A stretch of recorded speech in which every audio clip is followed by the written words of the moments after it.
Hmm. There we go. Let's get this old set up here. There we go. Now, riding without a dragon is a tragedy.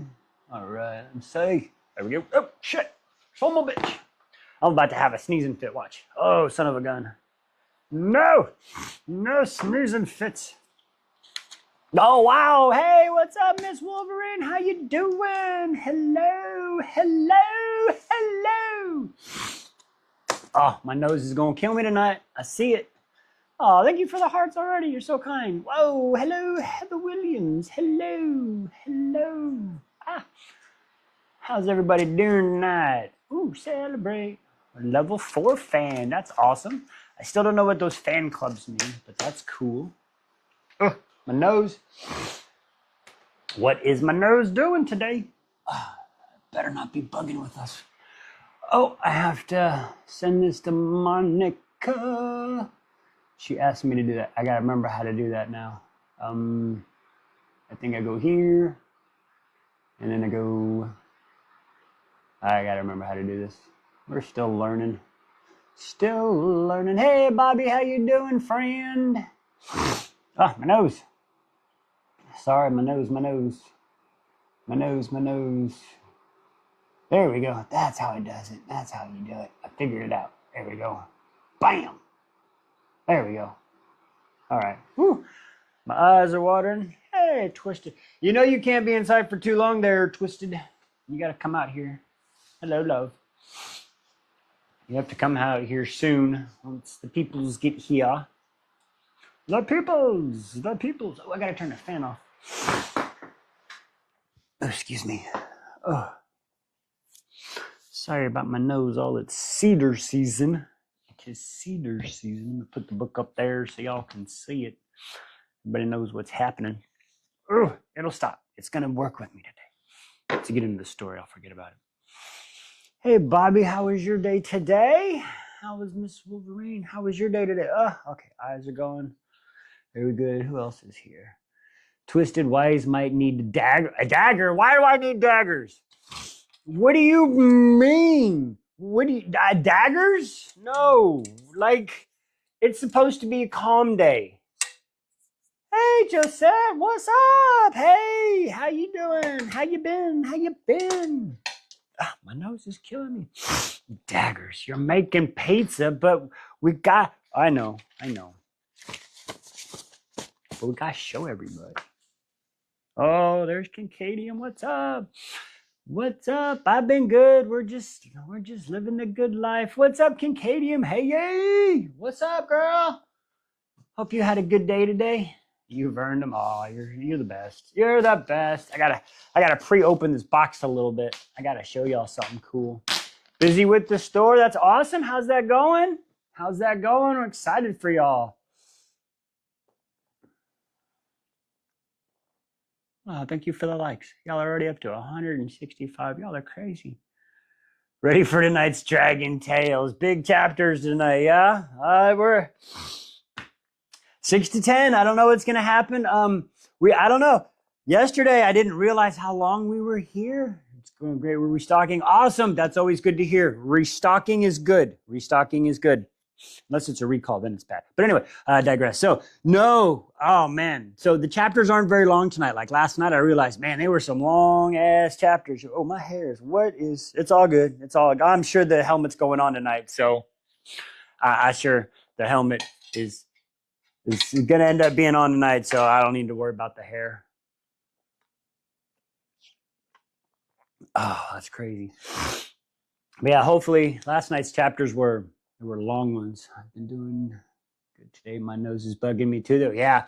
So I'm allergic to two things: cats and cedar. And we have a lot of cats, which is I'm normally okay with, but now it's cedar season. So bam! Now it hits me. It'll be for like about a week. Some days is better than others, but oh well. But anyway, yeah, the chapters aren't as long tonight. So I don't know if it's going good and we're not dragging ass too much, and I don't know, there's not a brawl breaking out in the comments. I don't have to pull the car over to deal with y'all. Maybe we'll get some more. I don't know. We'll see what's up. Oh, look, TikTok's giving me tips. It says, encourage your viewers to share your live and invite more friends. Haha. That's wild. You're excited for tonight's chapters? So y'all are excited and I'm scared. Oh, well, Miss Wolverine, thank you for the repost and the share. I appreciate that. Y'all are fucking, we're already up to 9 people. It's been like 3 minutes. Y'all are crazy. Sorry for the snorting. I'm sorry, guys. I'm just trying not to snizzle all over. Oh, man. So while we're here waiting, got some cool news we can talk about. I know, excuse me. We've been working on the Discord. It's almost there. So once we get it going and it's up, if some of y'all that I've known for a while know how to operate and mod Discord and you want to do that, let me know. But oh, hey, DW. See, I was about to say her name. Hey, girl, what's up, Roxy? How you doing? She's all the way up, man. She's far away. Hello, DW. I was just about to shout out your name. So anyway, once I get the Discord, the Discord running and up, I'm going to have such cool stuff like DW. She made this. I had this before I started reading, but I wanted to go in fully blind. Okay. But listen, look at this. She has this and it's pictures and it discusses and it says the names and it just gives some stuff. And it is so fucking chock full of information of names and location, and there's no spoilers on it. So when we get the Discord server running, I'll put it up there and everybody will be welcome. And we're gonna treat it, listen, we're gonna treat it like y'all treated the whole situation, however that went. Like we'll have whoever decides to be the mods, we'll mod it up and I'll let y'all handle it. And then if y'all can't be adults, then I'll pull this car over and I'll handle it myself. I'm just saying. But we're going to get a Discord up and we're going to have cool things like this in there. And then any bonus chapters that I get, listen, this is going to be a one-stop shop, folks. We're going to have it all there. No more searching the internet. Wise is going to have it. Hey, Perry. Pete, you want to come in the little box? You want to come in the box tonight again? Or are you staying out? I don't know. Let me know. But anyway, so that's what we're going to do. Once the Discord is up, we got a little bit of it. I think I sent you an invitation. You can jump in for a little while, I guess. Yeah. And then, so that's what's going to happen. So once it gets up, we'll have all that information and it'll be all up in there and it's going to be cool. It's going to be freaking cool. What is that? I don't know what that does. I'm still learning. So y'all see the little cool twisted, I figured out how to work this on camera. So I go up. Whoa, okay, I'm reversed. I'm reversed. Got it. Okay, so yeah, do y'all see that? Little spoilers there. Now we don't have to worry about that other stuff. That's pretty cool. I hope y'all see that. All right. We're going to give a few more minutes here because I got to show something cool. And then we're going to get started on our story. Hey, there she is. Is she there? She's there. Hey, there she is. Hey, welcome, Sean. Hey, guys. What's up, my friend? How's it going? Well, besides my running nose, we're doing great.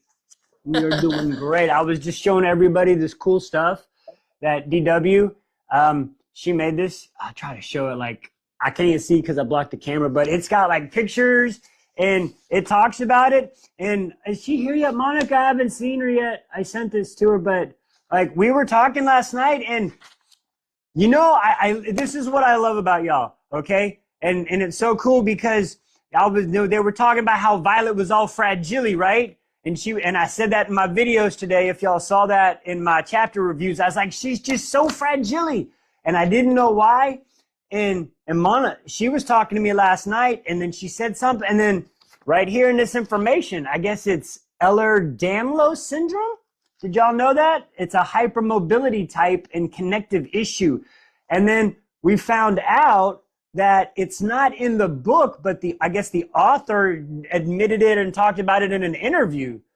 So yeah, no, I think she mentioned something about having either she has it or she has something similar. So she based Violet on herself. Correct me if I'm wrong, guys. The super fans are on in here. I don't want them coming for me. Right. Oh yeah, a few say she has it too. Okay. Yeah. So that's cool. That's cool how she put that in there, and that kind of that makes more sense on why she was so Yeah, fragile. no, I I was saw how like, you got very defensive. You were like, "What the hell? Why are you talking smack about her? Like her like, self-esteem." Like I'm like, "Oh, he'll catch on soon that she has a yeah, I was condition, like, like what the being heck, man? protective." Listen, I listen, don't know if I'm anybody all else for thought being. that because you're a father of daughters, so it's just like I saw it hit you hard. Like, what the hell? What's going on? Like, Listen, I've yeah, that has a lot to do with it. But I've seen my fair share of guys just try really hard and nobody believed in them, and it was rough. So I'm like, you know what? Hey, somebody, you gotta be positive. There's too much negativity in the damn world.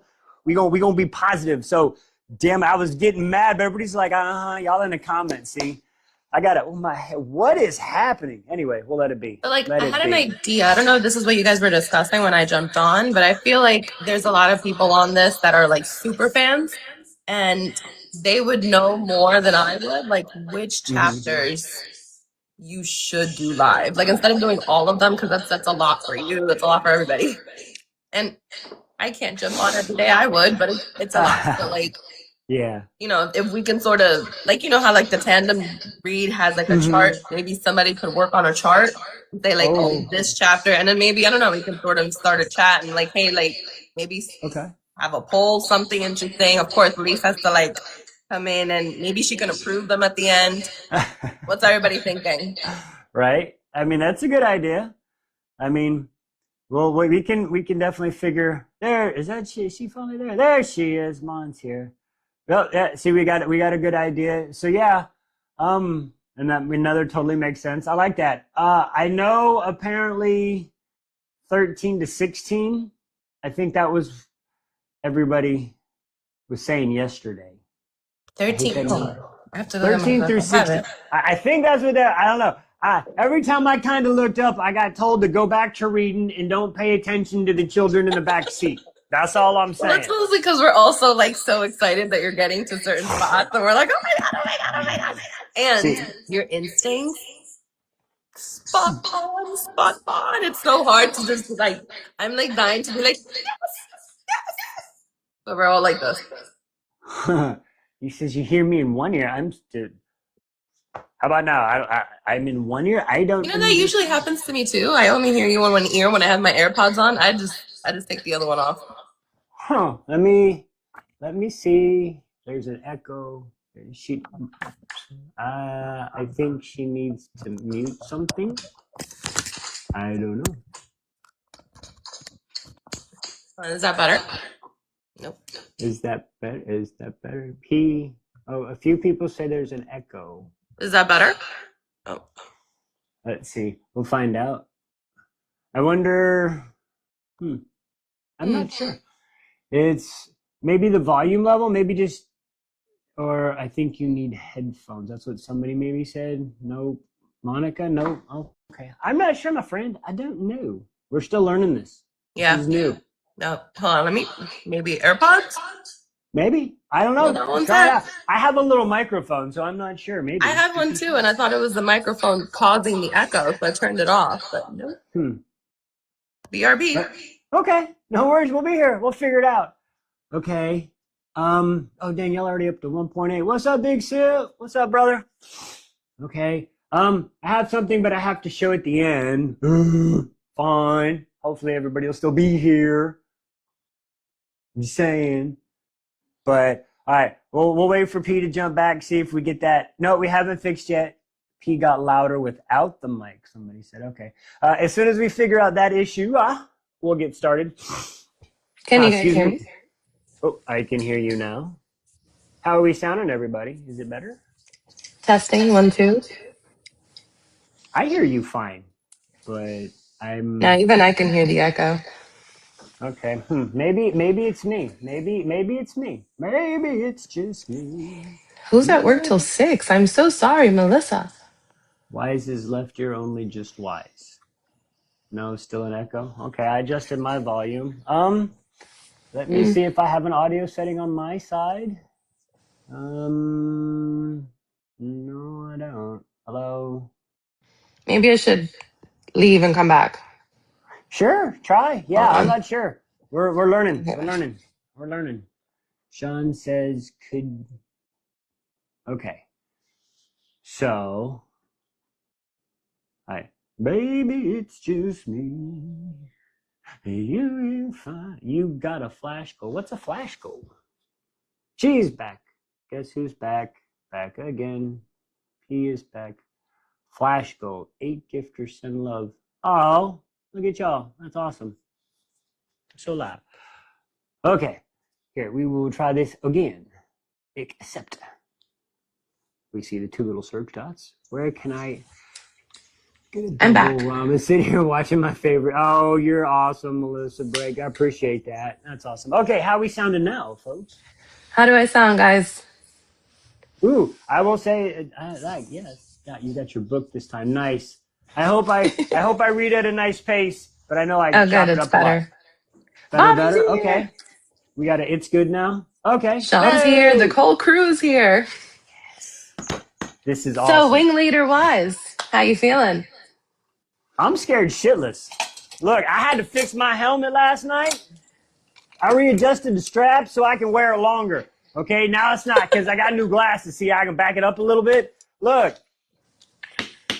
I'm ready. I'm afraid. I'm afraid. Oh, thank you, Roxy. She's so cute. Oh, listen. I'm gonna brag on her really quick because I went to her page today. She has some of the most gorgeous books I have ever fucking seen. Just dead ass. If y'all like dead ass. The what are the sprayed edges and everything else.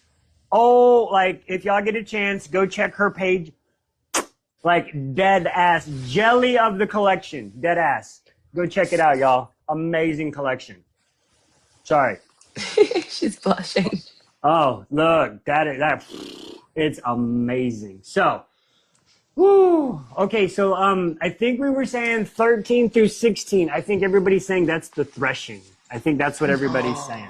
Oh yeah, no, you got to go live for that one. That's So. Oh wait, it breaks the rule. It's okay. Listen. When we go live, there are no rules. Okay, that's the new rule. When we go live, there are no rules. We'll just get it out of the way. And she said, "Just take right." So, listen. Hey, you stop that there, Twisted. Don't be putting the stuff out there. All right.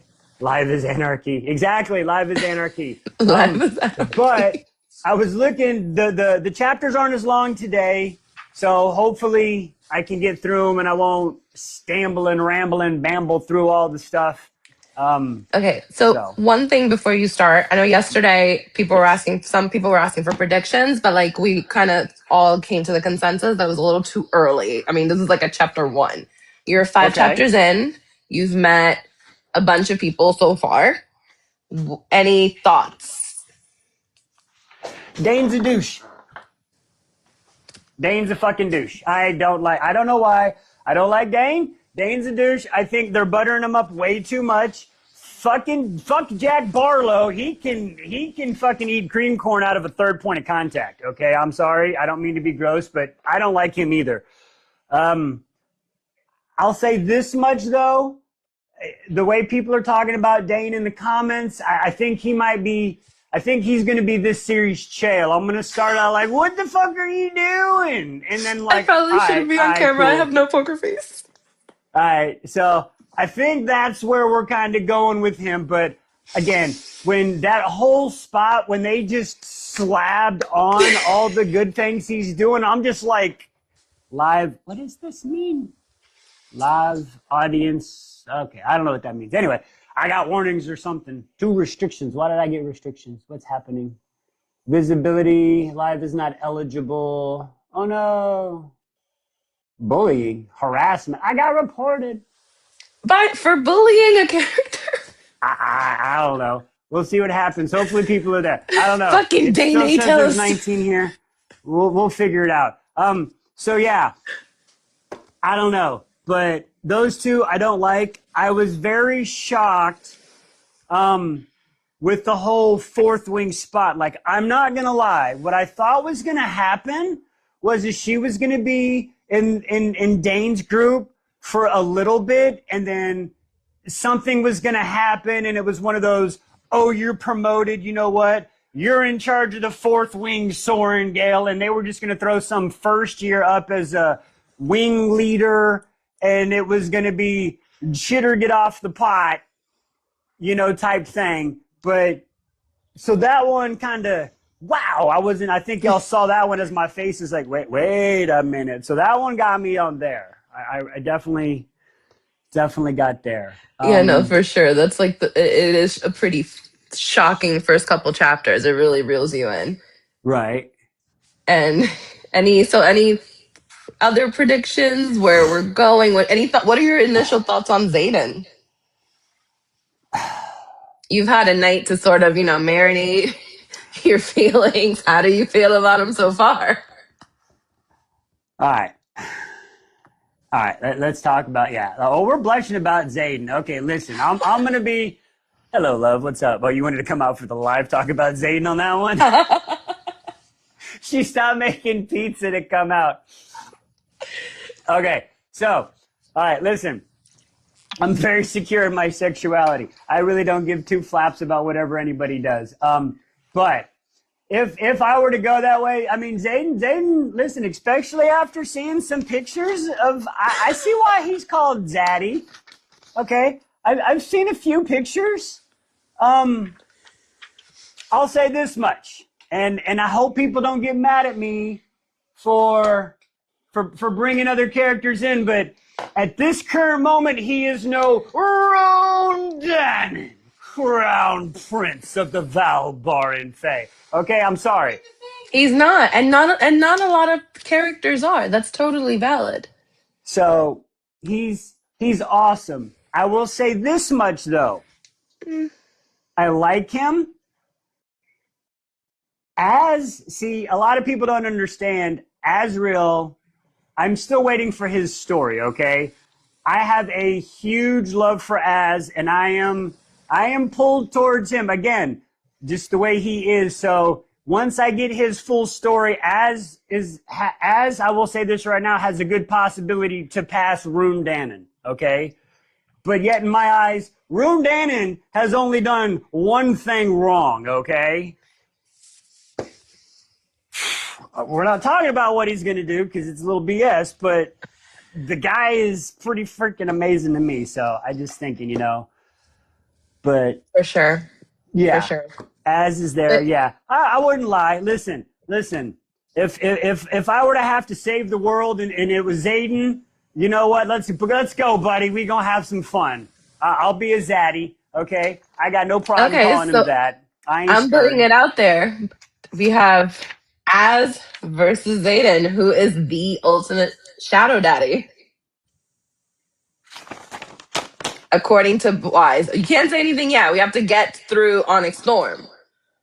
At this current moment, though, I will say this. Az is leading by what I know, just because I know more. I've only got a few chapters of Zayden. But right now, Az has a slight lead at this current point. Fair enough. Ooh, Kingfisher. Yes, Roxy. See, I've heard of him too. He's from the Quicksilver series? Yeah. Okay, see, I'm learning. That's stuff. After the Ashen series, though. You promised. Yeah, yes, ma'am. Everybody, I'm obsessed with the Ashen series by Demi Winters. It's amazing. Hands down. If you guys haven't read it, you should read it. Need those too. She said, "Oh, everybody's like Zayden will come up. We just got Nikitos. I don't know who that is. I don't know who that is either."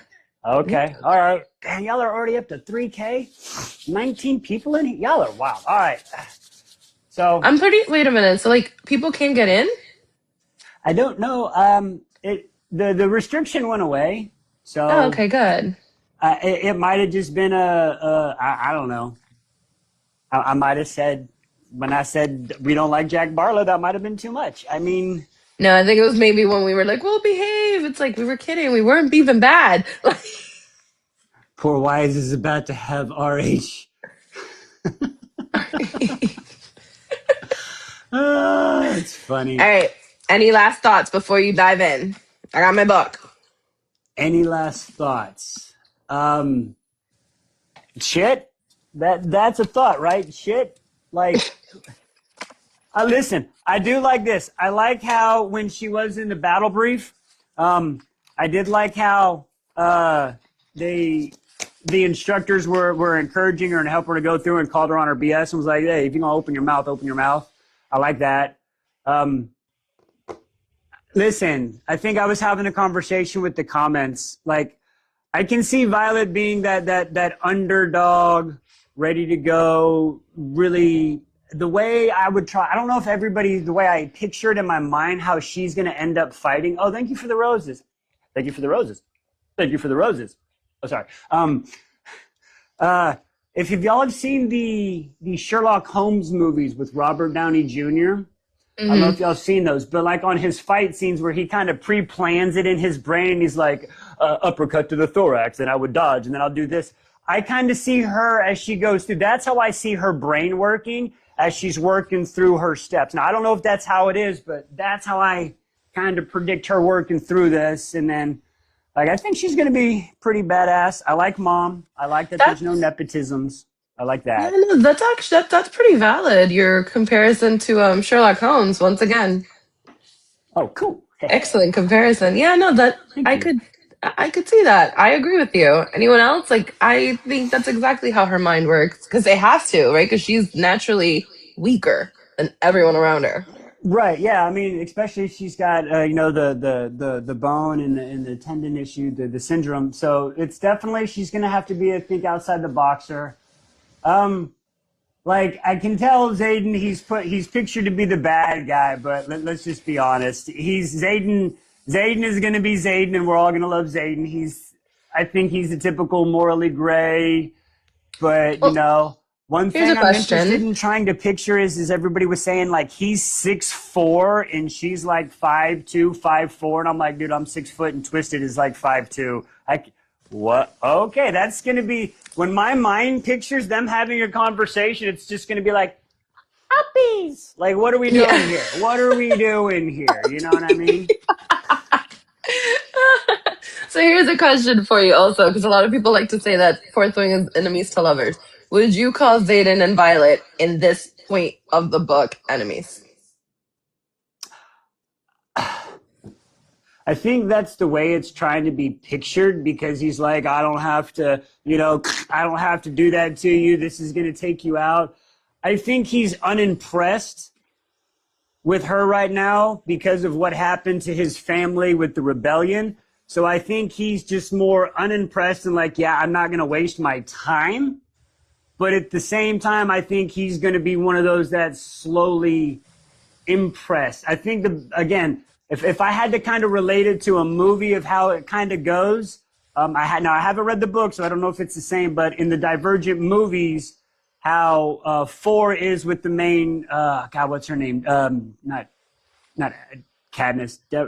Anyway, with her, how he's like, okay, I want to help her out, but I'm not going to do it. But he's not trying to like at least angry with her, but he's not going to give her that hand until she earns the hand. If that kind of makes sense. Yeah. And what That about makes her? sense. Because I feel like it's practically like I could tell that she instantly she's like attracted to him. Like she likes him.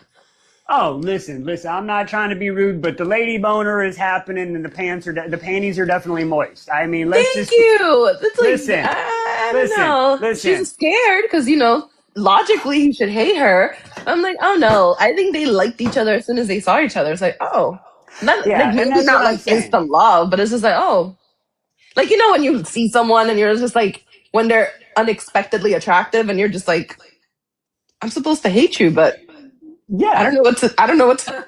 I wasn't expecting this type of thing, you know? right. Yeah, absolutely, absolutely. So it's definitely something like that. I think he sees her and he's kind of definitely taken back at first, but with the family history, I think he's very hesitant. But I like to, me personally, I like to think all my morally gray male characters like to be a lot more open minded because for me to be that morally gray, you have to be able to do all the evil stuff for the good, right? I mean, that's what I Right. believe most people would look at it.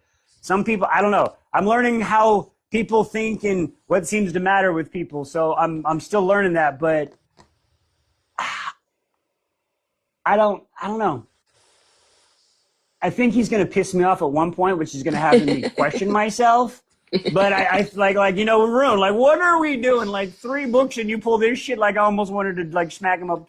Sorry, I almost wanted to not like Rune anymore. But You just want to you smack him know, upside the head, like what you doing? Like yeah, stop like that. I didn't get it. So I think he's gonna. I'm gonna question a lot of things he does. But yeah, I think he'll be okay. Mom's cool. Let's see who else. I don't like Dane. We like Zayden. I like Mom. I misjudged Sis at first. I did misjudge Mira in the meeting. I misjudged her at first. I appreciate her. She's cool. Dane, Warren. I like all the colonels. Sawyer interests me. I know we've only kind of just barely touched on him a little bit, and he's cool. And then, okay, what's his name? Riddick. Sorry, Riddick. Riddick. We're kind of just meeting him. He interests me. He interests me a lot. I like him. He interests me. And then Imogen. Imogen for me is everything that Danica should have been at this point. I just get those kind of vibes from her.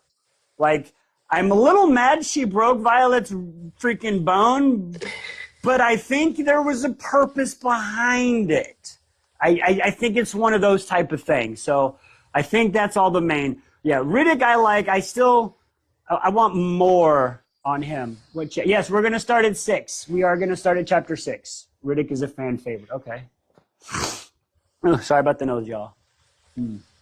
So, okay, what do we got? Imogen is good. So I think is that everybody's questions for now? Anything else? I think we're ready to dive in.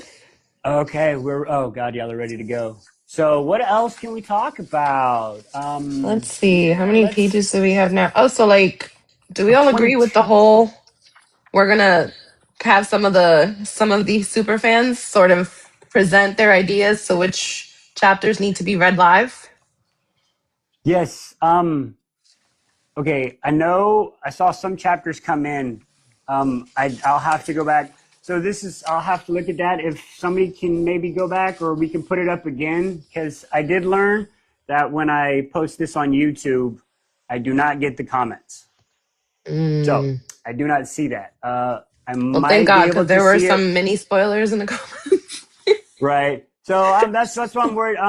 But I can check, and I know it was in the beginning. I did see somebody. It was like 26, 13 to 16. I'm not sure. We'll get a list.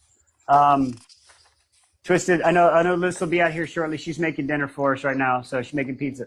Excuse me, but so we'll get them before we leave. We'll definitely get them. So yeah, we'll say it again. If the people that have read this series and know it really well, what are the chapters that are a must be read out loud? That y'all say, Wise gots to do it. He gots to do it. What are the gots to do it? So if somebody can just compile that, and then at the very end, just let me know that you have it, so that way I can write it down. And then, oh, there it is. Okay, hang on. Bam. Okay. 7, 14, 20, 22. The lottery numbers for tonight are 30, 34, and 36. Good luck and high scoring. 20, 22, 25. That's one sitting. 30, 34. That's one According sitting. to Chat 36. GPT. Okay. So that's a good base. Hey. That is a good base. And of course, we're going to do that. Look at. Oh, it was my favorite book of January. So DW is going to go confirm. We got a 13 to 17 also. Okay, I believe the 13 to 17 is the threshing. Okay, so fun fact. I buy these little bookmarks with like the calendar, and every month I put them in my favorite book and in my favorite scene of the book. And for whatever reason, the bookmark went into Fourth Wing and it was chapter 39. So I'm going to put that in there. I don't know what. Oh, okay. I know why, because I'm sentimental. So 39. 39. I'm voting for 39. We'll put it. Hey, it's on. Listen, we here for it. So hopefully, I know we went for a while last night. Listen, everybody, if you have to leave, I understand. Before we get going, I appreciate everybody stopping by. If you leave halfway through and I don't get to see you leave and say goodbye, I want to thank everybody for stopping by. I'm going to try to do a little bit better about paying attention, but yet I don't want to look at the comments because y'all be Y'all make me want to turn this car around sometimes. You be arguing and fighting. Hey, I'm going to hop off camera and I'm going to let you read. I'll be following along so I could comment with my new friends. Oh, boy. Okay. It's like my second favorite thing about this is chatting with everybody while you read. All right. She's like, happy reading, buddy. How do I get out of this now? Here we go. All right. We're going to get started. Chapter 6 tonight, ladies and gentlemen. All right. Here we go. What do we say? First, okay. In my opinion, it is the signet powers writers provide, mending its most precious, but we cannot allow ourselves to become complacent when in the company of such a signet. All right, for menders are rare and the wounded are not.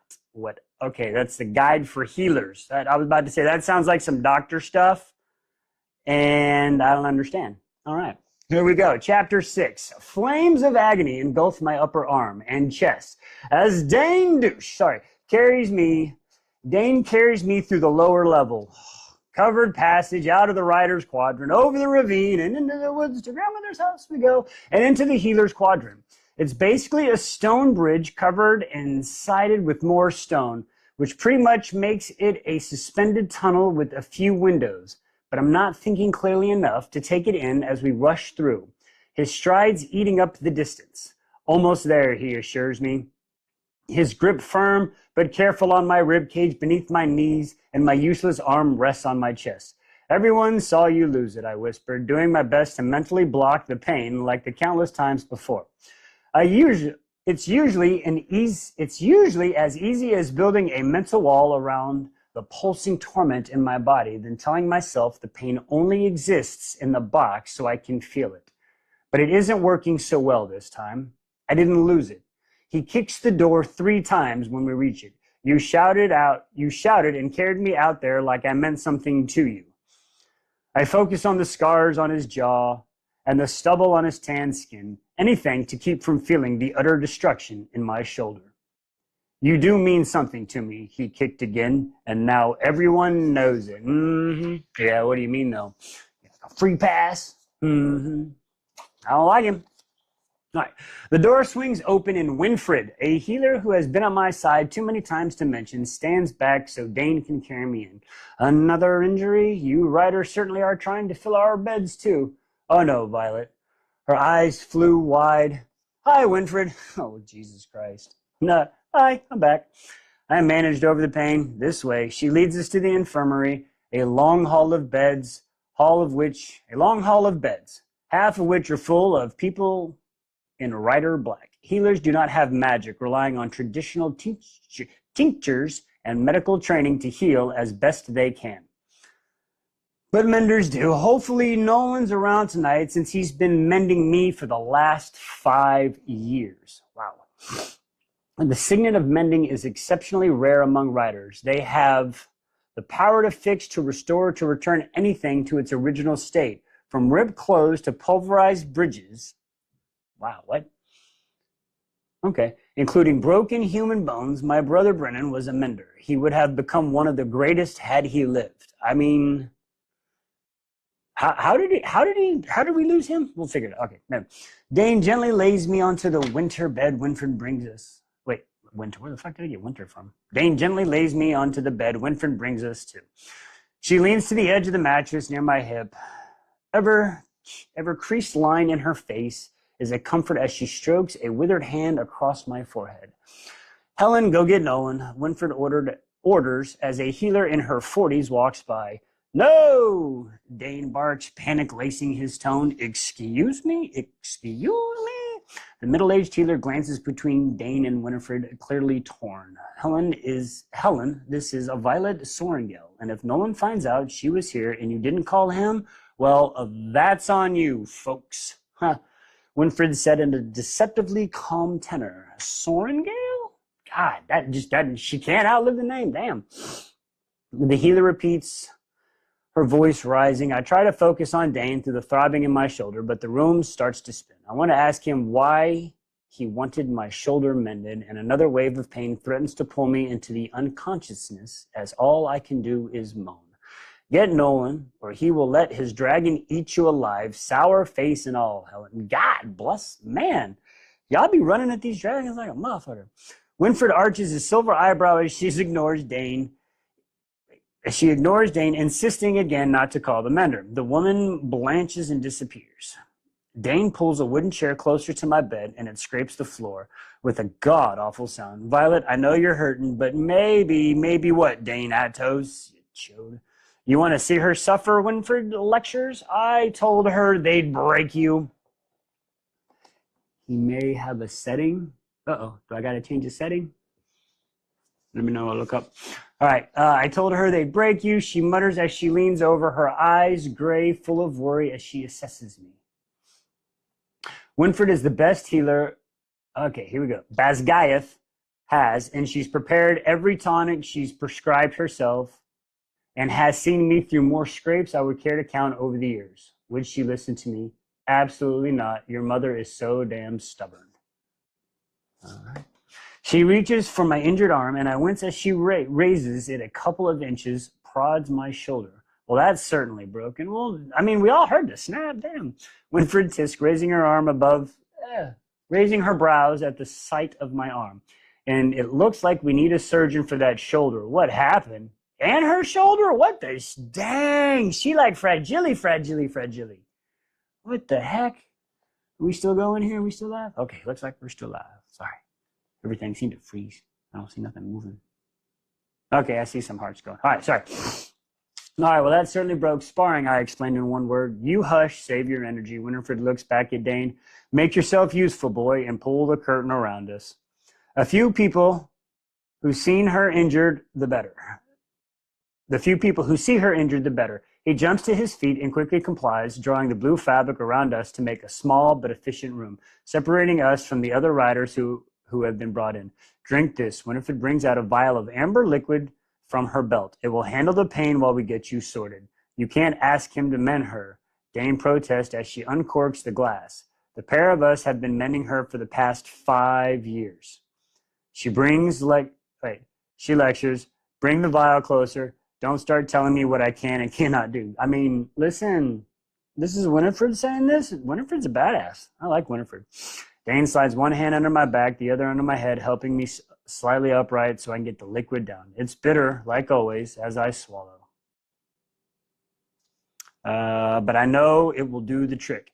He settles me back in bed and turns Winifred. I don't want her in pain. That's why we're here. But if she's injured this severely, surely we can see if the scribes will take her as a late admission. It's only been a day. Damn. Excuse me. For his reasoning for not wanting a mender sinks in, my anger is able to pierce through the pain long enough for me to bite out. I'm not going to the scribes. Damn, she says she ain't going, bitch. Listen, Dane, you douche. I told you he ain't listening. Any man who won't listen is a douche. I'm just saying. I'll put it out there. At least I think it's too soon. But there's a conversation going on I clearly haven't been paying attention to. So obviously it's been a few minutes. The curtain whips back and Nolan walks in, leaning heavily on his cane. He smiles at his wife, his bright white teeth contrasting his brown skin. Okay, so he got them veneers going. You sent for me, his smile faltered, and he sees me. Violet. Hi, Nolan. I force my mouth to curve upward. I wave. What? I'd wave, but one of my arms, what the hell? There's no spaces. That's written like me. I'd wave, but one of my arms doesn't work, and the other feels really. Oh, she's slurring her words. Ha! That's why. She's slurring her words. The medicine's kicking in. Oh, that's funny. Okay, I'm like, dude, did I get another typo? I thought I had a broken book again, like fucking Kingdom of Ash was broken. Okay, sorry. That's funny. Okay, good gods, am I slurring my words? Please slur, Winifred, offered her husband a crooked smile. She's with you, Dane.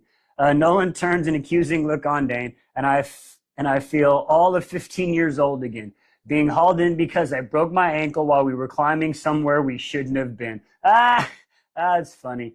I am her squad leader, Dane replies, scooting out to Nolan's way scooting out of Nolan's way so the mender can get closer. God, read, wise.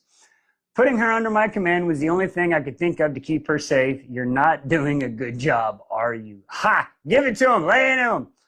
It's an assessment day for hand-to-hand combat. Imogen, she's the second year, dislocated Violet's shoulder and broke her arm. On assessment day? Like, for real? Like, this is assessment? What the flippity flap?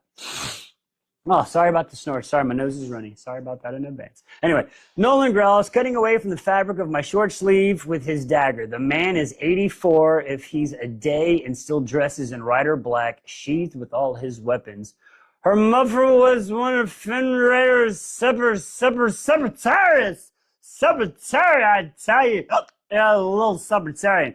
Anyway, wait, she's not inebriated. She's on the medicine, feeling good. She wants to eat it. Why?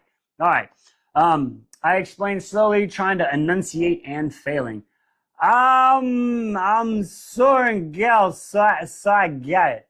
I don't, Nolan grumbles. I never agreed with the way they conscripted those kids to the Riders' Quadrant as punishment for the sins of their parents. Like, it is kind of jacked up, but I digress. We have never forced conscriptions in the quadrant ever, and for a very good reason, most cadets don't survive, which is likely the point. I suspect regardless, you certainly should have suffered for the honor of my mother. General Sorengil saved Navari, right? Navari? By capturing the great betrayer. So you won't mend her, right? Right, so you won't mend her, right? Dane asked softly so he can't hear outside the curtain. I'm just asking that the healers do their work and let nature take the time it needs. No magic. She doesn't stand a chance if she goes back out there in a cast and has to defend herself while her shoulder heals from reconstruction surgery. I mean, the last one took her 4 months. There's our chance to get her out of the Riders' Quadrant while she's still breathing. I'm not gonna go, scribes. She's so much for the not slurring. Shrubs, I'd try again. Shrubs, stop fucking mending me, bitches. I love it. I will always mend you, Nolan promises. Just this once. Just this once. I concentrate on every word. If the others see I need mending all the time, they'll think I'm weak. Weak. Navarre. Okay, Navarre. Got it. Navarre, no E. Got it. Navarre. Okay, thank you, ladies. All right. Which is why we have to use this opportunity to get you out. Panic rises in Dane's voice, and my heart sinks. He can't protect me from everything and watches me break. Watching me eventually die is going to ruin him. Well, will it? Will it? Are these real feelings? Can we talk about that? I do that very well. Why, thank you. All right, walking out of here and going straight to the scribe quadrant is your best chance of survival. I glare at Dane and choose my words carefully. I'm not leaving the Riders, just so Mom can throw me back. I'm staying. I turn my head and the room spins as I look for Nolan. Mend me, but just this once.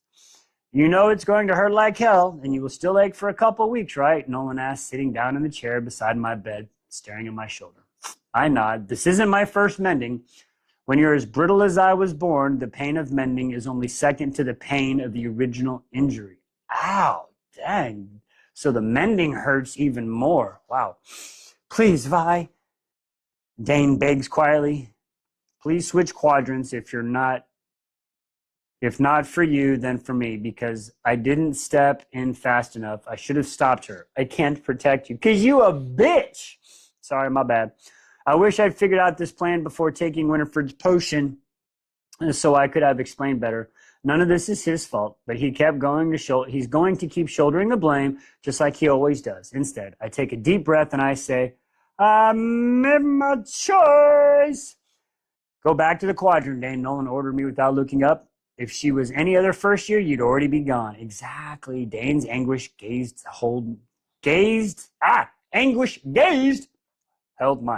holds mine, and I insist. Go, I'll find you a formation in the morning. I don't want him to see this anyway. He swallows the defeat and nods once, then turns and walks away. The separation in the curtains without another word. I sincerely hope my choice today doesn't end up destroying my best friend later. Ready, Nolan asks, his hands hovering over my shoulder. Bite down. Winifred holds the strap of leather in front of my mouth, and I take it in between my teeth. The strap wise. Here we go, Nolan mutters, lifting his hands over my shoulder. His brow furrows in concentration before he makes a twisting motion. White-hot agony erupts in my shoulder. My teeth slice into the leather as I scream, bearing down for one heartbeat, then two, before blacking out. Ow! That's pain. Pain and agony. Nice. Excuse me. Here we go. The barracks are nearly full by the time I make my way back later that night. My throbbing right arm cradled in a light blue sling that makes me an even bigger target if that's possible. Slings say weak. They say breakable. They say liability to the wing. If I break this easily on the mat, what's going to happen if I get on the back of a dragon? Damn. The sun has long since gone down, but the hall is lit by the soft glow of mage lights on the other as the other first-year women get ready for bed. I offer a smile to a girl who is holding a blood-speckled cloth to her swollen lip and returns it with the wince. I count 3 empty bunks in a row now. That doesn't mean those cadets are right. They could just be in the healer's quadrant just like I was, or maybe they're in the bathing chambers. You're here, Rihanna! Jumps. I realize I say her name wrong. Y'all got me. Anyway. Hey, what's up, hey, cousin Amanda? What's up, Connor? Appreciate y'all showing up, guys. All right, where were we? Okay, so Rihanna jumps off her bed, already dressed, in here, sleeping shorts, and on top, relief in her eyes and a smile as she sees me. I'm here, I assured her. I'm already down 1 shirt, but I'm here. You can get another Central issue at Central Issue tomorrow. She looks like she might hug me, but glances at my sling and backs up a step. Sitting on the edge of her bunk, I do the same with mine facing her. How bad is it? It's going to hurt for the next few days, but I'll be fine as long as I keep it immobilized. I'll be all healed up before we start on-mat challenges. So you say. I'll help you get ready, she promises. You're the only friend I have in here, so I'd rather you die. Whoa! So I'd rather you didn't, and then when it gets real. All right. Watch some restrictions. The corner of her mouth lifts in a weary smile. I'll try my best not to. I grin through the throbbing ache in my shoulder and arm. The tonic has long since worn off, and I started to hurt like hell, and I'll help you with the history. I brace my weight on the left hand, and it slides just beneath the pillow. There's something there. We'll be unstoppable. Rihanna declares, her gaze tracking Tara. Declares, her gaze tracking Tara, the dark-haired, curvy girl from Morena. Tara is a dark-haired, curvy girl from Morena. All right, she walks past the bunk. I pull out a small book. No, it's a journal with a folded note on top that says Violet Mears handwriting. One-handed, I open the notebook. Oh, we got a letter. Okay, let's see what's up. Excuse me, Violet. I stayed long enough to read the rules this morning. You aren't on them. Thank gods. I can't stay. I'm needed back with my wing, and even if I could, they wouldn't let me see you anyway. I bribed a scribe to sneak this into your bunk. I hope you know how proud I am to be your sister. Hell yeah, there you go, Mira. Brendan wrote this for me the summer before I entered the quadrant. It saved me, and it can save you too. I added my little bits of hard-earned wisdom here and there, but mostly it's his. And I know he'd want you to have it. He'd want you to live. Love, Mira. Oh, that's fucking legit right there. That's, oh, what happened? What the heck? Muted and blocked. Get him, Twisted. Oh, boom, boom, jacking you up, son. I'm telling you. Get him, Twisted. Get him. All right, sorry, my bad. Wow, ooh, gotta talk about that one. All right. Okay, here we go. That was a cool letter. All right. I swallow past the knot in my throat, and I set the note aside. What is it, Rihanna asked. It's my brother. The words barely made it past my lips as I opened the cover. Mother burned everything he owned, and he died. After the tradition dictates. It's been ages since I've seen the bold strokes of his handwriting, and yet there they are. My chest tightens, and a fresh wave of grief sweeps through me. The Book of Brennan. Oh, that's legit. I read along with the first page and then flip to the second. Mira, you're a Sorengale, and you will survive. Perhaps not as spectacular as I have, but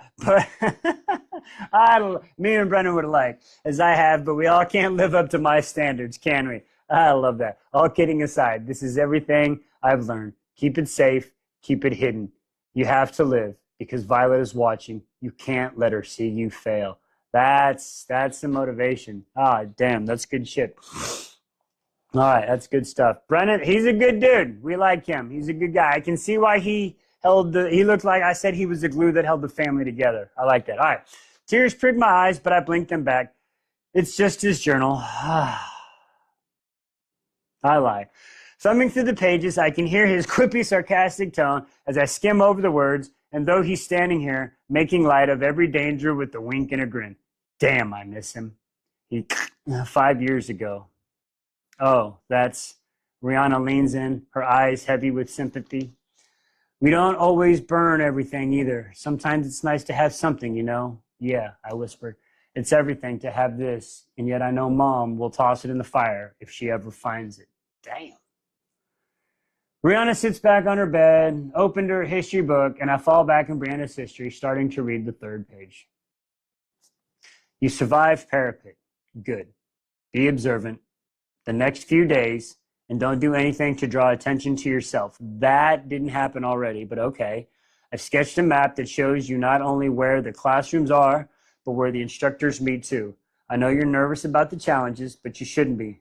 Not with that right hook of yours. The matches might seem random, but they're not. What the instructors don't tell you is that they decide the challenges the week before, Mira.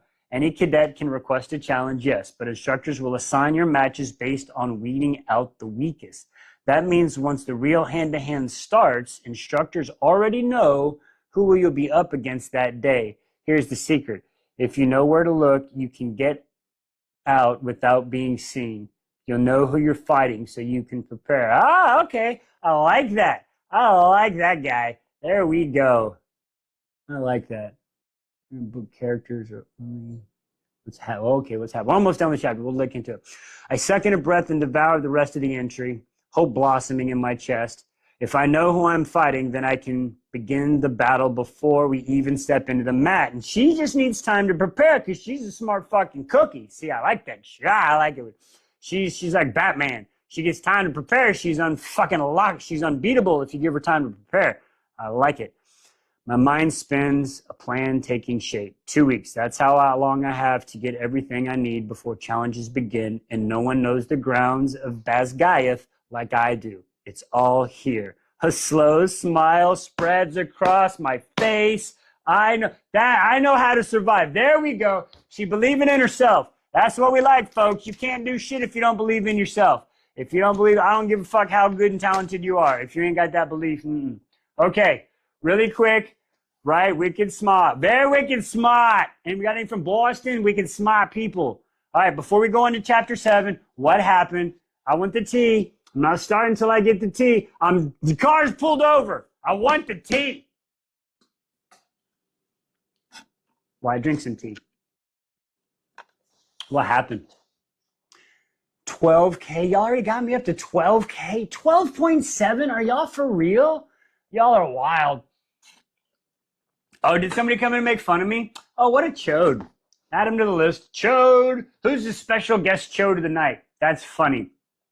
Oh, what a chode. Wing leader does not bother. Y'all are the MVPs. That's why I love y'all. Y'all are amazing. Y'all are the freaking best. I love y'all so much. I just want y'all to know, seriously, on a side note, just so y'all know how badass y'all are, on that live last night, y'all had more likes on that live than I did in my entire Tiki-Taki page since I'm making my videos. I'm just saying, that's how y'all were freaking amazing. Y'all are awesome. Okay, so we like that. That's nice, playing the game. Heck yeah, I love that. All right, are we ready for chapter 7? Are we ready for the chapter 7? Hey, I appreciate y'all having my back like this. That's awesome. Hey, I got y'all. Time for some tree time. All right, here we go. Chapter 7. Here we go. Chapter 7. Let's see. 1, 2, 3. Doesn't look like it's too long of a chapter. There we go. All right, here we go. Do I need? Okay. Also, do I need to read the little parts on the top? Do y'all want me to read those, or is that just something I can go back when I do the next day thing, or are those? Oh, excuse me. Important. So you want me to read those? Yes. Okay. Where I got 3 yet. Whoa, very important, very important. Okay, I'm reading. Woo, read them. We read them. Okay. Stop yelling at me. All right, here we go. It's the best interest in preserving peace. Peace with Navarre. Peace in Navarre. Okay, see peace in wise. Peace in Navarre. All right, peace. Very important. Preserving the peace in Navarre. We got it, right? Navarre.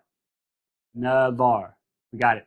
No more than 3 cadets carrying rebellion relics may be assigned to a... Oh, hang on. Okay, hang on. All right. No more than 3 cadets carrying a rebellion relic may be assigned to any squad of any quadrant. Addendum 5.2, Basgiath War College Code of Conduct. Okay. In addition to last year's changes, marked 1 assembling in groups of 3 or more will now be considered an act of seditious conspiracy and is hereby a capital offense. Addendum 5.2. Okay, so what you're telling me here is in one squadron they can't have the people the mark that Zayden's got, right? All the rebellions whose parents went away, they got the mark and now they've been put in there. So they can only be 3 cadets, no more than 3 cadets carrying those marks in a squad, and then those 3 cannot be in a group or more. That's very bad. All right, so that's very important. Man, wow. Talk about having some fucking rules stacked against you. Holy shnikes. All right, here we go. Okay, cool. All right, chapter 7. Here, you will find out why. Oh, I mean, I get it. I don't like it, but I get it. All right, here we go. Chapter 7. Damn it. I muttered as my toe catches a rock. Damn it, she's going to have turf toe now. Oh, I'm so afraid for her. Like, I'm so afraid. Okay, damn it. I muttered as my toe catches a rock, and I stumble in the waist-high grass that grows alongside the river beneath the citadel. The moon is nice and full, illuminating my way, but it means I'm sweating to death in this cloak to keep hidden, just in case anyone else is out here wandering after curfew. The Ichabod's River, right? Ichabod's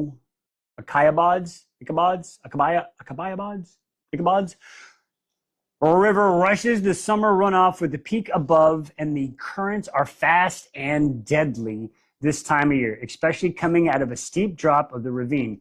No wonder that the first year when he fell in yesterday during our downtime. Damn. Since Parapet, our squad is the only one in the quadrant not to lose anyone. But I know that's unlikely to last much longer in this ruthless school. And tightening my heavy satchel over my sling, I move closer to the river. Along the ancient line of oaks where I know one vine of, what is that?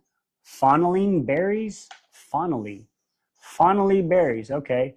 Will come into season soon, ripe. The purple berries are tart and barely edible, but picked prematurely and left dry will make an excellent weapon. Oh, in a growing arsenal. What? How is this? Did I miss a page? Will make an excellent weapon in a growing arsenal that 9 nights of sneaking out has given me. What? You've been sneaking out for 9 nights? This is exactly the reason I brought the book of poisons with. Ooh, is she going to be like a little poison girl? Like a little poison assassin? Oh, that's fucking cool. Okay. Hey, baby girl. She's not out here, sorry. Okay, challenges start next week. I need every single possible advantage. Spotting the boulder I used as a landmark for the past 5 years. I count the trees on the riverbank. 1, 2, 3. I whisper. Spotting the exact oak I'll need. Spotting the exact oak I'll need. The branches spread wide and high, some even daring to reach out over the river. Lucky for me, the lowest is easily climbable, even more so with the grass oddly trampled underneath. Come on, Wise, get the brain to work today. The twinge of pain shoots up through my shoulder as I slip my right arm out of the sling and begin to climb by the moonlight in memory. The pain fades quickly to an ache. Fades to an ache. Just like it has every morning while Rihanna has been kicking my ass on the mat. Hopefully tomorrow No one will let me out of the annoying sling for good. The fawnly vines look deceptively like ivory that as it winds up the trunk, but it scales this particular tree enough times to know this is the one. I've just never had to climb the damn thing in a cloak before. It's a pain in my ass. All right. The fabric catches on almost every branch as I move upward, slowly and steadily, climbing past the wide branch where I used to spend hours reading. Shit, my foot slips on the bark and my heart stutters. Oh, shit, for a heartbeat, while my feet find better holds. Okay, there we go. This would be so much easier during the day, but I can't risk being caught. Bark scrapes my palms as I climb higher. The tips of the vine's leaves are white at this height, barely visible in the molten moonlight through the canopy. But I grin as I find exactly what I've been searching for. There you are. There you are. Sorry. The purple berries are gorgeous. Unripe lavender. Just going to take a moment of silence when I see that word. Sorry. Lavender, folks. Mm-hmm. I've been looking for you. Sorry. Flashback. My bad. All right, we're in it now. Digressing. All right. Where to go? Lavender.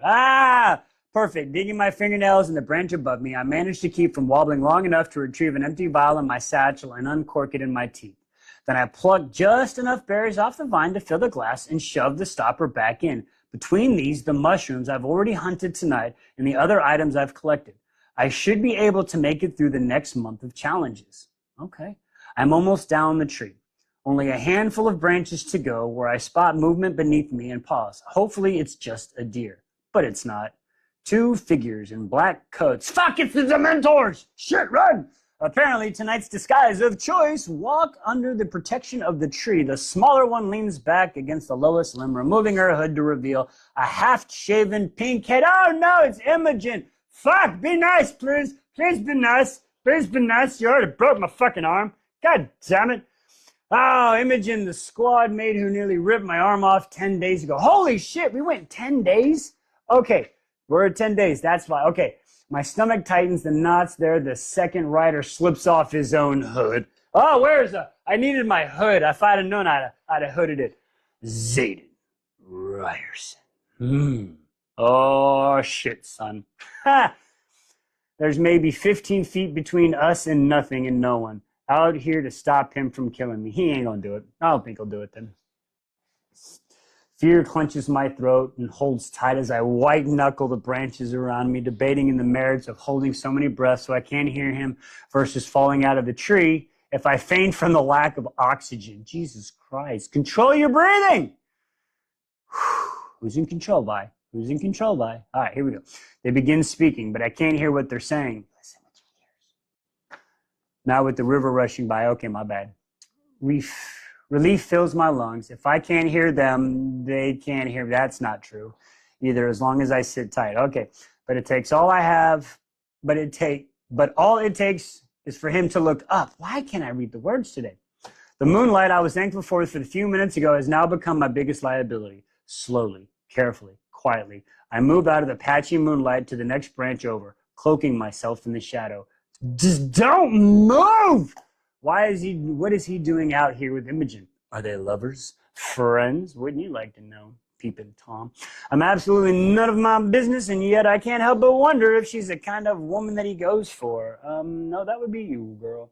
One whose beauty is outmatched by her brutality.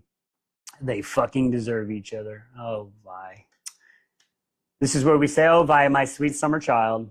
Anyway, Zayden turns away from the river as though he's looking for someone, and sure enough, more riders arrive, gathering under the tree. This is where they're trying to paint him as a bad guy. They're all dressed in black coats as they shake hands. They all have rebellion relics. Oh, you're breaking the rules, you're gonna get in trouble. My eyes widen as I count. There are almost 24 of them. What the fuck? A few third years, a couple seconds, but the rest are first. I know the rules. Marked ones can't gather in groups larger than 3. They're committing a capital offense simply by being together. It's obviously a meeting of some sort. I feel like a cat clinging to the leaf-tipped limbs of this tree while the wolves circle below. The gathering could be completely harmless, right? It could be. It could also be the fucking start of a rebellion. Maybe they're homesick. Maybe they're not. Maybe they like the cadre from the Maureen province all spend a Saturday at a nearby lake just because it reminds them of the ocean they miss so much. I mean, it could be whatever you want, by. Or maybe marked ones are plotting to burn Basgiath to the ground and finish what their parents started. Y'all love knowing what's happening? Uh-huh. Uh-huh. I'm not going to say, really quick, I finally got to know what that was like when I saw somebody going through it on a Crescent City book. I think it was a Crescent City, or it was an act. I finally got to see it. I was like, ha, I know what you're going through.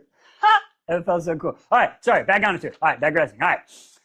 I can sit up here and ignore them, but my complacency, my fear, I could get people killed if they're down there scheming. Tell Dane is the right thing to do. No, it's not. But then I can't even hear what they're saying. Shit, shit, shit. Nausea churns in my stomach. Oh, gosh, she's going to get bubble guts. I have to get closer, keeping myself on the opposite side of the trunk and sticking to the shadows that wrapped around me. I climbed down another branch with sloth-like speed, holding my breath as I test each branch. Hey, baby girl. With a fraction of my weight before lowering myself, their voices are still muffled by the river, but I can hear the loudest of them. A tall, dark-haired man with pale skin whose shoulders take up twice the space of any first year, standing opposite Zayden's position and wearing the rank of a third year. Okay, we already lost Sutherland and Leprechaun, he says, but I can't make out the response.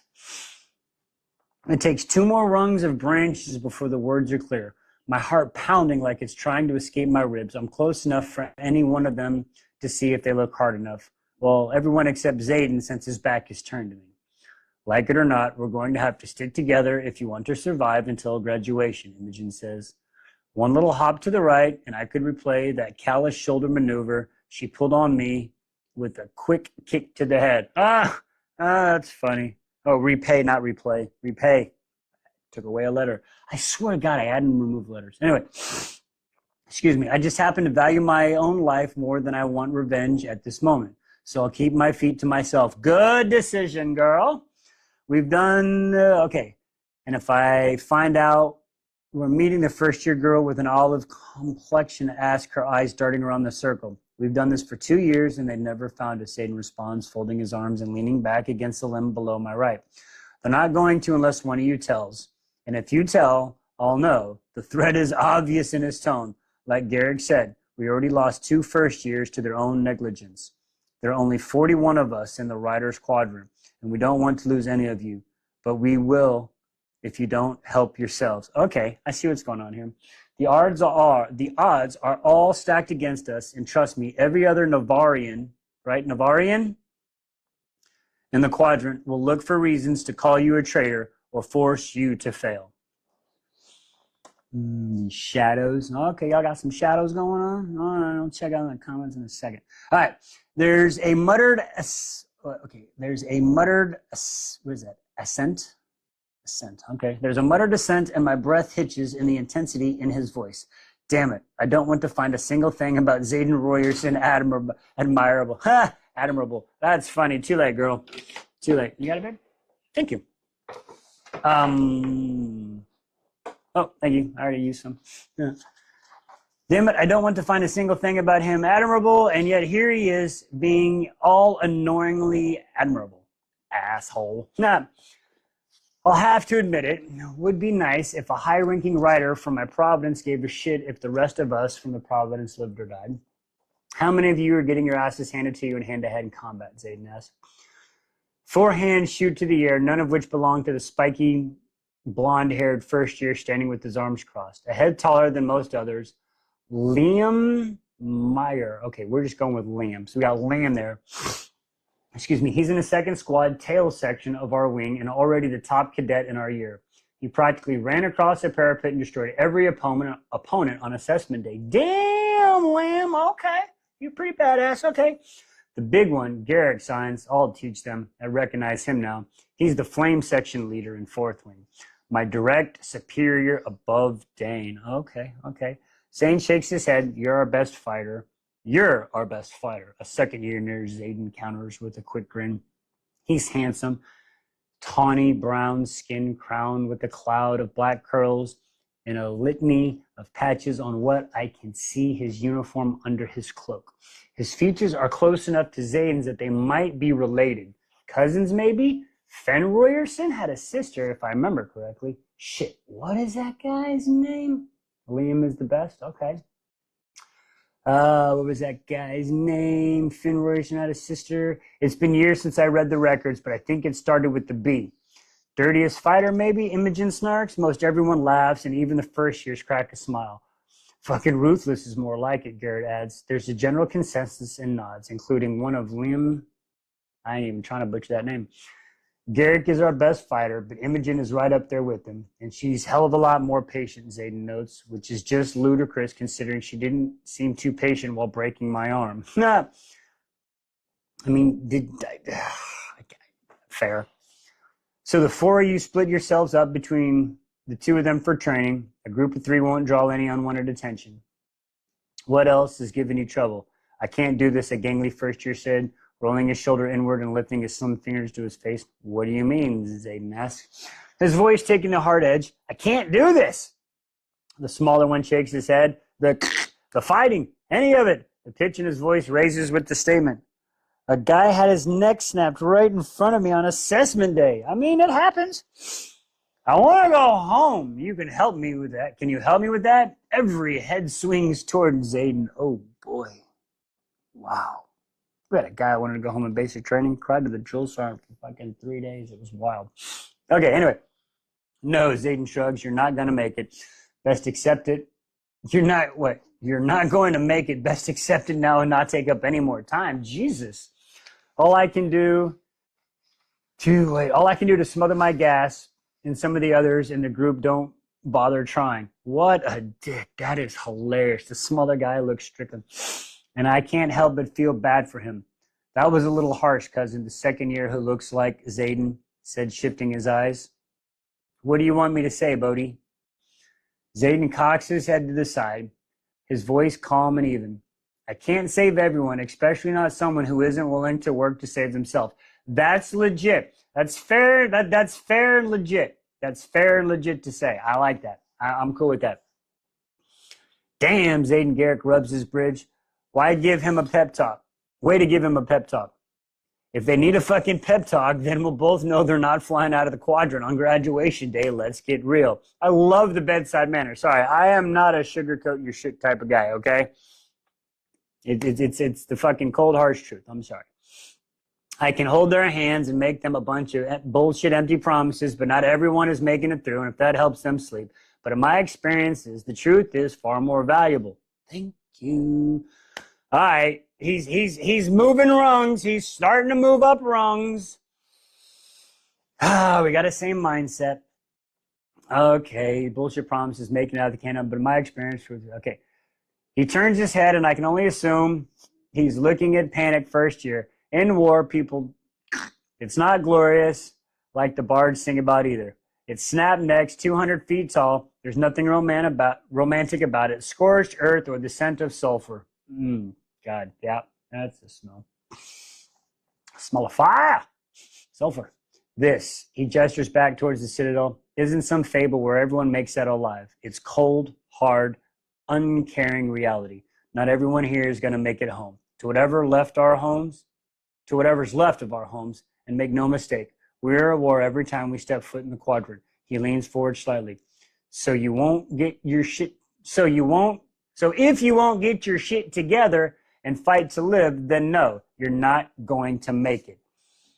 I can't help. It's friggin', excuse me, that's perfect. I love it. That's amazing. That's how it should be. Okay, here we go. Brrr, get your shit together. Only crickets dare break the silence. Now someone gave me a problem I can actually solve. Zayden's orders. Battle brief. A first year recognized, said softly. Her bunk is only a row away from Rihanna's and mine. Shit, what's her name? There are 2 women in the hall to know everyone, and I'm certain she's the third wing. It's not that I can't keep up, but the information. She shrugs. That's a tough one, Imogen responds. Turning to look at Zayden. Her profile in the moonlight is almost unrecognizable. It's the same person who shredded my shoulder. That Imogen is cruel, vicious even, but the way she's looking at Zayden softens her eyes, her mouth, her whole posture as she tucks short strands of pink hair behind her ear. You'll learn what they teach you, Zayden said to the first year, his voice taking a hard edge. Keep what you know, but recite whatever they tell you to. My brow furrows. What the hell does he mean by that? Battle Brief is one of the classes taught by scribes to keep the quadrant up to date on non-classified troop movements and battle lines. Yes, we learned that yesterday. The only thing we're asked to recite are recent events and general knowledge of what's going on near the front lines. Anyone else? Zayden asked. You better ask now. We don't have all night. Then it hits me. Other than being gathered in a group more than 3, there's nothing wrong with what they're doing here. There's no plot, there's no coup, there's no danger. It's just a group of old riders counseling first riders from within their providence. But if Dane knew, he'd be honor bound too. When do we get to kill? What the hell? When do we kill Violet Sorrengill? What the? We just come out of left field with that bullshit, right? Like, what did you say? The guy towards the back asks, my blood turns to ice. The murmur and assent among the group sends a jolt of terror down my spine. Yeah, Zayden, Imogen says sweetly. Lift her pale green eyes to him. When do we finally get to have our revenge? Excuse me. He turns just enough for me to see his profile and the scars across his face as he narrows his eyes at Imogen. I told you already, the youngest Sorrengail is mine, and I'll handle her when the time is right. Oh, you're going to handle her all right. He'll handle me? Yes, Violet. I'm sure he's going to handle you very, very well, and you won't complain. I'm just saying. Anyway, there were we. I'll handle... Okay, he'll handle me. Excuse me. I'm not some inconvenience to be handled. My short-lived admiration for Zayden is over. Didn't you already learn that lesson, Imogen? You look like Zayden chides from halfway down the circle. What I hear, Adios has you scrubbing dinner dishes for the next month for using your powers on the mat. Imogen's head snapped in that direction. Her mother is responsible for the execution of what? I should have done more. She used She used magic to snap her shoulder? That's kind of okay. That's kind of fucked up. If that's like what? Hang on. That's fucked up. That's fucked up. I don't like that. All right, you're going down a notch there, Imogen. All right, her mother is responsible. I mean, I get the aim, but still, that's fucked up. Not her daughter. All right, punishing children for the sin of their parents is not the Navarian way. Is the Navarian way, not the Tyrish. Ah, okay. So we get conscripted because of what our parents did years ago and shoved into this death sentence of a college, Imogen states. Yes, that's unfortunately victory. That's how it works. In case you don't notice, she's in the same death sentence of a college, Garrick retorts. Seems like she's already suffering the same fate. Am I seriously watching them debate over whether I should be punished for Lilith Sorengard's daughter? Like, for real. Don't forget, her brother Brennan Sorrengill, say Nads, she has just as much reason to hate us as we do her. He pointedly looks at Imogen, the first year who raised questions, and I'm not going to tell you again, she's mine to handle. Anyone feel like arguing? Silence reigns. Good. Then let's go back to bed and go in threes. He motions with his head, and they slowly disperse, walking away in groups of threes, just like he ordered. Zayden is the last to leave. I drew a slow breath. Holy shit, I just might live through this. All right. Excuse me. But I have to be sure they're gone. I don't move a muscle, even when my thigh cramps and fingers lock as I count to 500 in my head, breathing as evenly as possible to soften the beast of my galloping heart. Only when I'm sure I'm alone, when the squirrels scurry past on the ground, do I finish climbing from the tree, jumping the last 4 feet to the grassy floor. Zinnel must have a soft spot for me because I'm the luckiest woman on the continent. Shadows lunge behind, shit, and my mouth opened to scream, but my air supply is cut off by an elbow around my neck as I'm yanked against a hard chest. At least it's a hard chest. All right. Scream and you die, he whispered. My stomach plummets as the elbow is replaced by a sharp bite of a dagger at my throat. I freeze. I recognize that rough pitch of Zayden's voice Oh, fucking Zayden, of course. Fucking Sorengil. Whatever. My hand yanks back at the hood of my cloak. How did you know? My tone is upright and indignant. But whatever. If he's going to kill me, I'm not going down as some simpering little beggar. Let me guess, you could smell my perfume. Isn't that what always gives the heroine away in the books? He scuffs. I command shadows. Okay, now I was like, why are y'all calling him Shadow? Now I get why they call him Shadow Daddy. Duh. Dumbass Wise. Hey, my name is Wise, and I missed the Shadow Daddy thinking he would have shadows. Ah! All right, I command shadows, but sure, it was your perfume that gave you away. He lowers a knife and steps away. I gasp. Your signet is a shadow wielder? No wonder he's risen so high in the ranks. Shadow wielders are incredibly rare and highly coveted in battle, and able to distort entire drifts of griffins. Drifts, that's like a quiver or a murder of crows, right? That's what I remember yesterday. Drifts are just a group of them, like a murder of crows. It's a drift of griffins. Okay. If not, take them down depending on the signet's strength. What Aetios hasn't warned you not to get caught alone in the dark with me yet. Ooh. Hiding in the shadows where the Shadow Daddies work so well. That's funny. Okay. His voice is like rough velvet along my skin, and I shiver, then draw my own blade sheathed in my side, and I raise it to spin toward him, ready to defend myself to death. Is this how you plan to handle me, eavesdropping we are? He arcs his black brow and sheathes his dagger like I couldn't possibly pose a threat to him, which only serves to piss me off even more. Now, I might actually have to you. There's an undertone of the truth in those mocking eyes. This is just bullshit. Then go ahead and get it over with. I unsheathed another dagger, this one from beneath my cloak where it's strapped to my ribs, and back a couple feet to give me distance to throw them if he doesn't rush at me. He pointedly looks at my dagger, then the other one, and sighs, folding his arms across his chest. The stance is really the best defense you can muster. No wonder Imogen nearly ripped your arm off. Oh, damn. He's like fucking critiquing her now. That's so, you're not even worth, wowzers. Okay. I'm no more dangerous than you think. I flat out blustered. So I see. I'm quaking in my boots. The corner of his mouth rises to a mocking smirk. Fucking asshole. I flip my daggers in my hand, pinching them at the tips, then flick my wrist and fire them past the head, one on each side. They land solidly in the trunk of the tree behind him. You missed. He didn't even flinch. Did I? I reached for my last two blades. Why didn't you back up a couple steps and test a theory? Curiosity flared in his eyes, but it's gone in the next second, masked by the cold, mocking indifference. Every one of my senses is on high alert, but the shadows around me don't slide as he moves backward. His eyes lock in with mine.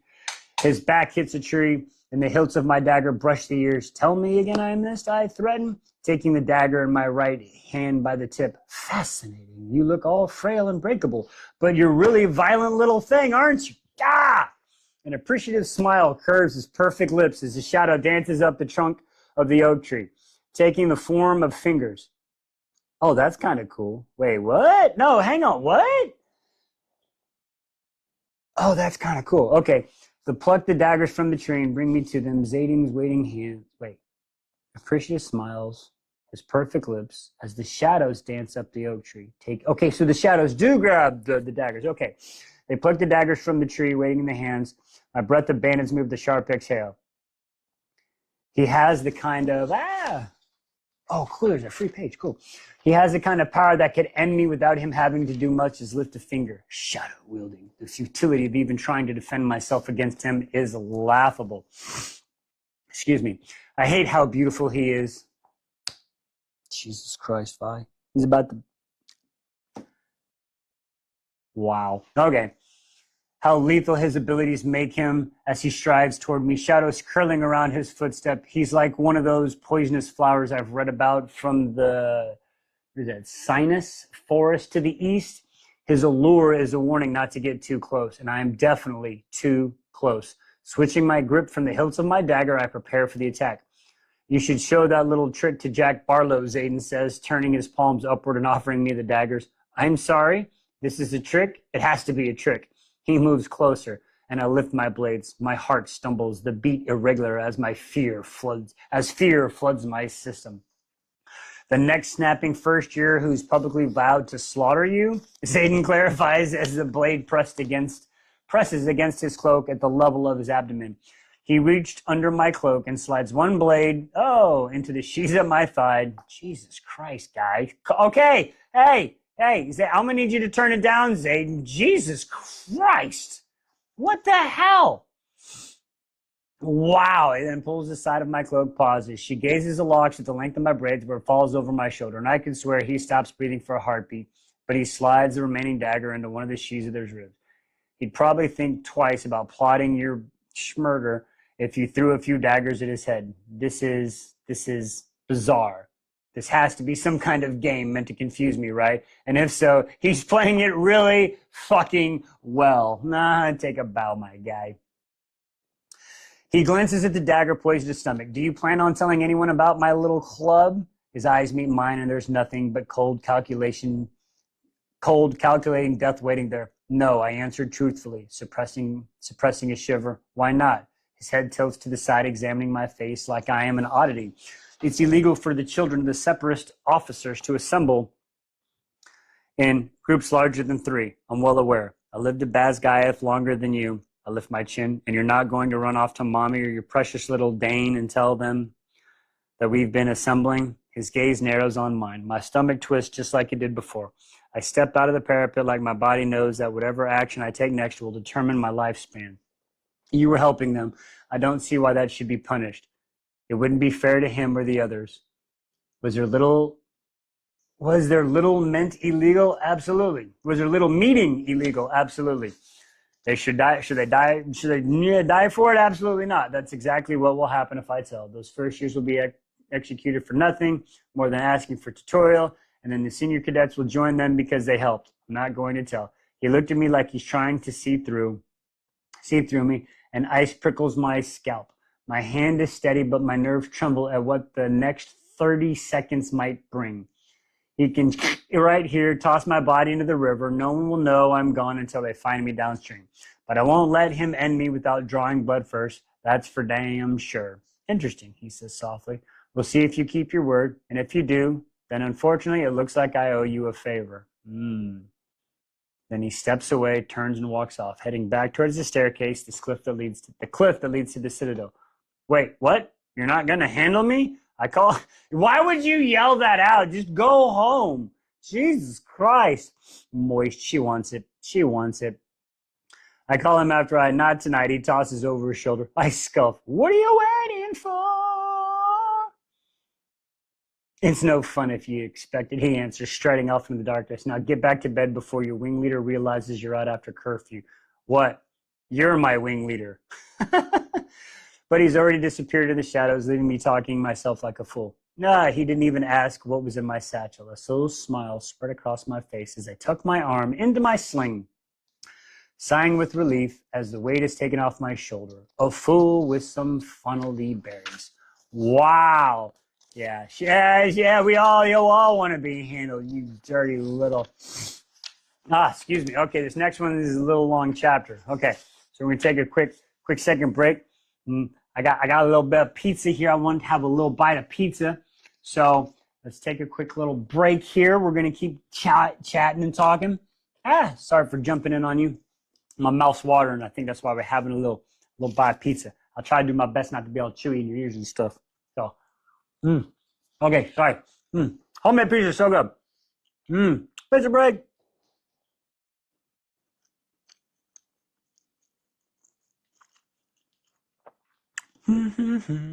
Oh, man, everybody got pizza? Everybody got pizza, it seems like. What did I think? That chapter was good. I liked it. I like the first 2 chapters. So, oh no, I'm sorry.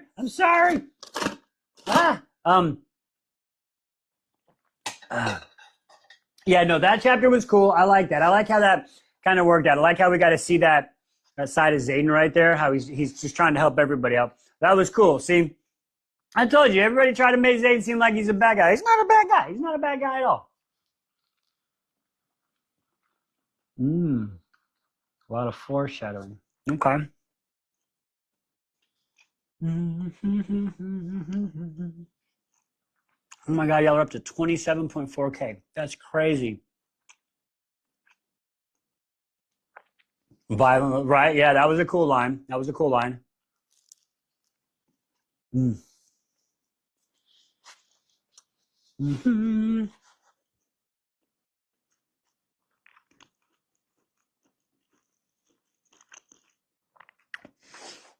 Courtney, no, you agree. I know I have my first reading, but that's why one reason I'm super excited for the ACOTAR announcement is when I read that to see what I missed when it was right in front of me and to be able to react to that.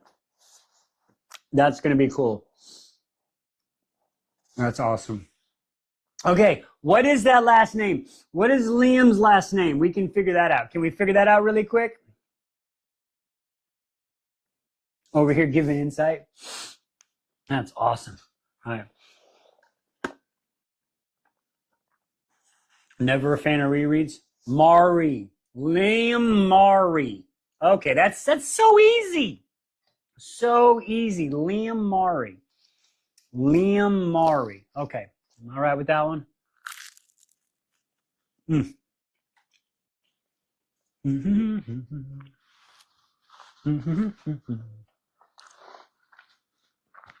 All right, we're gonna get started in about another quick little piece here. We'll get started again.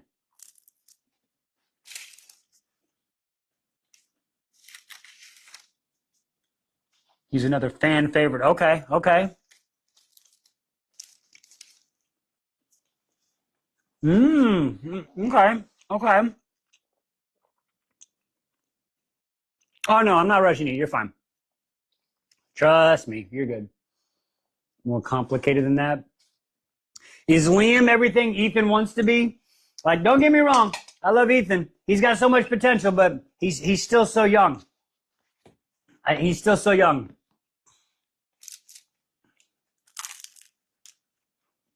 For sure. Maybe. I hope y'all don't hear my chewing and my swallowing. I'm so sorry. Turn my mic off. So he's not too loud. There. That way maybe you don't hear me so much.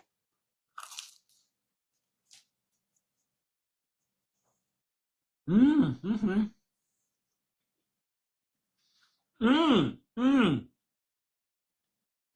He said he wishes he was Ethan. Okay, okay.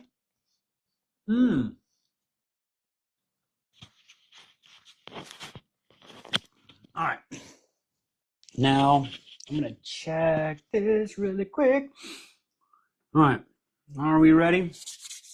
Let me get a quick drink really quick. Are there any questions before we get to the next chapter? Let's see. Any more questions really quick? Oh, she said buckle up. I'm getting so quick with this. I'm getting so quick. Did Liz make the pizza from scratch? Yes. Oh, I'm so sorry you have to hear it. Yes, she makes a homemade pizza. So Liz, she has her own sourdough. Go figure. So she makes all our bread. She makes a sourdough bread, and then she makes a loaf bread that we eat, and then she uses that and makes, their own pizza dough and everything. So yes, we eat very, very, very yummy here. Very yummy here. Excuse me. Oh, excuse me. Yes. Ooh. Riceanne is her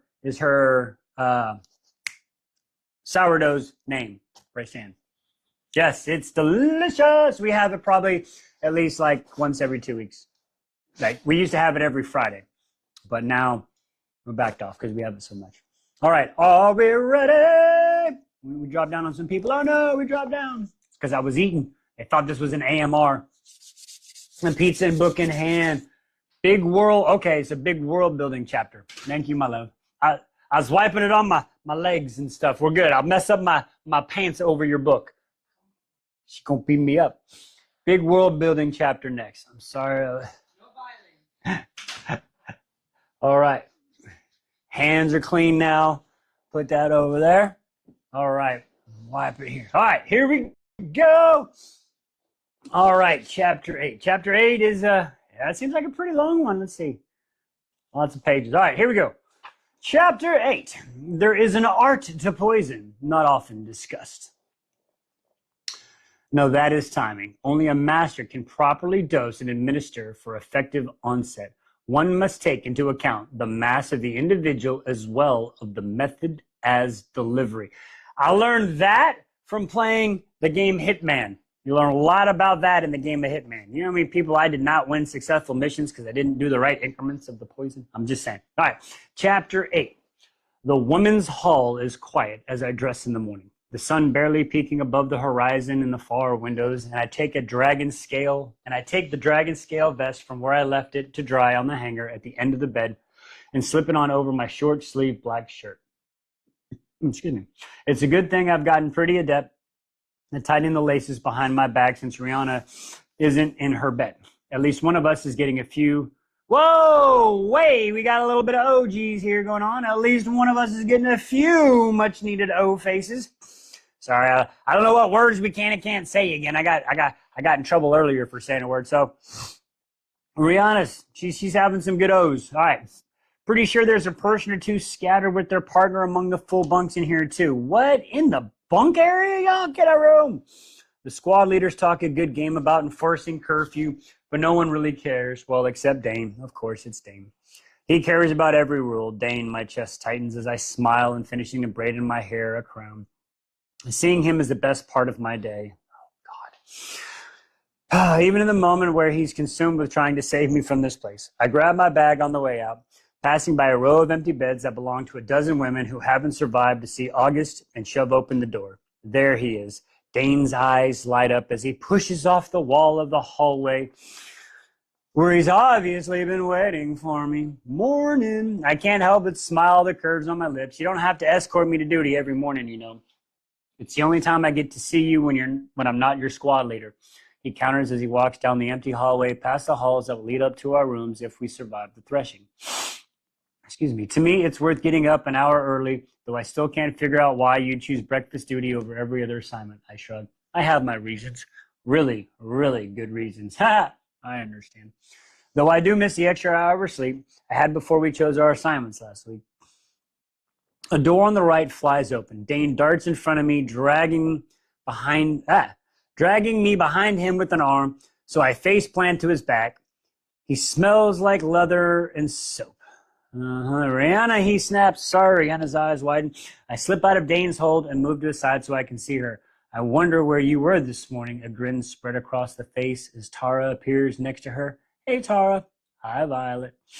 She gives me a wave that heads down the hallway, tucking her shirt into her pants. Uh-oh, we have a curfew for a reason, cadets. Dane lectures. If I fight the urge to roll my eyes, and you know no one is supposed to be in the private dorms until after threshing.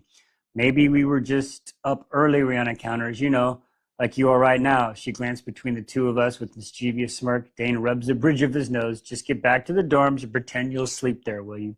Absolutely. She squeezes my hand as she passes by. Way to go, I whispered quietly. She had a thing for Tara since we got here. I know, right? She backs away with a smile, then turns to push them through the hall door.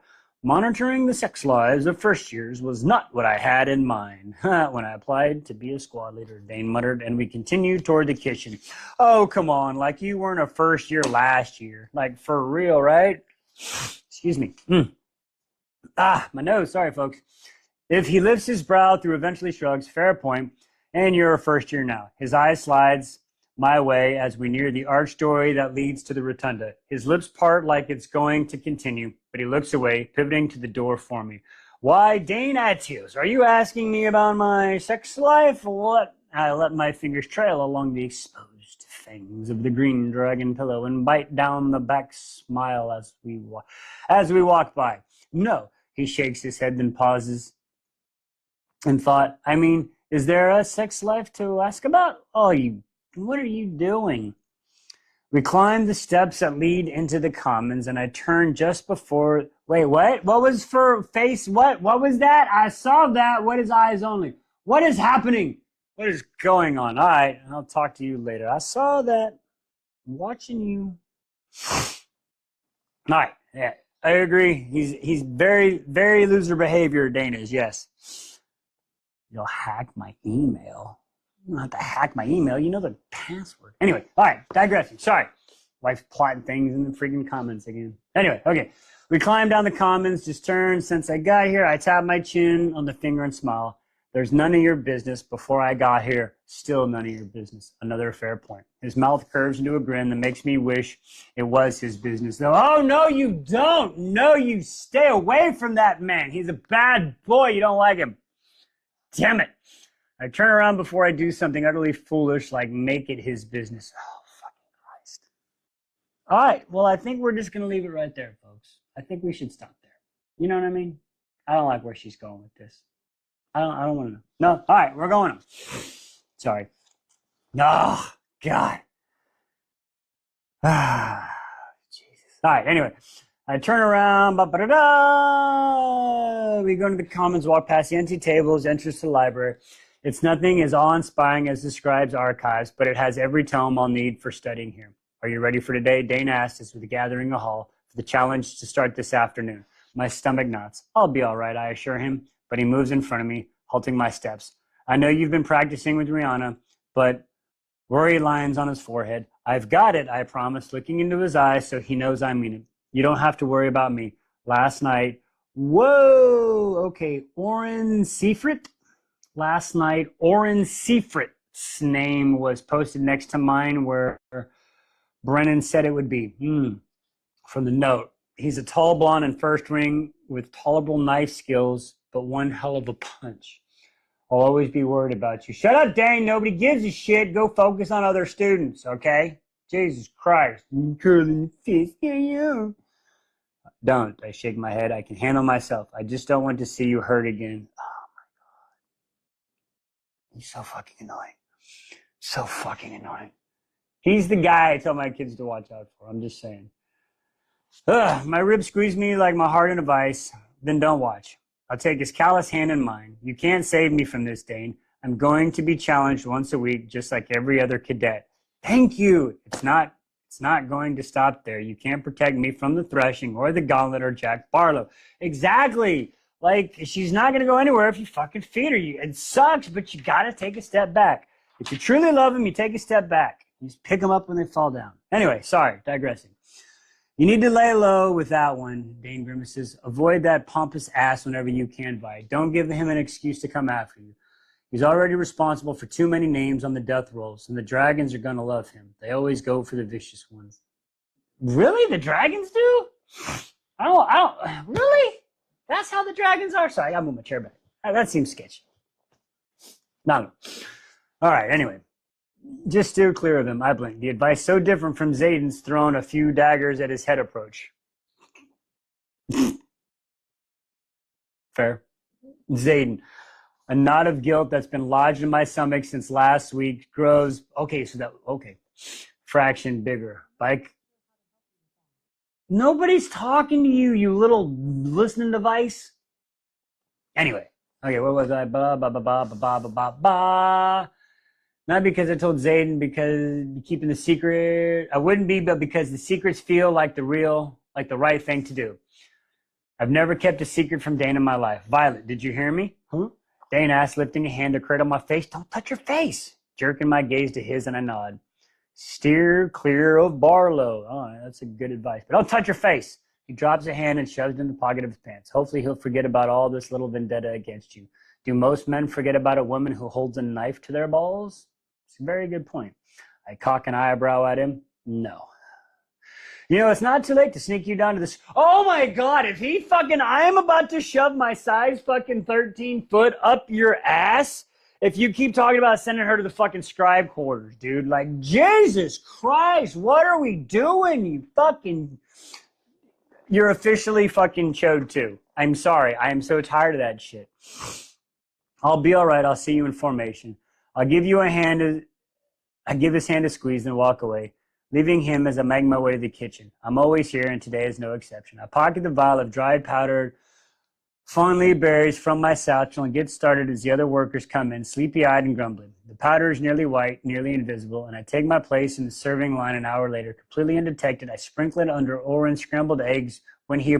Is she gonna make him have some watery bowels? Oh, we got some watery bowels. Oh, my God. Oh, wow. Okay, here we go. Keep the temperament for each specific breed in mind when you decide which dragons to approach and which to run from the threshing. What a way to start a fucking page. Holy shit. Okay. Wow. Okay. Professor Corey, is that Professor Corey, said his serious dark eye slashing toward his nose as he studies the new recruits from a beat. He then changes the projection from conjured from a green dragon tail to a red scorpion tail. He's an illusionist and the only professor in the quadrant with the signet ability to protect what he sees in his mind, which makes this class one of my favorite. What? That's cool. Hang on. His ability to project what he sees in his mind.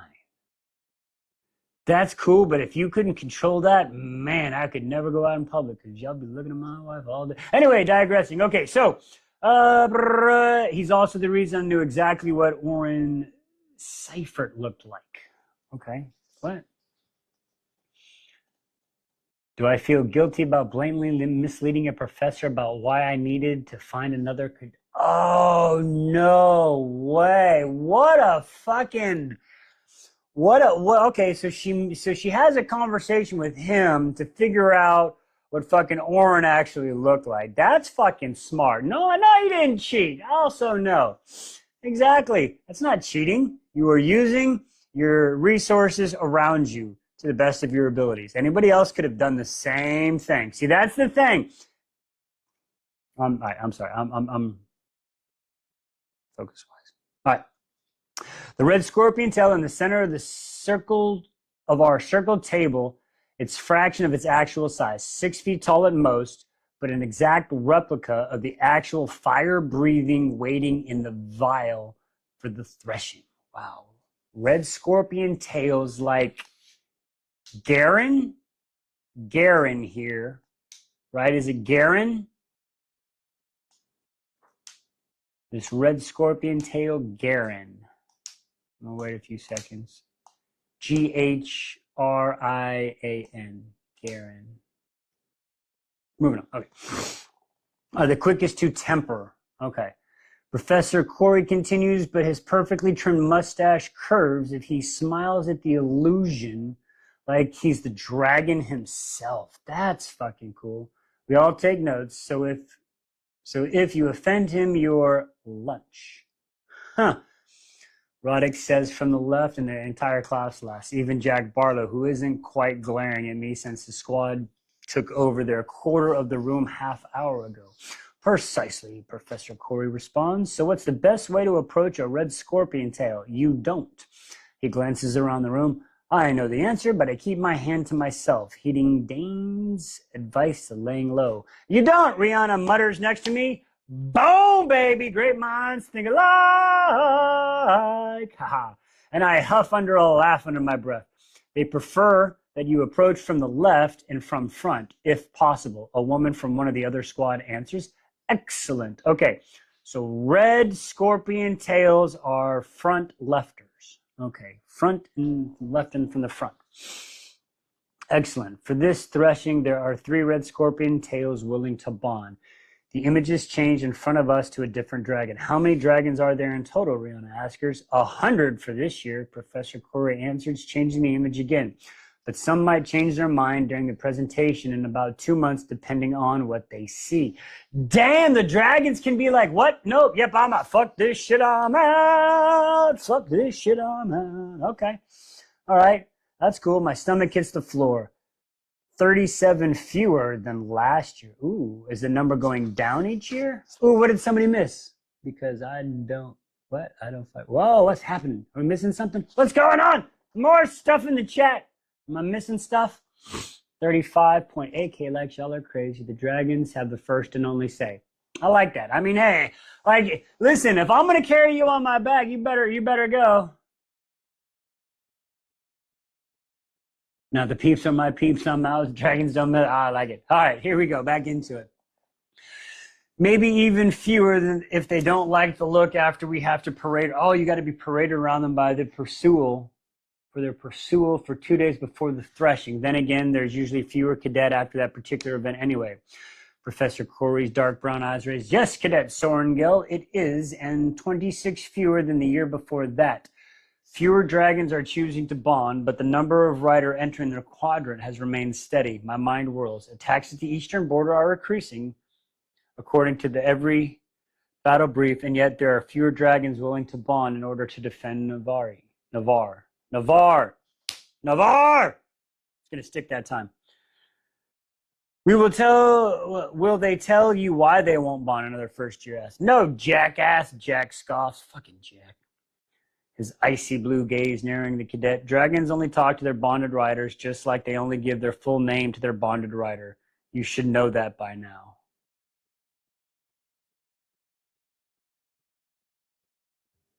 Wait a second. If dragons only give their name, then how did... Was that his... That wasn't Tarnish's fault. What? All right. Huh? Okay.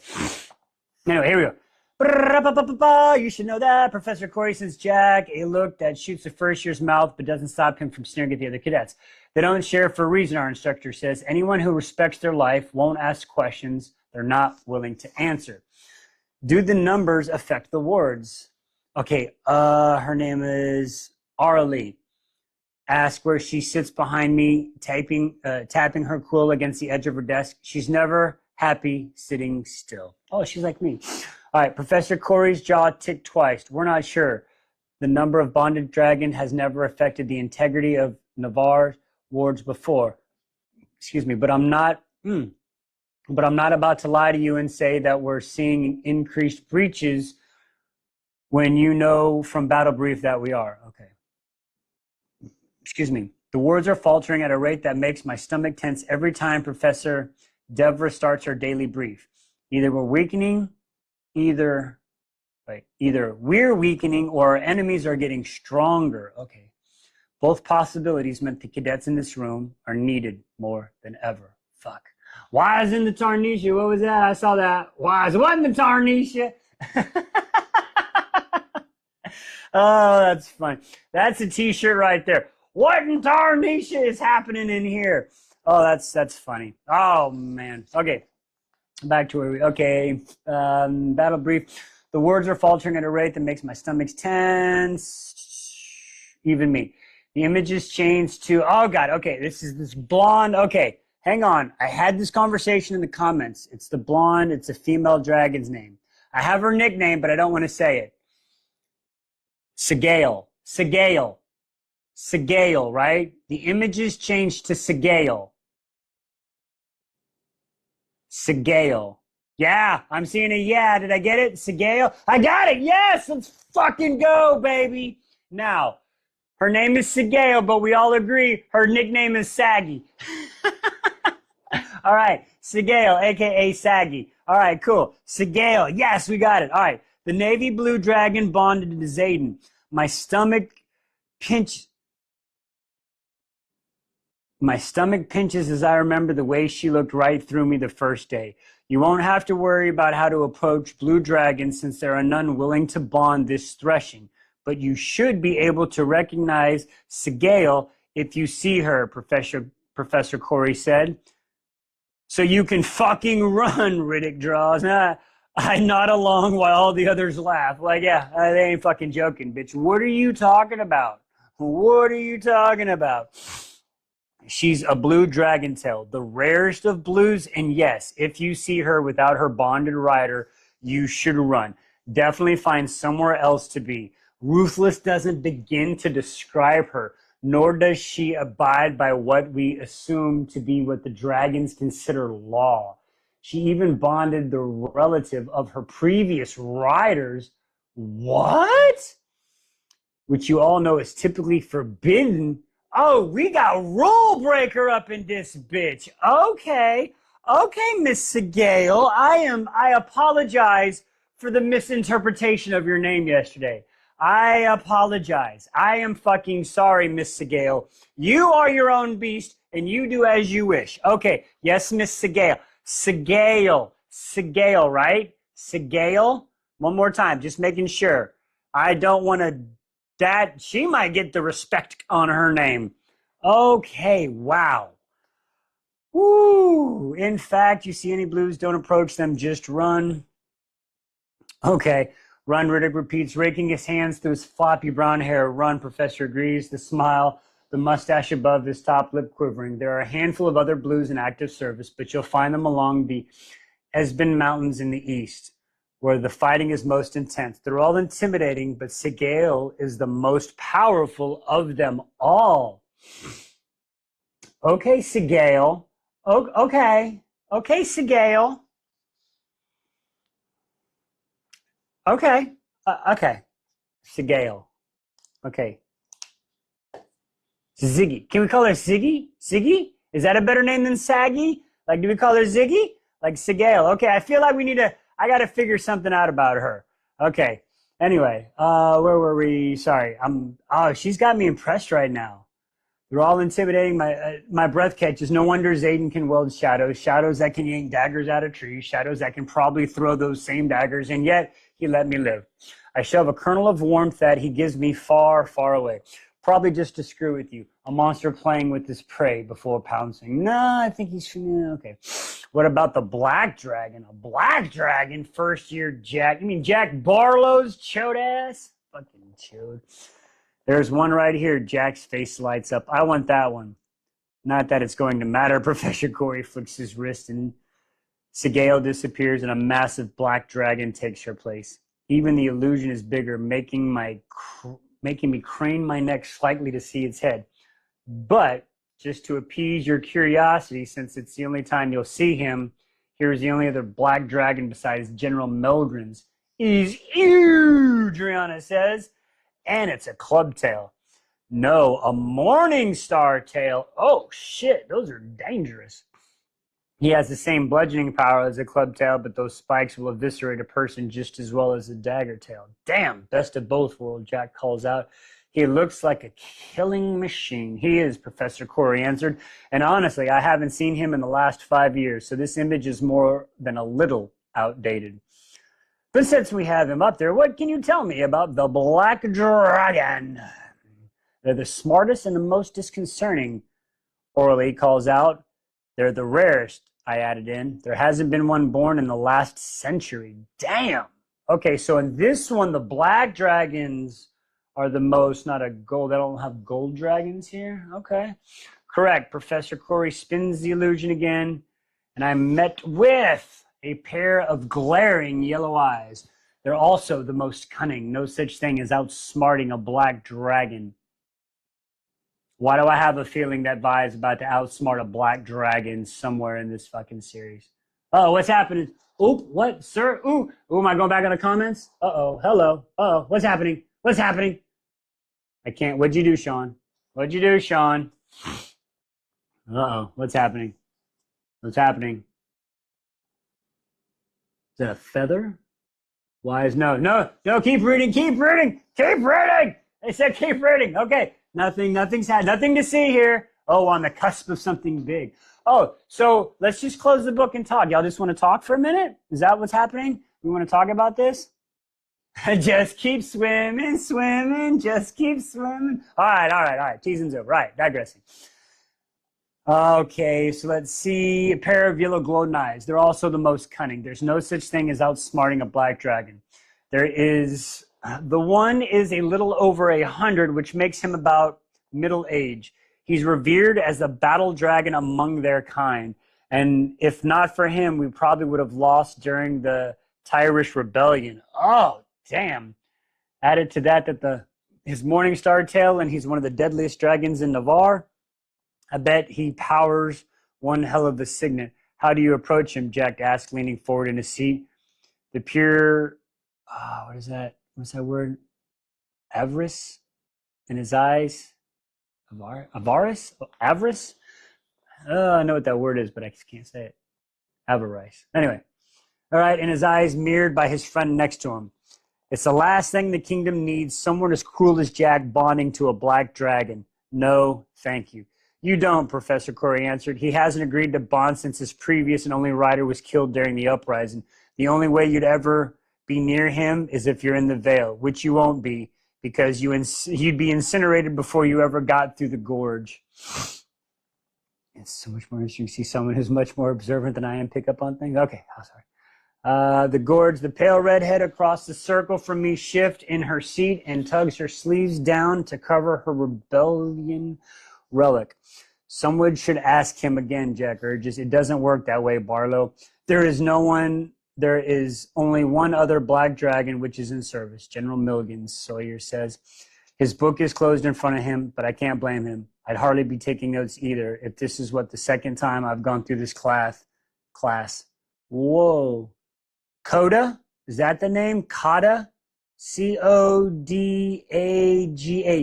That sounds like Coda. Coda. Big bad Coda. Coda? Coda. Coda. Okay, I got the thumbs up on Coda. Yes, we're getting them, folks. Y'all are learning me so good. I appreciate y'all learning me so good. All right, Coda right. Yes, Professor Corey nods. The eldest of their den and a sword tail, but just for curiosity's sake, Jack's glacial blue eyes. Why do I care about Jack's fucking blue eyes? Doesn't stray from the illusion of the unbonded black dragon still being projected. What signet abilities would this guy gift his riders? That's you figured out from the dragon, you dipshit. Even I know this. Fucking twat waffle. Ugh. Dude's so annoying. Professor Corey closes his fist, he moves and disappears. There's no telling. Signets are the results of unique chemistry between rider and dragon, and usually say more about the rider than the dragon. The stronger the bond, the more powerful the dragon, the stronger the signet. Fine. What was its previous riders? Jack asked. Was that Nalen's signet was siphoning Nalen? He's great about connections. Chill. What are we supposed to be happening? All right, I'm back. Pay attention after the chapter. Sorry. All right. Fine. What's the previous writers? Is siphoning. He could absorb power from various sources, other dragons, other risers, and use it or redistribute it. Wait, okay.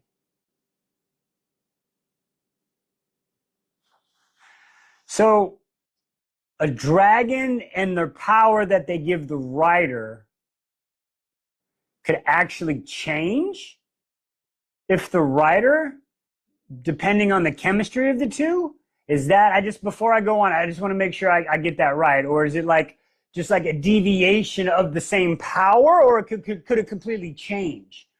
DW is saying yes. Okay, so it can be, it's unique to the pairing. Okay, it's cool. Fuck yeah. All right, cool. All right, cool. All right, sweet. That is badass. Okay, badass. Riddick's tone was a little more hero worshipping him. He was badass. That's cool. What kills someone with that kind of signet? Jack, you're a fucking chode. His arms crossed. He glances chest. Professor Corey glances at me for the heartbeat. Looking away, he attempted to use that power to retrieve a fallen rider, which didn't work because there's no signet capable of resurrection, and depleted himself in the process. Ouch. That's, wow. To use the phrase you'll become accustomed to after the threshing, and he burned out and died next to the rider. Damn. Something in my chest shifts, a feeling that I can't explain yet and I can't shake. Okay, if she's having that feeling, then something's going to happen.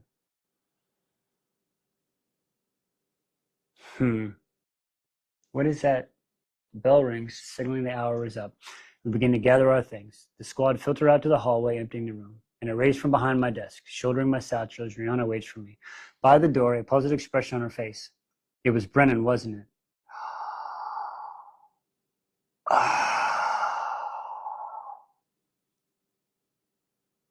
Fuck.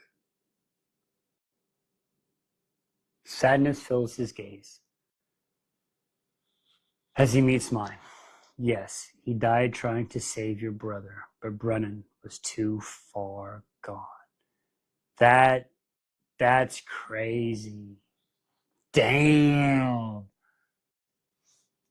That's a tight bond that the dragon burnt himself out. Oh, fuck. I told you Brennan was the fucking glue that held that family together. God damn, that's sad. Damn. Why would he do that? I shifted the weight of my satchel. Resurrection is impossible. Why would he essentially himself when Brennan was already gone? A stampede of grief tramples my heart, stealing my breath. Brennan would have never wanted anyone to die for him. That wasn't in his nature. Professor Corey sits back against his desk, pulling up a short, dark hair of his mustache and stares at me. Being a Sorengale doesn't do you any favors here, does it? God bless it. No, it doesn't. I shake my head. There are more than a few cadets here who would like to take me and my last name down a peg. He nods. It won't be like that once you leave. After graduation, you'll find that being General Sorengale's daughter means others will do just about anything to keep you alive, even pleased, not because they love your mother, but because they'll either fear her or want your favor. Which was nailin'? Damn, a little bit of both.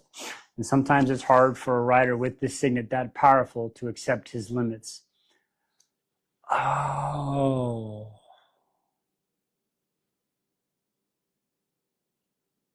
After all, bonding makes you a writer, but resurrecting someone from the dead, now that makes you a god. I somehow don't think Malik takes kindly to a mortal treading on that territory. Excuse me. Woo, thank you for answering. I turn and start toward the door. Violet, Professor Corey calls out, and I pivot to look back. I taught both your siblings. A signet like mine is too useful here in the classroom to let me deploy with the wing for too long. Brennan was a spectacular rider and a good man. Mira is shrewd and gifted in the seat. When it comes to riding, I nod.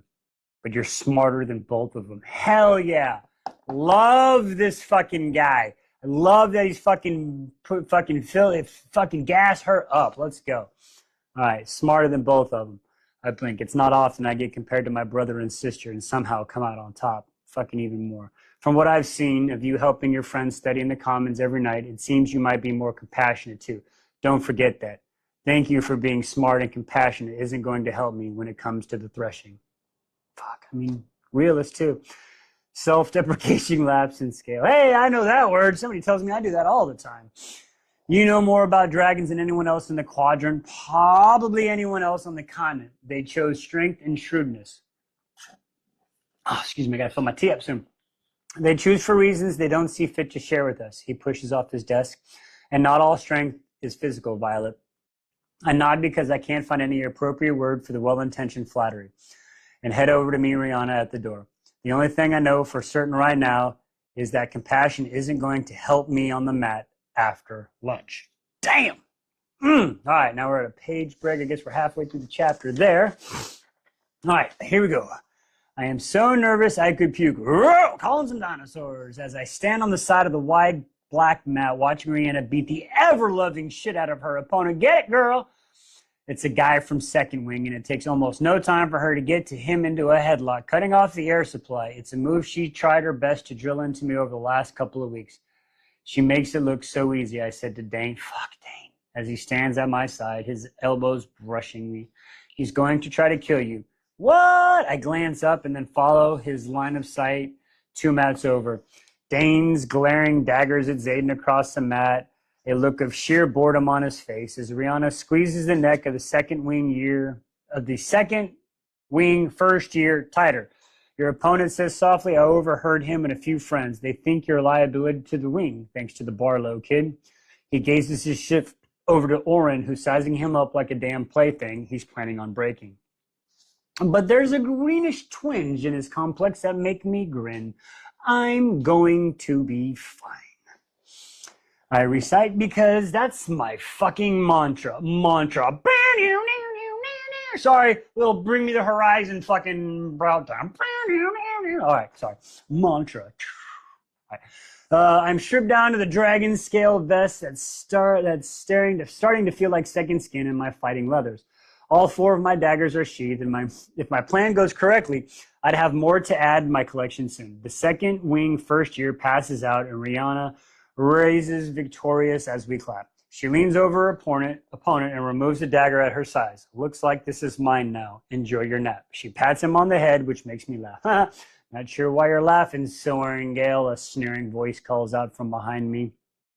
Whoever the fuck that is. I turn around to see, of course it's fucking Chode 1. Standing with his feet apart across from the wooden plank wall about 10 feet away, wearing a smile that can only be described as evil. Fuck off, Barlow. Gifting the middle finger, or sorry, as we like to say, vulgar gesture. I honestly hope you win today. Challenge. His eyes dance with the sadistic glee that makes me queasy. It would be a shame for someone else to kill you before I get a chance, but I wouldn't be surprised. Violets are so delicate, fragile things. No, you're a chode, and somebody needs to kick you in the jejunum really quick. And delicate my ass, he'd probably think twice about plotting your schmurder if you threw a few daggers at his head. I'm just saying. You're technically your wing leader said do it. I'm just saying. Just saying. Okay. Anyway, digressing. You could use Dane to maybe recall that picture, and if you got to go to court. All right. Daggers at his head. I unsheath my daggers from my ribs and flick them in his direction. Yeah, in one smooth motion. Yes, they land right where I intended. One nearly nicking his neck, and the other an inch beneath his balls. Twist his neck. Fear widens his eyes. I shamelessly grin and wiggle my finger in a wave. Violet Dane hisses as Jack maneuvers around my blade, stepping away from the wall. You'll pay for that. Jack points at me and stalks off, but the rise and fall of his shoulder is a little choppy. I watch his back retreat and then retrieve my dagger, sheathing them at my ribs before returning to Dane's side. What the hell was that? He sees. I told you to lay low when it comes to him, and you just pissed him off even more. Laying low wasn't getting me anywhere. I say with a shrug. Rihanna's opponent is carried off the mat. He needs to realize I'm not a liability, and I'll be harder to kill than he thinks. There's no ignoring that prickle in my scalp and let my gaze shift to meet Zayden's. My heart goes down. My heart does that damn stuttering thing again, as if he sent shadows straight through my ribs and squeezed into my organs. Ah, boy, she is all up in his head. He lifts the sorrow brow, and I swear there's a hint of a smile on his lip as he leaves, walking over to observe the fourth wing cadets at the next mat. Badass, Rihanna says as she moves to my thighs. Other side. I thought Jack was going to shit himself. I smother a smile. Stop encouraging her, Dane chastises. Shut up, I hate this dude. He's worse every fucking time I see his name. Ugh. Soaring Gale, Professor Imarato glances at his notebook and raises one bushy brow before continuing. Seifert! Swallow back the panic threat that creep up to my throat. I step onto the mat opposite Oren, who's definitely looking green now. Right on time.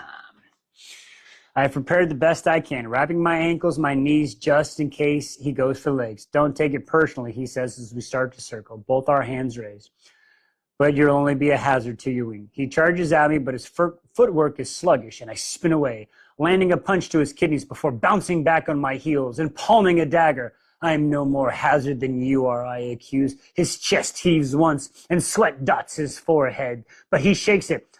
He shakes it off, blinking rapidly as he reaches for his own knife. My sister is a healer. I heard your bones snap like twigs. Why don't you come find out? I force a smile and wait for him to charge again, because that's what he does. I've had 3 sessions to watch him from a few mats over. He's a bull.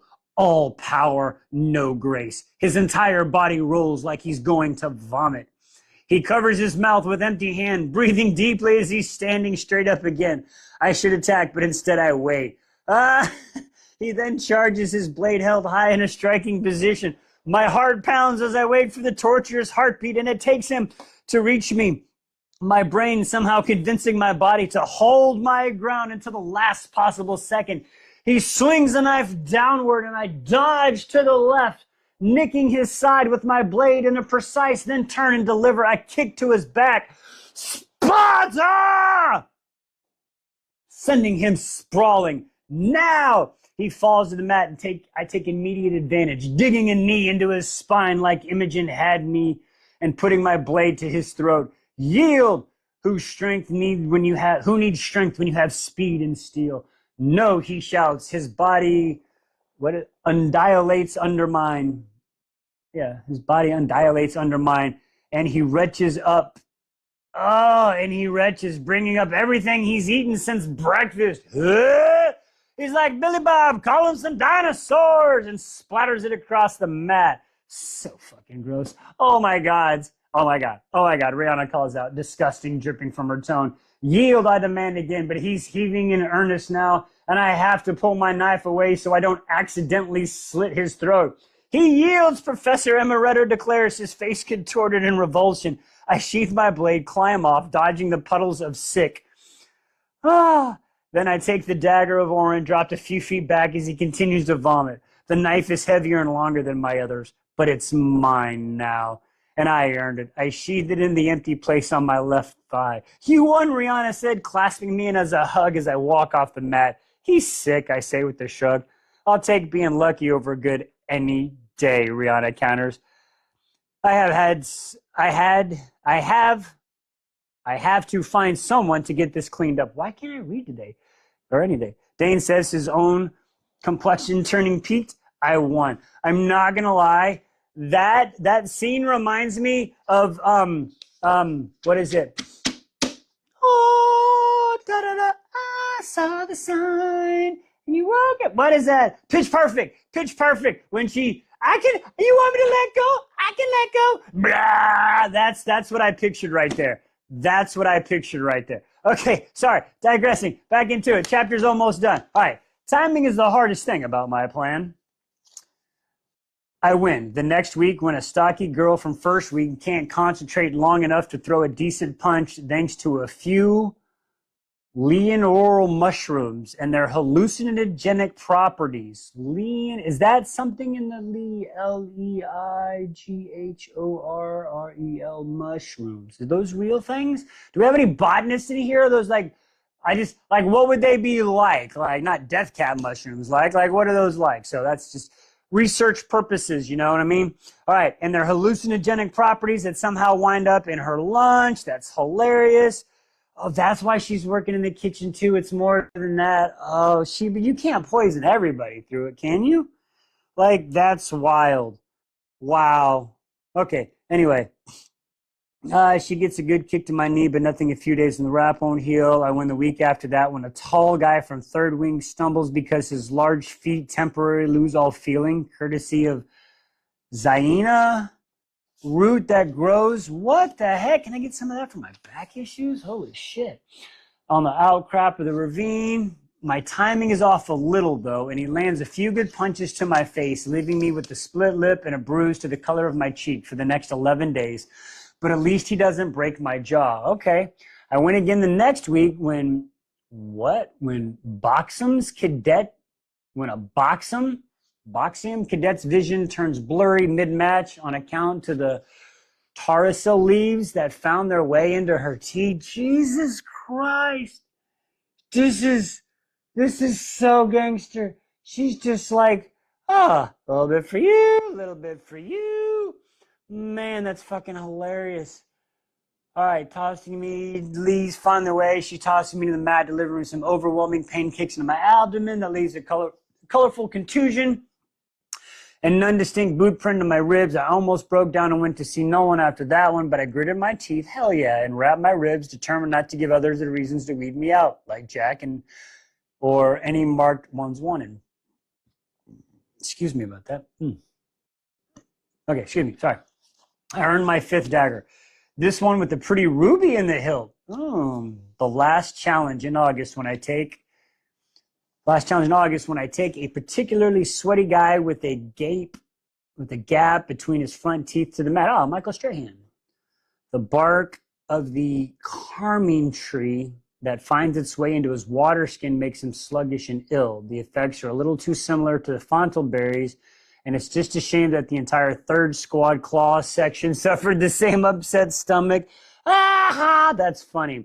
Must be something viral. At least that's what I say when he finally yields to my headlock after dislocating my thumb and nearly breaking my nose. Jesus, Violet.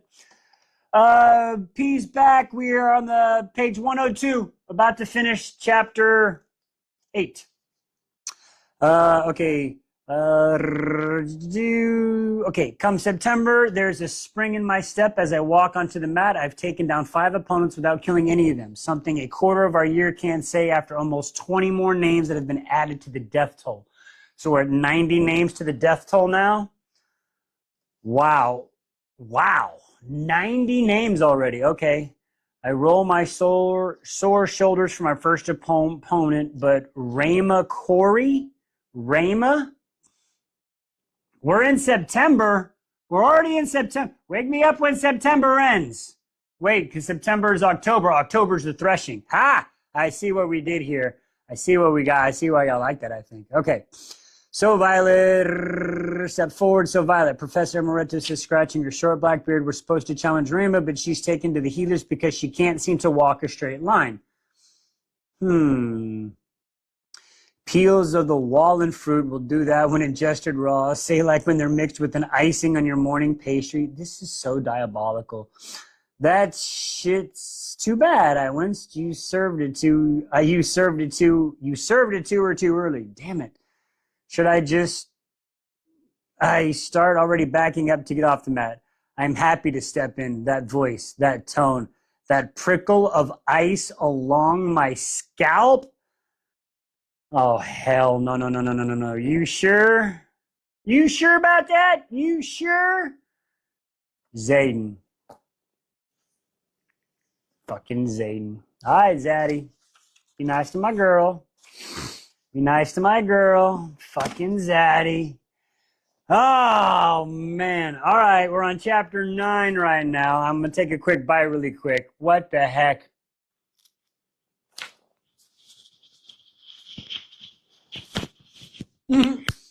Clarissa, you're wild. Oh, my God. She said, I'm going to take your place. She said, I'm going to take your place. That's so funny. That's hilarious. Okay. I have to step away really quick because I need a drink, unless Twisted List wants to come out, but I don't want her to top my drink off. So, talk to Mort and Connor. Everybody say hi, Connor. Hi, Mort. Hello. Hello. I'm just getting some iced tea, but I can still talk to you because I have a really cool microphone. So I'm going to fill up my iced tea from my little pitcher because Twisted List makes me a wonderful iced tea every few days because she is an amazing woman and a great pilot. Okay, here we go. Here we come to save the day. Haha. Where are the kitties? The kitties are inside. The kitties are inside. Yes. Needed that. Maybe Twisted can. Well, I have the pizza out here, so too. So if we have to bring a cover, but we do need to bring some kitties out here, I think, in the evening. No, we saved. Yeah, wait, I got to do it this way. Yes, we went back after the castle. We went back and found him. Twisted List was like, I could not let Mort stay there. Couldn't let it happen. Couldn't let it happen. All right, excuse me. Oh, she did a great job making him. Holy shitballs. Sorry. Hang on. Oh, yeah, she did a great job making him. And she did it so fast, too. Like, she does it so amazing. 43K likes. So amazing. And also, just so y'all know, everybody, y'all see the old, here, I'll pull out of the way again just so you see. You know, she made Danica's jacket. And as you see, we've got the old Fendery sword right there, right? So we got that there. But eventually, and I'm not rushing her, and she knows this. I feel bad when I say this because she's going to take it the wrong way. But she's actually making me a Goldrun sword with the ruby, and she learned how to use resin and all that shit. So that's going to go there, and that's going to be the centerpiece. So that's going to be cool. I know. I listen, Danica has not earned enough respect for me to even try about her damn last name. It pissed me off. Okay, anyway, here we go. I feel she needs to make some daggers too. Ooh, some daggers. Daggers. TL is so cool. I've watched the videos. Okay. Are we about ready for chapter 9, everyone? Chapter 9, here we are. That's where we're at right now. Chapter 9. We're about to go there.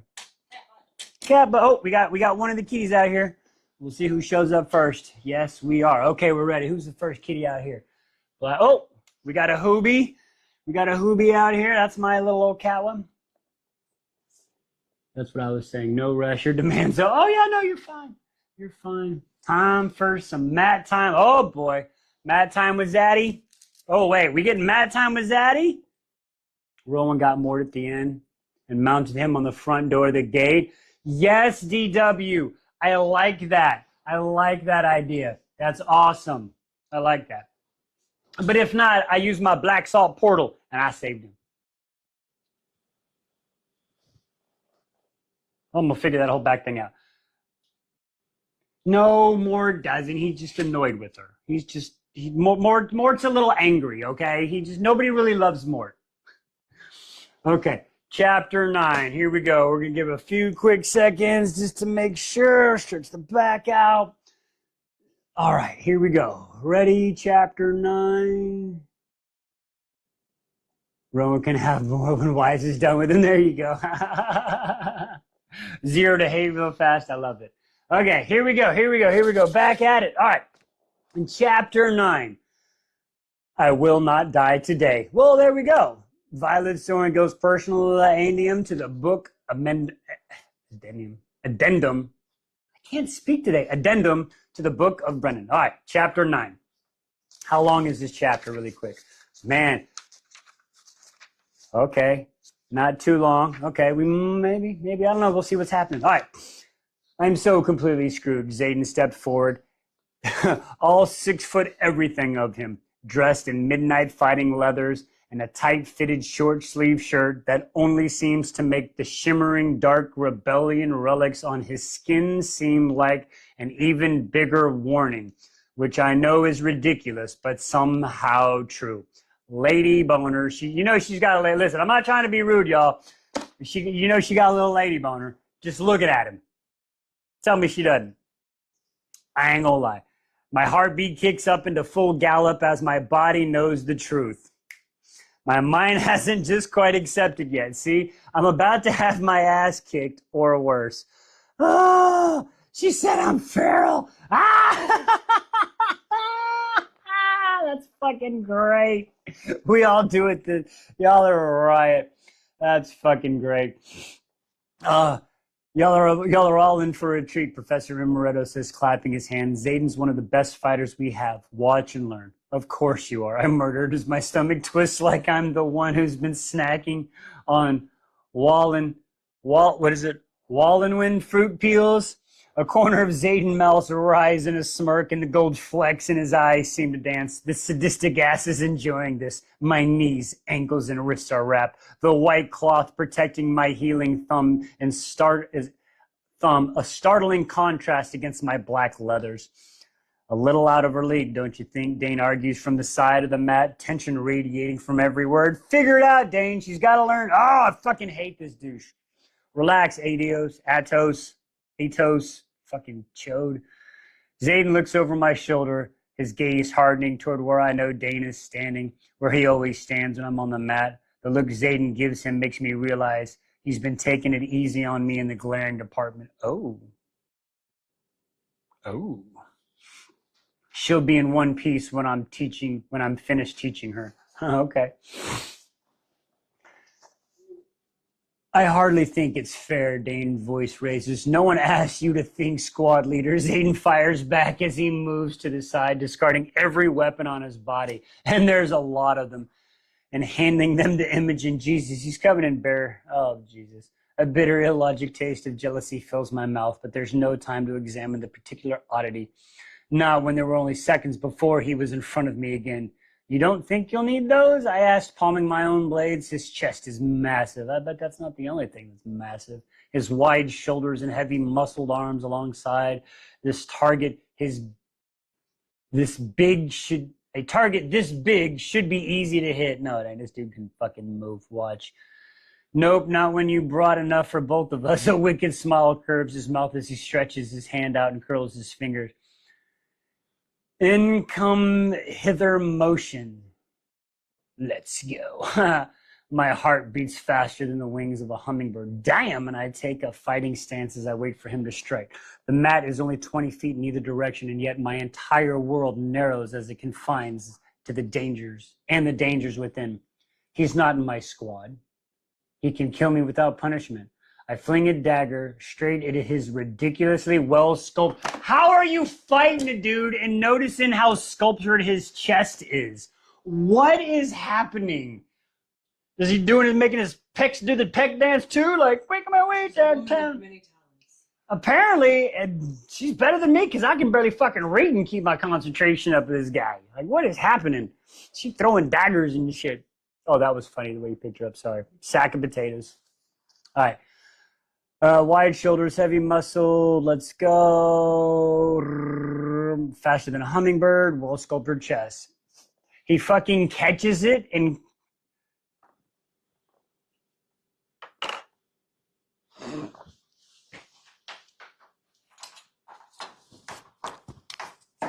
emotional support culture. like, if y'all know that guy on here on TikTok, Jordan the Stallion, the guy that does all the videos, he'd be throwing his glasses. If I was throwing glasses, I'd have thrown my glasses right there just to fucking yeet.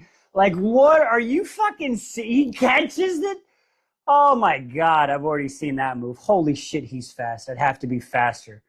I bet the only thing faster is a 15-year-old on prom night, right? I'm sorry, that's wrong. Okay, it's a single advantage I have. It's my only thought as I move forward, as I swipe and kick combo Rihanna's drilled into me over the past 6 weeks, which she's seen a bazillion times.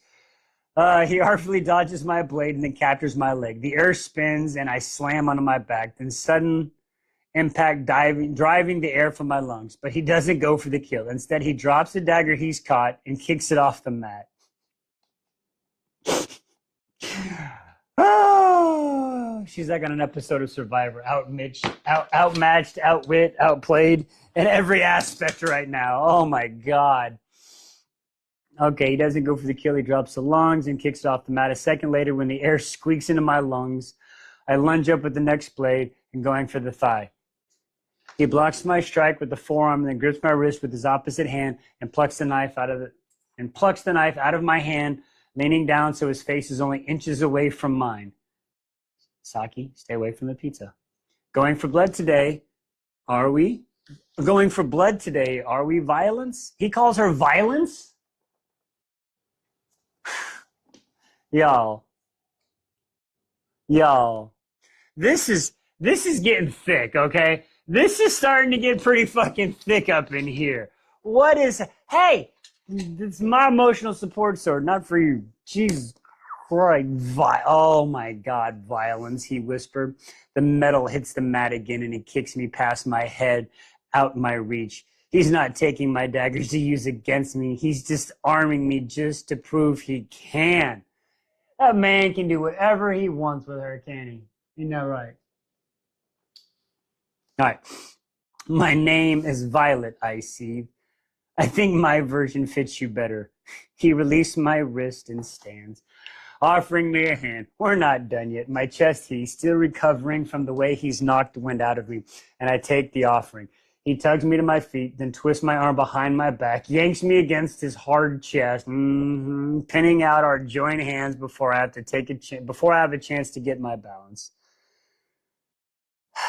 I can see this all playing out too, and it's just you can see the whole like I can see it so like, damn it, agreed, damn it, I'm with you, Vi. There's a tug of my hip and another dagger is pressed to my throat, and his. Hey, be nice. Across my ribs, and he might as well be a statue for me to give him there. For all the give there is in his frame. There is no use slamming my head back. He's so tall that it only annoys him. You can't do the grab him and drop down. He's just going to fucking lift you all fucking 65 pounds of you up. I swear to God. Oh, Jesus. Don't trust a single person who faces you on this mat, he warns you in a hiss. His breath warm against the shell of his ear. Even though we're surrounded by people, I realized he's quiet for a reason. This lesson is just for me. He's fucking I told you. Even from someone who owes me a favor, I counter my voice just as low. My shoulder starts to protest the unnatural angle, but I don't move. I won't give him the satisfaction. He drops the third dagger he's taken from me and kicks it forward to where Dane stands and the other two already in his hand. There's schmurder in his eyes, and he glares at Zayden. I'm the only one who decides when to grant that favor, not you. God damn! Just okay, Dad. Yeah. Okay, Zaddy. Just fucking admit it. God damn. Like, you're outmatched, Vi. I'm sorry. Zayden releases my hand and steps back. I whirled, punching for his throat, and he knocks my hand. Bitch, please. That's exactly what he said. Good, he says with a smile, deflecting my next blow without so much as a hitch in his breath. Going for the throat is your best option as long as it's exposed. Fury makes me kick out again at the same pattern, muscle memory taking over, and he captures that leg, this time snatching the dagger, sheathing there, dropping it to the mat before he lets me go, cocking a disappointing eyebrow at me. I expect you to learn from your mistakes, and he kicked it away.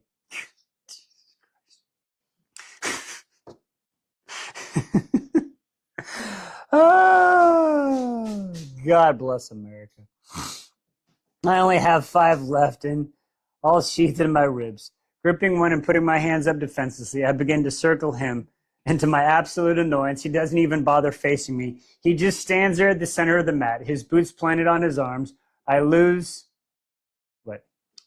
and move his arms loose as I move around him. You going to prance, or are you going to strike? Fuck him. I punch forward. He dips, and the knife sails over his shoulder, missing him by 6 inches. My stomach drops as he grips my arm, yanking me forward and flipping me around the side of his body. I'm airborne. I can see my house from here. For a heartbeat before I smack into the mat. My ribs, taking the impact. He cranks my arm into a submission hold.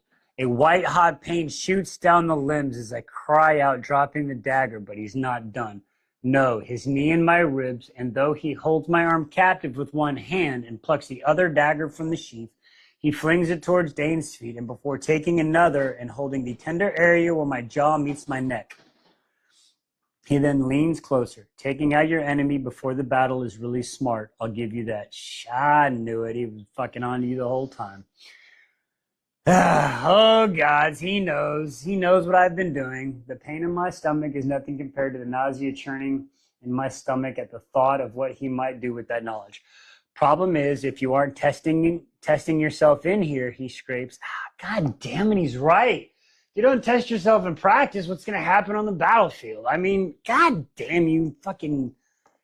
This dude's got a little bit of brain and bronze in him, doesn't he? Fucking Christ. Can't compete with a man like that? Can't compete? All right. You're not going to get better. You'd rather I die? No doubt. I fire back at the side of my face pressed in that. This isn't just painful, it's humiliating. And be denied the pleasure of your company, he mocks? I fucking hate you. The words are passing my lips before I can shut my mouth. That doesn't make you special. Apparently it does, because apparently everybody loves Zayden right now. Let's just get it real, okay? I'm just saying. All right. The pressure released from my chest, and the arm gets on his feet, kicking both daggers towards Zayden. 2 more. I only have 2 more, and now my indignation and anger far outweigh my fear. Ignoring Zayden's outstretched hand, I gain my feet, and his lips curved into an approving smile. She can be taught. She's a quick learner, I retort. That remains to be seen. He backs up 2 steps, putting a little space between us before crooking his finger at me again. You made your damn point. I snap loud enough that I hear Imogen gasp. Trust me, I've barely gotten started. He folds his arm and leans back on his heels, clearly waiting for me to move. I don't think, I just act. God, bye, you are a thinker. Hello. You're killing me right now. Going low and kicking out the backs of his knees, he goes down like a tree. Okay, I'm sorry. I'm sorry. I sound more satisfying than I pounce. Trying for a headlight, doesn't matter how big someone is, they still need air. And if you can't get around them, though. I catch his throat in the crook of my elbow and I squeeze. Instead of going for my arms, he twists, grabbing a hold of the backs of my thighs, so I lose my leverage and our bodies careen into a roll. He comes out on top. Of course he does. Zaddy's always on top, isn't he? His forearm rests again against my throat, not cutting off my air, but definitely capable of it. His hips have mine pinned, my legs useless on either side of his, and he lies heavily breathing between my thighs. He's unmovable. Everything around... Oh, I'm sorry. Sakibu. I kicked the cat. I'm sorry. I can't let him win. Yeah, you can. I slip one of my last daggers free and go for his shoulder. He seizes my wrist and pins it above my head. Jesus Christ. Shit. He rushes up my neck. Flame licks my cheeks as he lowers his face so his lips are inches away from my... Calm down, ladies. Calm down. Calm down in the comments here. God bless America. Fucking beautiful. Okay, sorry. He rushes up my neck, cheeks are lower, his face is only... I can make out every speck in his golden onyx eyes, every bump and ridge of his scars. Beautiful fucking asshole. You're not our boss. That's funny. That's funny. Okay. All right. My breath catches, my body warms. A treacherous bitch. You are not attracted to toxic men. I remind myself, and yet here I am, getting all attracted. I've been here since the first second I saw him. I feel like I'm being honest. He pushes his fingers into fist, forcing it open, and sends the blade skittering across the mat before letting go of my wrist. Get your dagger. What? My eyes open wide. He has me defenseless in the kill position. Get your dagger, he repeats, taking my hand in his, retrieving the last blade I have. His fingers curve over mine, clasping the hilt. Fire races along my skin at the feel of his fingers lacing mine. Toxic, dangerous, wants to kill you. Nope, doesn't matter. Moist. My pulse still skeeters like a teenager. You're tiny, he said as an insult, well aware. Jesus Christ, this is wild for 2026. So stop going for bigger moves that expose you. He drags the tip of the dagger down the side. A short rib shot would have worked just fine. Then he guides his hands around my back, making himself vulnerable. Kidneys are a good fit from this angle too. I swallow, refusing to think of other things that are good fit at this angle. Jesus Christ, folks. Connor, what are these ladies? I'm done. This is not one of those scenes, ladies and gentlemen. We're supposed to be fighting on the mat. Supposed to be mat fighting. What is happening? What is happening here? Jesus. Where am I? Hang on. Damn it. I lost my page. Where did I go? Hang on. Gadget. All right. You're tiny. Well aware. My eyes narrowed. Stop going for the bigger moves that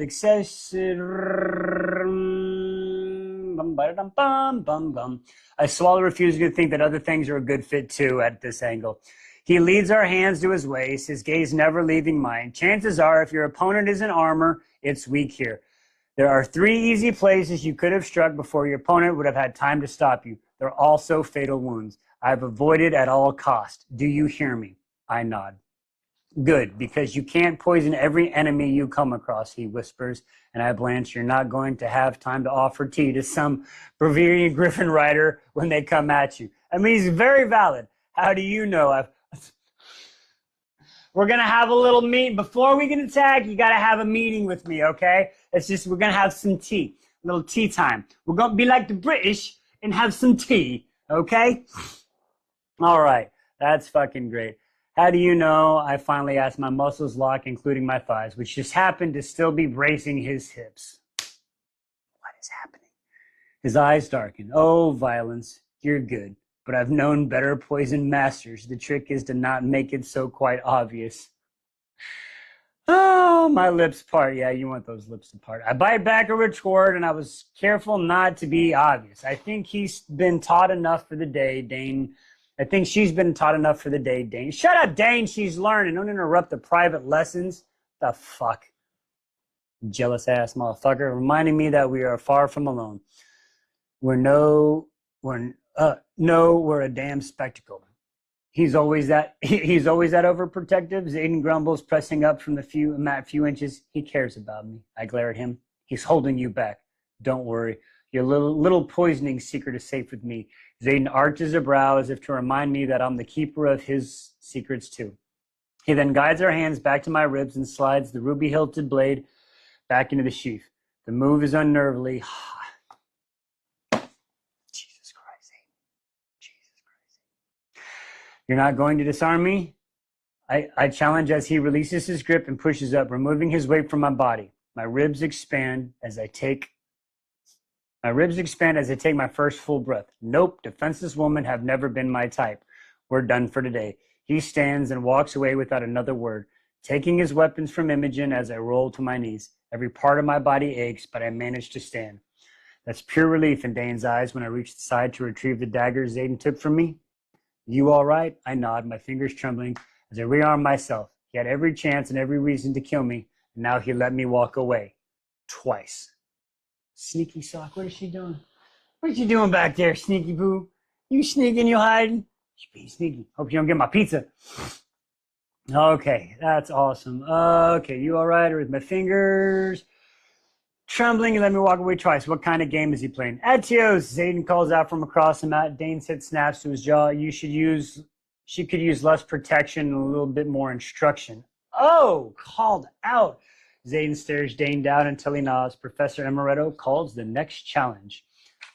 All right, I'm just surprised he let you live, Dane said later that night in his room as his thumbs dug into the muscles between my neck and shoulder. Where you get private massages? That's some bullshit. From that chode. It hurt so delicately, as it was well worth the pain sneaking up here. His blankets are soft against my belly. Wait, I can hardly think he commanded respect by snapping my neck on the mat. His blankets are soft against my belly, and the chest line is bed bare from the waist up, except for the constricting band around my breasts and ribs. Besides, it's not his way. Dane's hands pause by my skin. Because you know what his way is? The guilt of keeping Zayden's secret makes my stomach drop. He told me he didn't see a reason to kill me himself when the parapet would do it. I answered truthfully, and let's face it, he's had plenty of chances to take me out if he really wanted to. Dane hums in a thoughtful tone of his, continuing to work out my stiffness and aching muscles as he leans over from the side of my bed. Rihanna drills me for another 2 hours after dinner, as I was barely able to move by the end of it. Guess I wasn't the only one Zayden scarred this afternoon. Do you think could be plotting against the Navarre and still have bonded? God damn it. Hang on. Segale. Do you think he could be blotted against the Navarre and still have bonded Segale? I asked, my cheek against the blanket. I did at first. His hands moved down my spine, pressing into the knots that made me lift my arms almost impossible the last half hour of training tonight.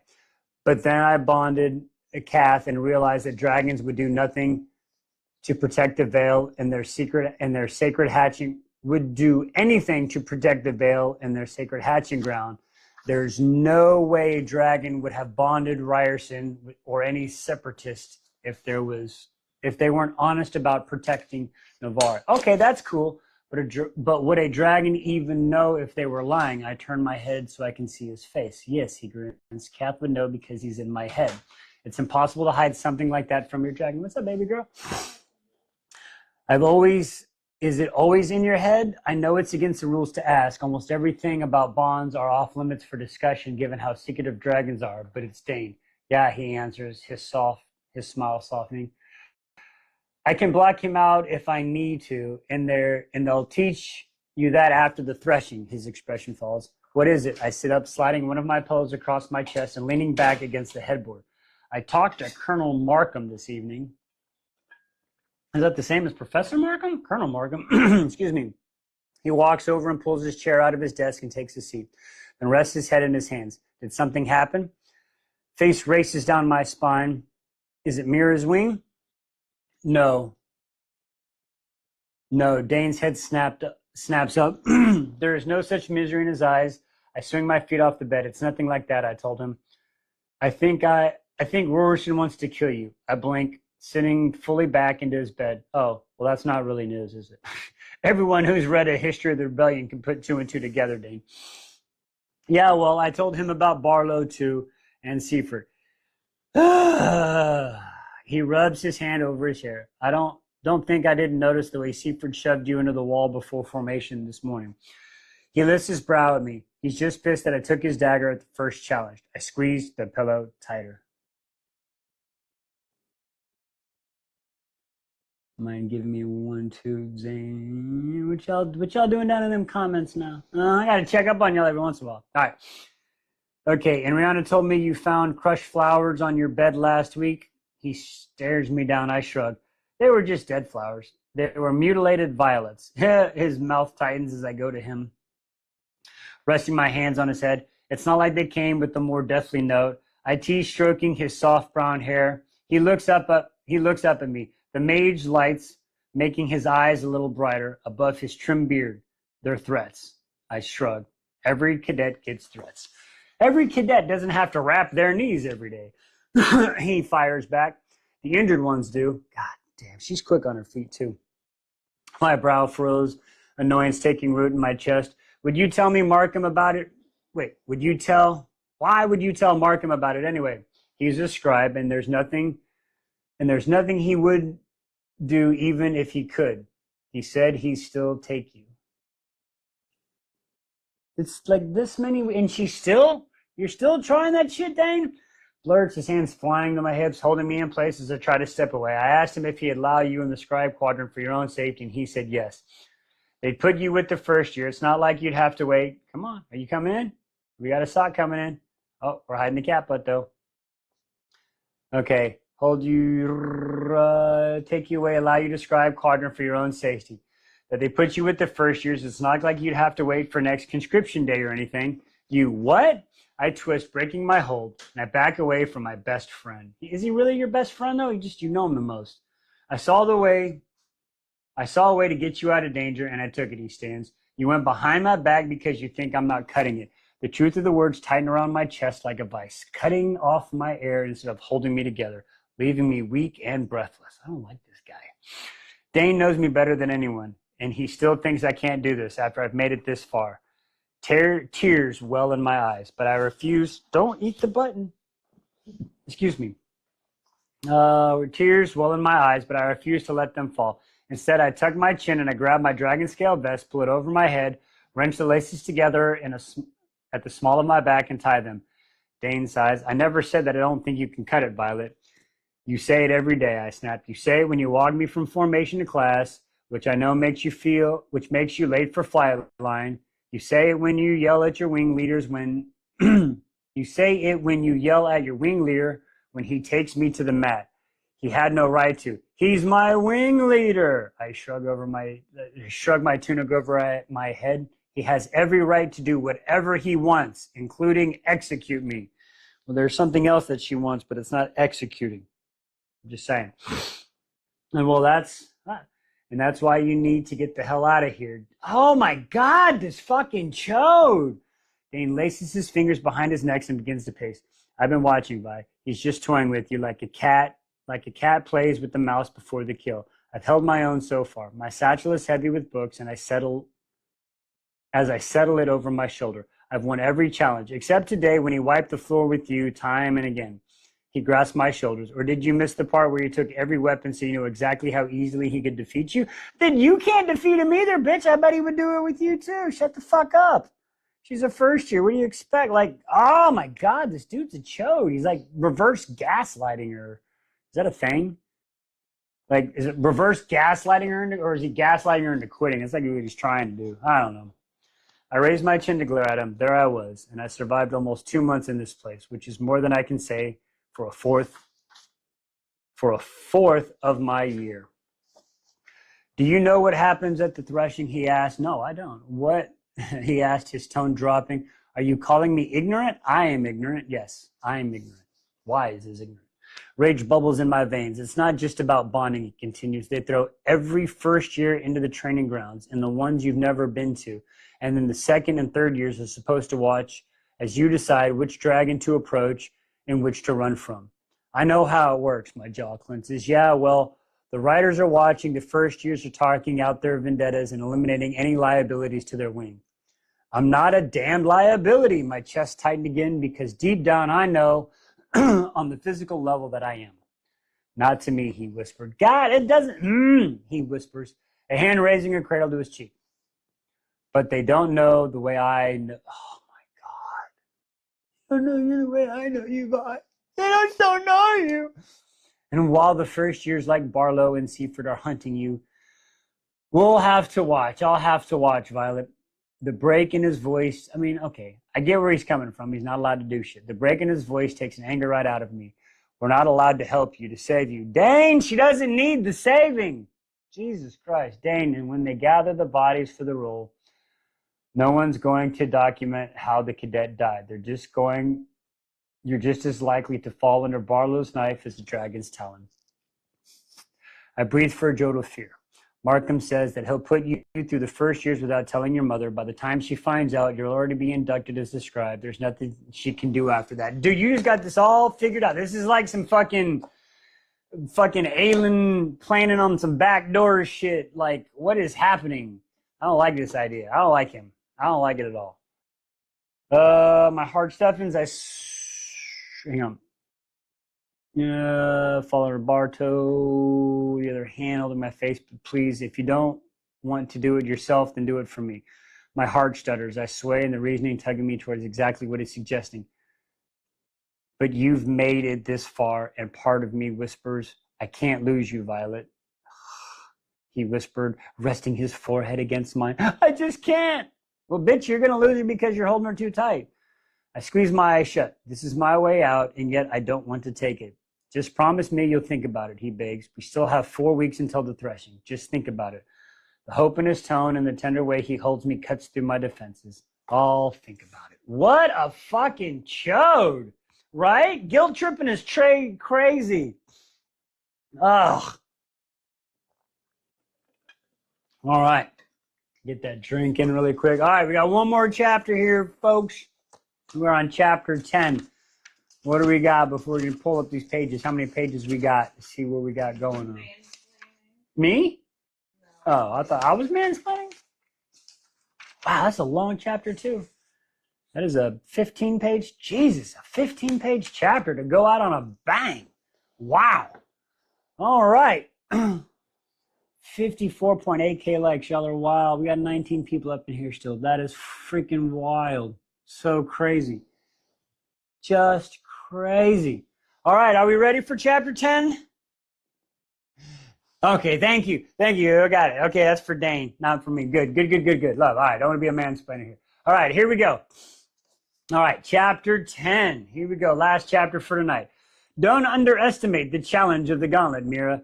It's designed to test your balance, strength, and agility.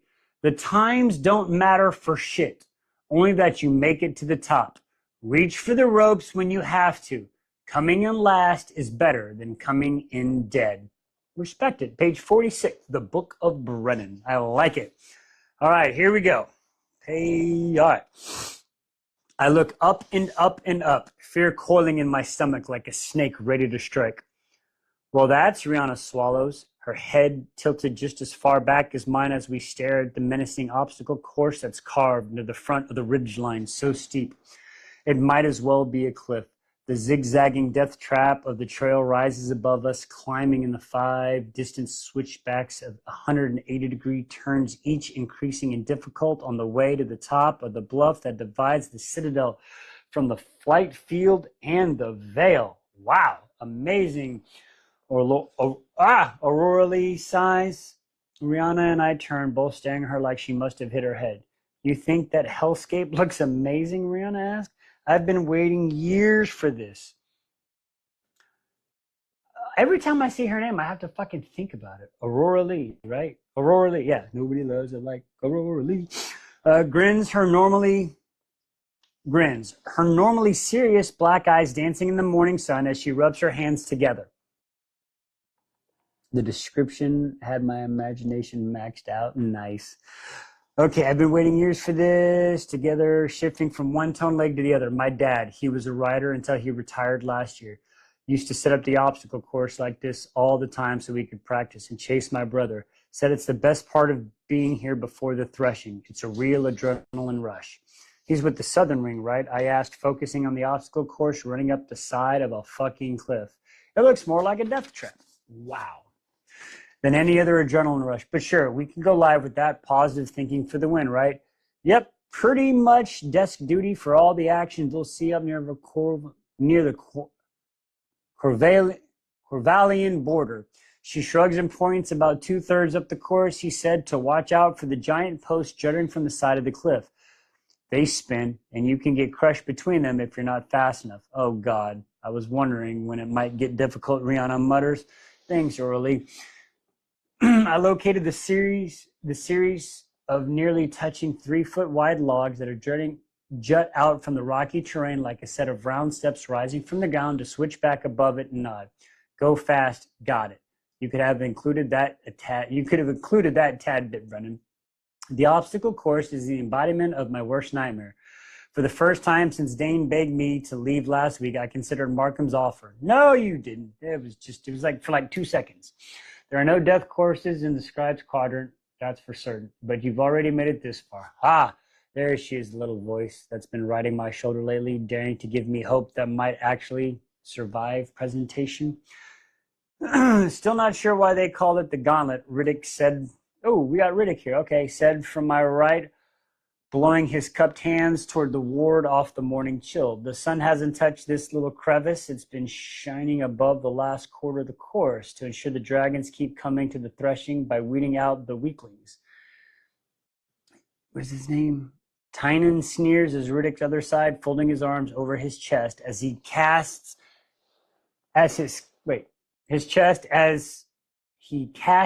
pointed looked at me. God, I can't get to it. What the heck? I shoot him a glare and then shake it off. He's been pissy ever since Rihanna handed him his ass on the mat at assessment. Knock it the fuck off, Roddick snapped, earning the entire squad's attention. My eyebrows lifted. I've never seen Riddick lose his temper or use anything other than humor to defuse situations. What's your problem? Tynan shoves a strand of thick dark hair from his eyes and pivots like he's going to stare some intimidation into Riddick.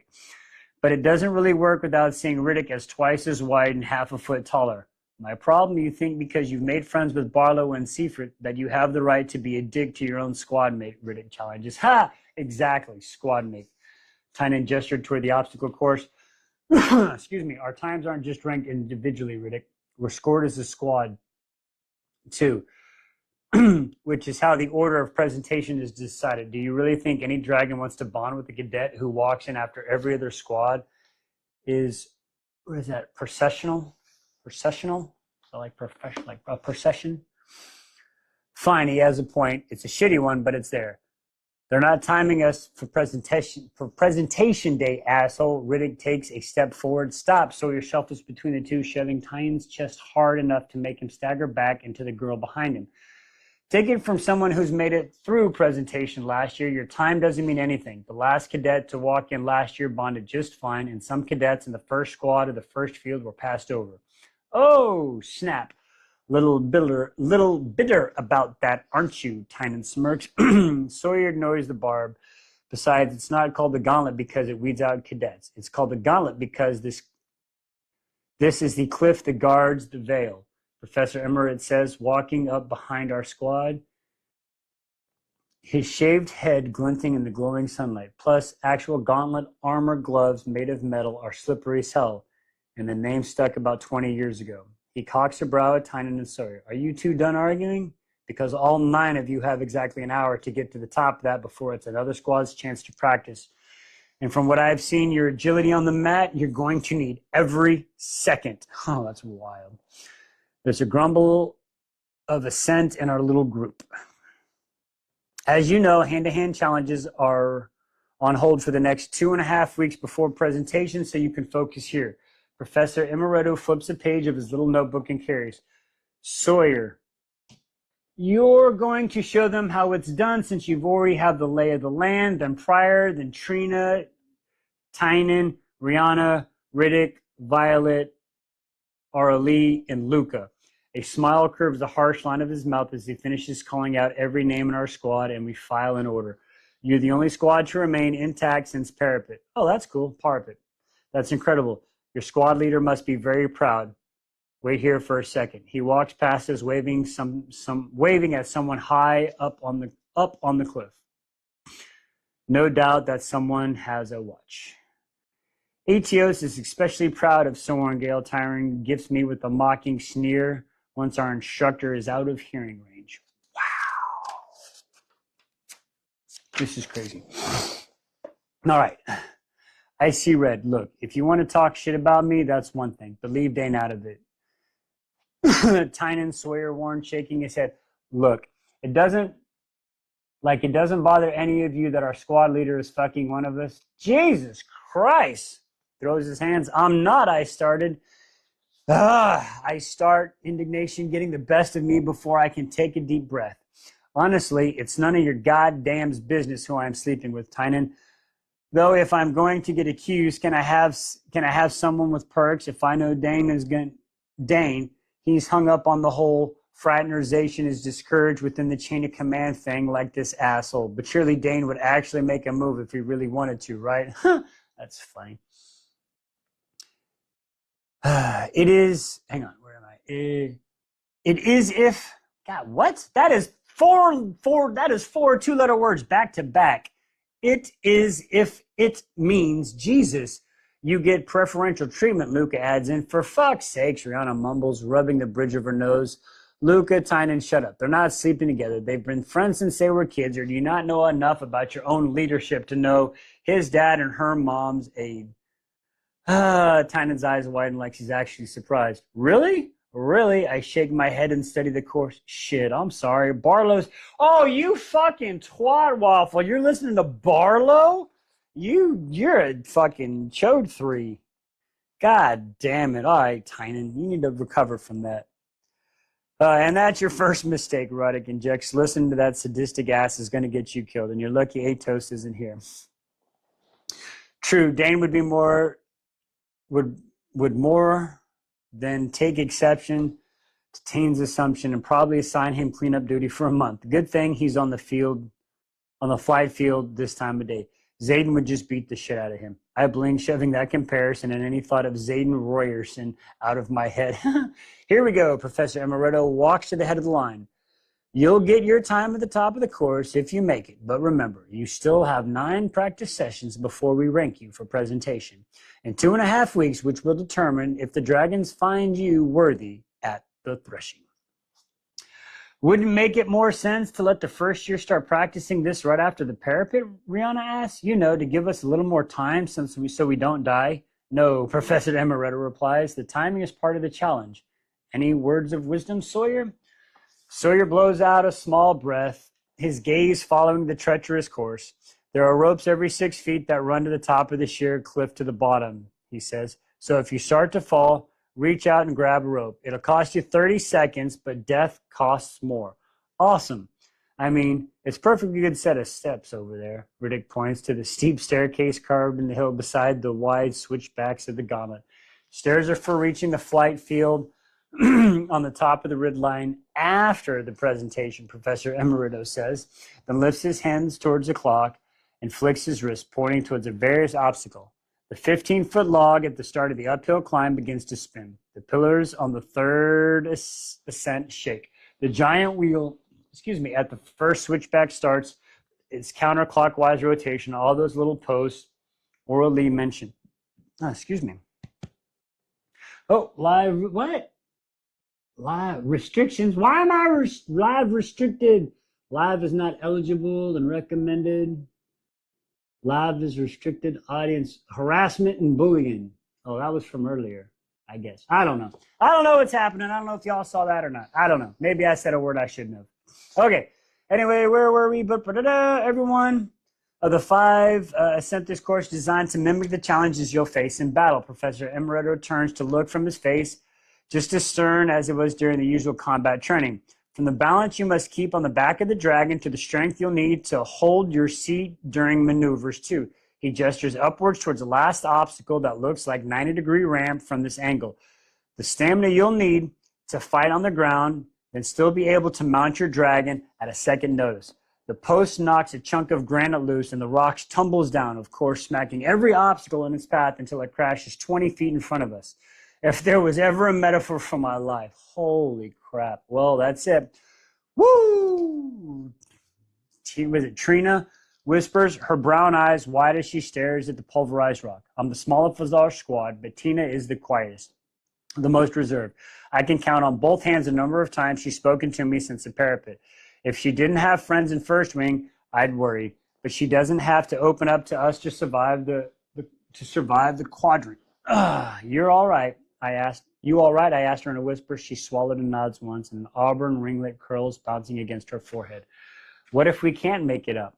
Luca asked from my right, securing her long hair in a single loose braid. As her usual hotness, not so in your face today. What's the alternative route? There's no alternative. If you don't make it, you can't get to presentation, can you? Take your position, Sawyer. Professor Amaretto orders, and Sawyer moves to the beginning of the course. After he makes it past the final obstacle, so everyone can learn from this cadet completing the course, the rest of you will start 60 seconds. And go. All right, here we go. Sawyer is off like a shot. He easily runs the 15 feet across the single log spinning parallel with the cliff face and then the raised pillars, but it takes him 3 rotations inside the wheel before he jumps through the lone opening. But other than that, I don't see a single misstep in the first descent, not one.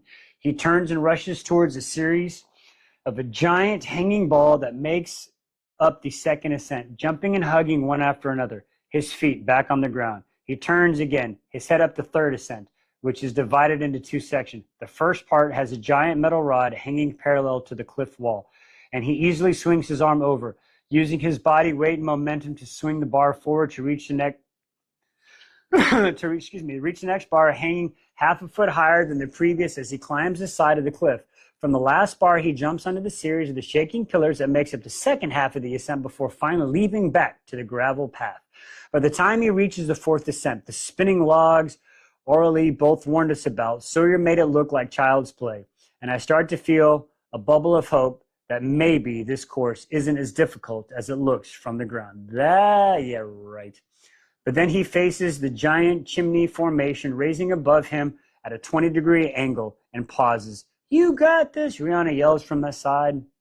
And though he heard, he sprints towards the leaning chimney and flings himself upward, grabbing into the side and forming an X with his body, and then starts hopping up the conduit until he reaches the end and drops. Down the front of the obstacle, a massive ramp reaches up to the top of the cliff edge at a nearly vertical climb. My breath catches in my throat, and Sawyer sprints towards the top of the ramp, using his speed and momentum to carry him 2/3 of the way up the ramp. Just before he starts to fall, he reaches with one arm and grasps the lip of the ramp, hauls himself up over the edge.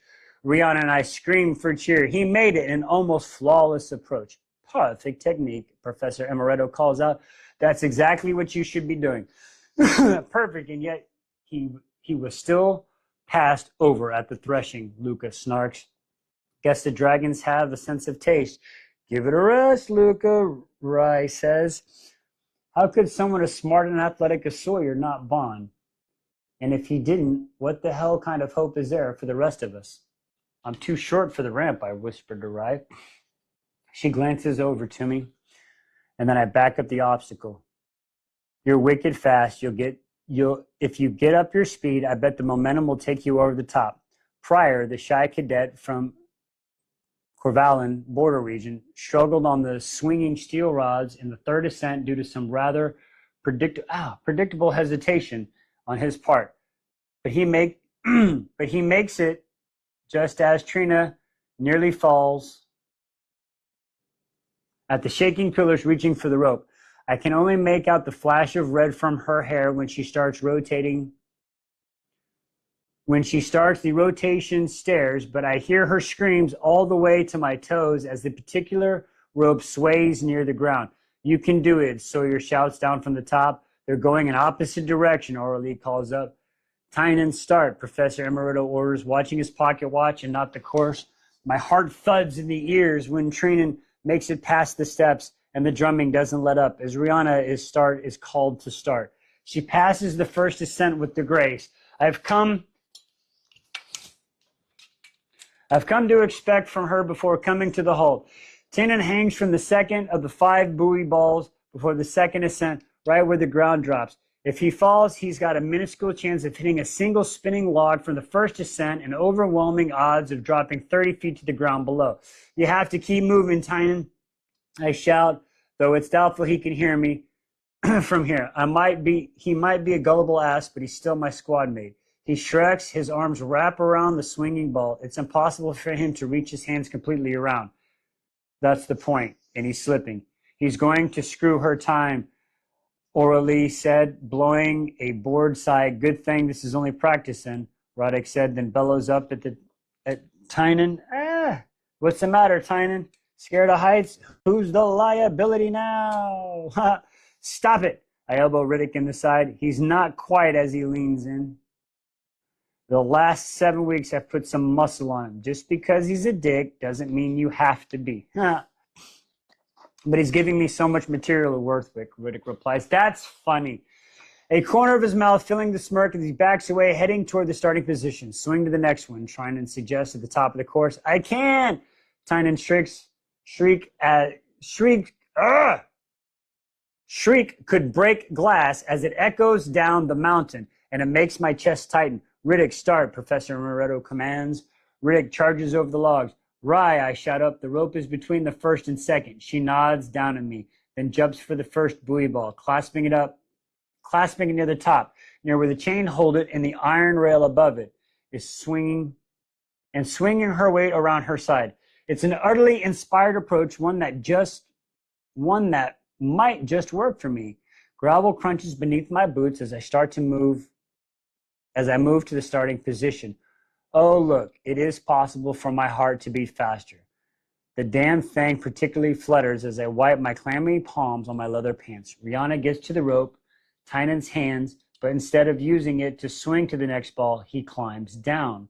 My jaw practically unhinges as he descends. Definitely didn't see that coming. Violet, begin, Amaretto orders. Be with me, Zanil. I haven't spent nearly enough time at the temple for the temple of the god of luck to care much about what happens to me right now, but it's worth a shot. I bolt up the first part of the ascent, coming to the spinning log within seconds. My stomach falls like it's beginning to stir by this balance beam from hell. It's just a balance. You can balance.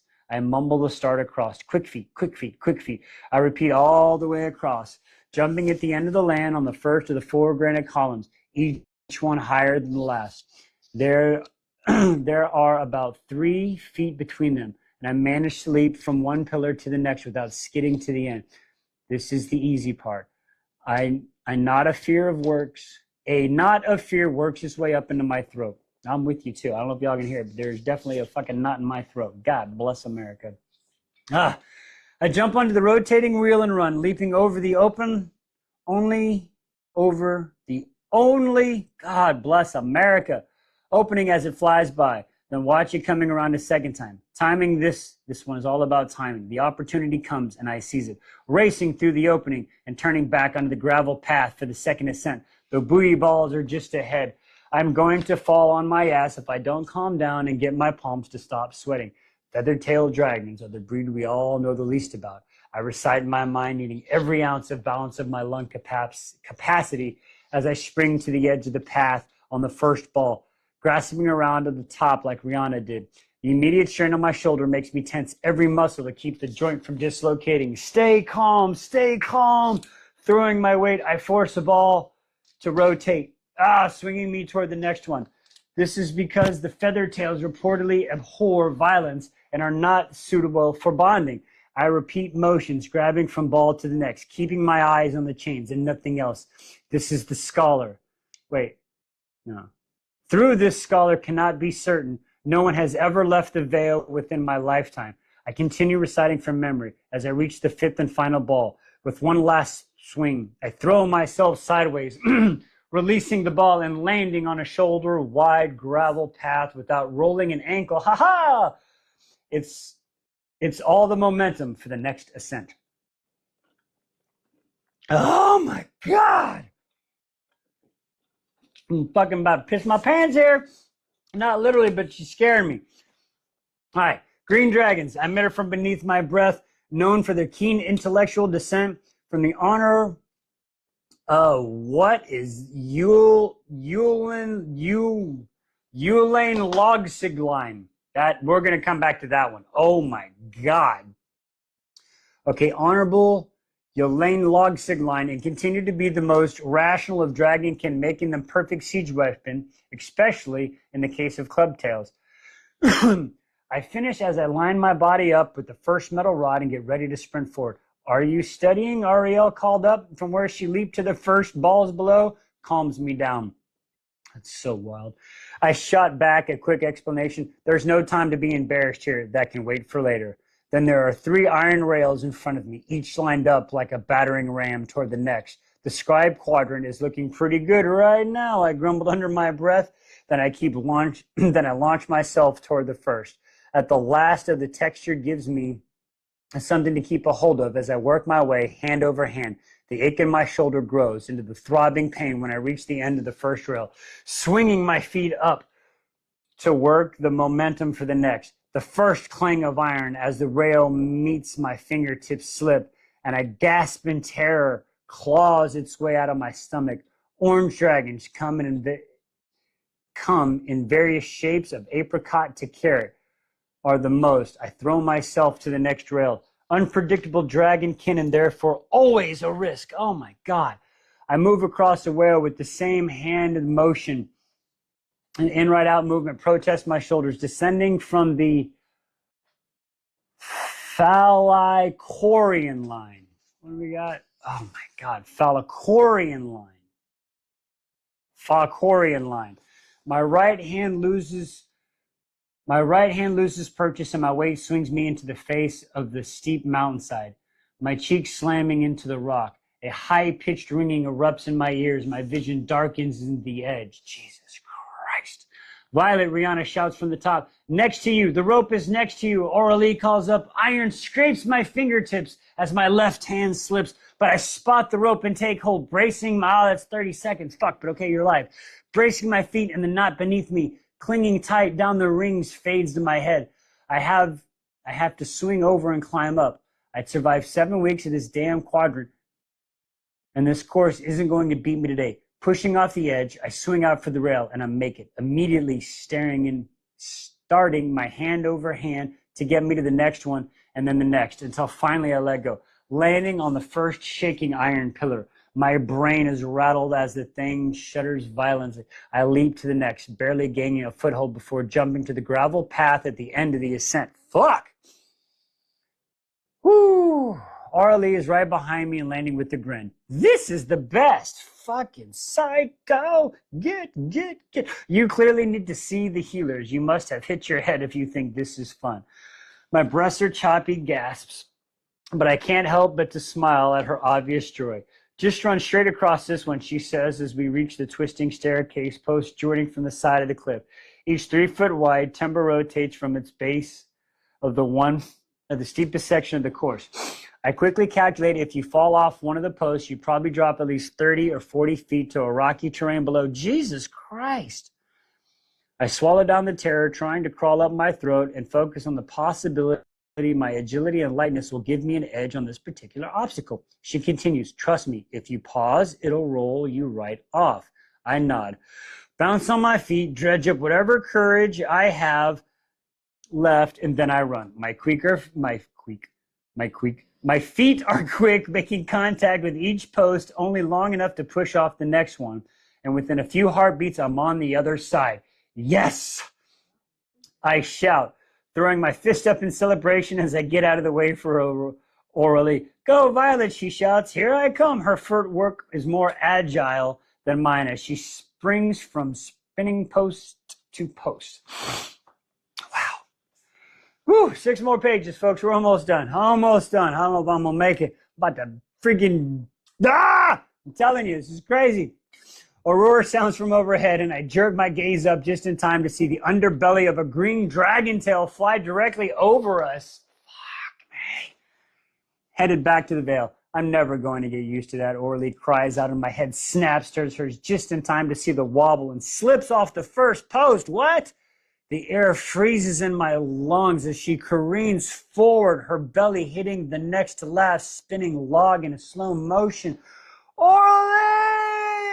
I scream, lunging for her, my fingertips skimming. No! Our eyes meet. Shock and terror filling her wide black eyes as the post rolling her away from me, and she falls halfway down the cliff. Fuck! Damn, that fucking sucks. Damn it. All right. Oh, shit. The sun burns my eyes and we strain the morning formation. Damn. Calvin, fucking right? George R. R. Martin treatment right here. Calvin Atwater. Captain Fitzgibbons reads, his voice solemn like always. First squad, second claw, fourth wing. Damn. He sits 2 rows behind me in battle brief. He sat. Nothing special about this morning. Our first trial on the gauntlet has made the roll longer, but it's just another list on just another day, except it's not. The exceptional cruelty of this ritual has never hit me harder than before. It's not like the first day anymore. I know more than half the names as they're called. My vision blurs. Newland Giovanna continues. Second squad, flame section, fourth wing. He had breakfast duty with me. Fuck. He had to be in his. We have to be in the 20s by now. How can this be all there is? We say their names once, then we go on as if they never existed. Rihanna shifts her weight at my side, then she abruptly sniffles, the motion jerking her shoulders. Orally, damn. It sucks. Orally dawns, a single tear escapes, and I bat it away, ripping open one of the scabs on my cheek. A trickle of blood flows as the next name is called. But I let that one stain me. It's not your fault. It's not your fault. She stopped to look at the dragon. It's not your fault. Ah, you sure about this? Dane asked the next night. What are we asking, Dane? What is happening? 2 worried lines between his brows as he clasped my shoulder. If her parents aren't coming to bury her body, then I should be the one to handle this thing. I'm the last person she saw, I explained. Oh, damn. Rolling my shoulders to adjust the weight of Aurora's pack. Every Basgaiath parent has the option when their cadet is killed. They can retrieve their body in personal effects for burial or burning, or the school will put their bodies under a stone and burn their effects themselves. Orly's parents have chosen door number 2. And you don't want me to go with you, he asked, palming my neck. That sucks. I mean, I didn't really know her, but still, she seemed cool. I know where the burn pit is, he mutters. I should have been there. You couldn't have done anything, Dane. How are you supposed to be there? Like, seriously, you're just trying to make yourself sound good at this point. I say softly, covering his hand with mine, so our fingers lightly lace. None of this could have. She didn't have time to reach for the rope, I whispered. I've replayed that moment over and over in my head, coming to the same conclusion each time. I never got the chance to ask you if you made it all the way to the top, he says. I shake my head. I got caught in the chimney formation and had to use the rope to get back down. I'm too short to span the distance, but I'm not thinking about that tonight. I'll figure something out before the official time gauntlet on presentation day. I'll have to. They don't allow cadets to climb back down the final day. You either complete the gauntlet or you fall to your death. All right, let me know if you need me. Damn, let me know if you need me. He lets me go. I nod to make every excuse to get out of the dormitory hallway. The weight of Orly's pack is staggering. She was strong enough to carry so much over the parapet, and yet she fell. And I'm somehow still standing. I can't shake that feeling that I'm carrying with me as I climb the stairs to the academic tower turrets, past the battle brief room and up to the stone roof, going by a few other cadets on their way down. The burn pit is nothing more than an extra-wide iron barrel whose only purpose is to incinerate. And the flames burn bright against the night sky as I stumble onto the roof, my lungs straining for oxygen. Fuck! She doesn't do good world building. I'm seeing all this very, very well. Holy crap. All right, a couple of months ago, I couldn't have carried that pack this heavy. There's no one else up here as I slipped the bag from my shoulder. I'm so sorry, I whispered, my fingers digging in a wide strap of the pack as I flung it up and over the metal edge of the bin. The flames catch and whoosh as it becomes more fuel for the fire, just another tribute to Malik, the god of death. Instead of walking back down the stairs, I make my way to the edge of the turret. It's a cloudy night, but I can make out the shadows of 3 dragons as they approach, from the west, and even the ridge where the gauntlet lays, waiting to claim its next victim. It won't be me. But why? Because I can conquer it? Because I gave to Dane's request to hide in the scribe quadrant. My entire being repels against the second opinion, which makes me question everything as I stand here, letting minutes tick by before the bell sounds for curfew. I climb back down the stairs without a solid answer as to why. I walk through the courtyard, empty for a couple who can't decide if they'd rather kiss or walk near the dais. I avert my gaze, heading for the alcove where Dane and I first sat after parapet. It's almost been 2 months, and I'm still here, still waking every morning to the sunrise. Doesn't that mean something? It does. Isn't there a chance, no matter how small, that I might be just enough to make it through? Possibly, yes, it does. Possibly through threshing, that I might just belong here. The door that leads to the tunnel we took to cross the red lines to the gauntlet this morning opens along the courtyard wall, just left of the academic building, and my brow furrows. Who would be returning this late? Sitting back against the wall, I let the darkness conceal me as Zayden, Garrick, and Bodhi, Zayden's cousin, pass under the mage light, headed in my direction. 3 dragons. They were out doing what? There was no training ops that I know of tonight. Not that I am privy to anything third years do. This has to be something more we can do, Bodhi argues, looking at Zayden, his voice low as they pass by me, their boots crunching on the gravel. Well, doing everything we can, Garrick hisses. My scalp pricks and Zayden stops mid-step 10 feet away, the set of the shoulder rigid. Shit. He knows I'm here. Instead of the usual fear that spikes in his presence, only anger rises in my chest. If he wants to kill me, then fine. I'm over waiting for it to happen. Excuse me. Over walking through the halls, what's wrong, Garrick? Over walking through the halls in fear, what's wrong, Garrick?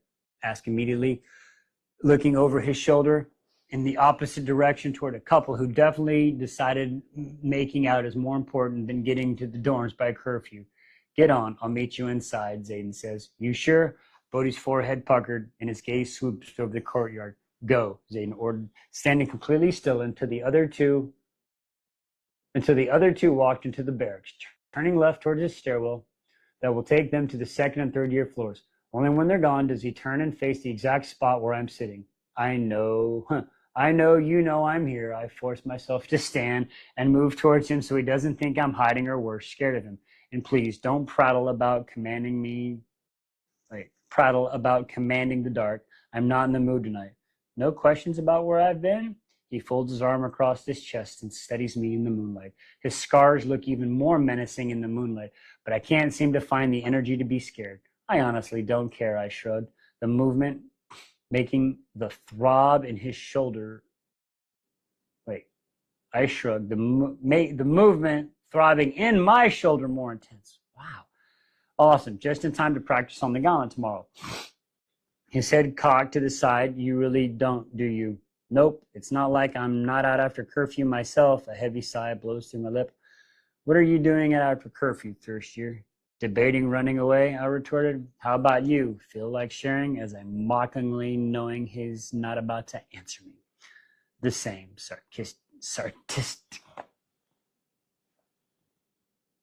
sarcastic ass. Why did I want to go fucking sadistic? I went fucking okay. Sarcastic ass. Look, are you going to kill me or not? The anticipation is starting to annoy the fuck out of me. I lift a hand on my shoulder and rolled it, pressing into the sore muscle, but it doesn't help the ache. Haven't decided yet. Fuck me. He answers. I just inquired about his dinner preferences, and his gaze narrows on my cheek. Well, could you, I muttered. It would definitely help me make my plans for this week. Markham or Amaretto, scribes or writers. Am I affecting your schedule, Violence? Fucking Violence. I still can't get over that. There's a definite smirk on those lips. I just need to know what my chances are here. My hands curl into fists. Oh, boy. Oh, God, what are you doing there? What are y'all doing there? All right. Almost done. We got a few pages. I'm going to figure out what y'all are talking about in that chat. Y'all are killing me. All right. The ass has the nerve to smile. That's the oddest way I've ever been hit on. Not my chances with you, you conceited prick. Fuck this. Fuck all of this. I move past him, but he catches my wrist. A light grip, but to hold me firm. The fingertips of my pulse make it skitter. Chances are what? He asks, tugging me close enough to my shoulder. Brushes his bicep. Nothing he wouldn't understand. He's the damn wing leader, which means he's excelled at everything in the quadrant, even somehow managing to get past his own last name. Chances are what? He repeats. Don't make me ask 3 times. He's ominous. Don't make me ask 3 times. His ominous tone is odd, with his gentle gasp and shit. Does he have to smell so good? You're getting in your okay, y'all. Why I'm learning so much about women's minds at the times, like. Y'all, like, squirrel. Okay, anyway, digressing. This is wild. Where were we? Usually smell. The good emotions probably celebrate. I fucking lost it. Wing leader. Chances are what? He's definitely infuriating. Calm down. I can't get a grip on my emotions. No, you don't. You're probably celebrating because of me. I'll fall to my death and you won't have to go through the trouble of killing me. Killing you won't be any trouble, Violence. It's leaving you alive that seems to cause the majority of my troubles. My gaze swings up to clash with his, but his face is unreadable, cloaked in shadows. Go figure. Sorry to be a hassle. Sarcasm dips from my voice. You know the problem with this place? I tug my arm back, but he holds fast. Besides you touching things that don't belong to you, my eyes narrow on him. I'm sure you're going to tell me. My stomach flutters with the thumb brushes my pulse as he releases my wrist. I answer before I can think better of it. Hope? Hope, he tips his head closer to mine, as if he wasn't sure he heard me right. Hope, I nodded. Someone like you would never get it, but I know coming here was a death sentence. It didn't matter what I've been trained my entire life to enter the scribe quadrant. When General Sorengel gives an order, you can't exactly ignore it. Gods, why am I running off at the mouth to this man? What's the worst he can do? Kill you? Sure you can, he shrugs. You just might not like the consequences. I roll my eyes and I utter my embarrassment instead of pulling away now that I'm free. I lean in just a little, like I can siphon off some of his strength. He certainly has enough to spare. The scent can really change your mood. Okay. Oh, I see what you did there. I know what the odds were when I came away concentrating on that tiny percentage of a chance that I would live. And then when I make it almost 2 months, I shake my head, clenching my jaw. Hopeful. The word tastes sour. And then you lose a squad mate and you can't quite get up the chimney and you give up. I'm starting to see. It's not a flattering picture, but if you want to run off to the scribe quadrant, ooh. I gasp, fear punching a hole in my stomach. How do you know about that? If he tells, Dane is in danger. A wicked smile curves Zayden's perfect lips. Now his lips are perfect. Is there anything on Zayden that is not considered perfect?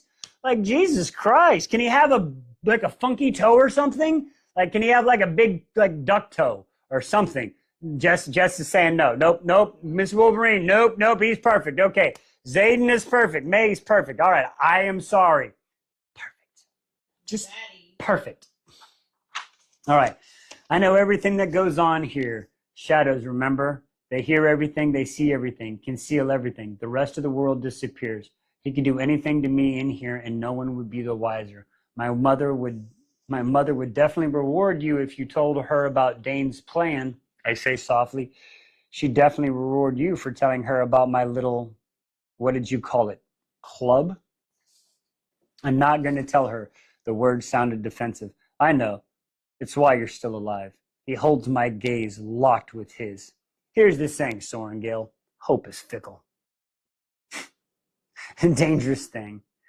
Hope is a fickle, dangerous thing. It steals your focus and it aims towards possibilities instead of keeping it where it belongs, on the probabilities.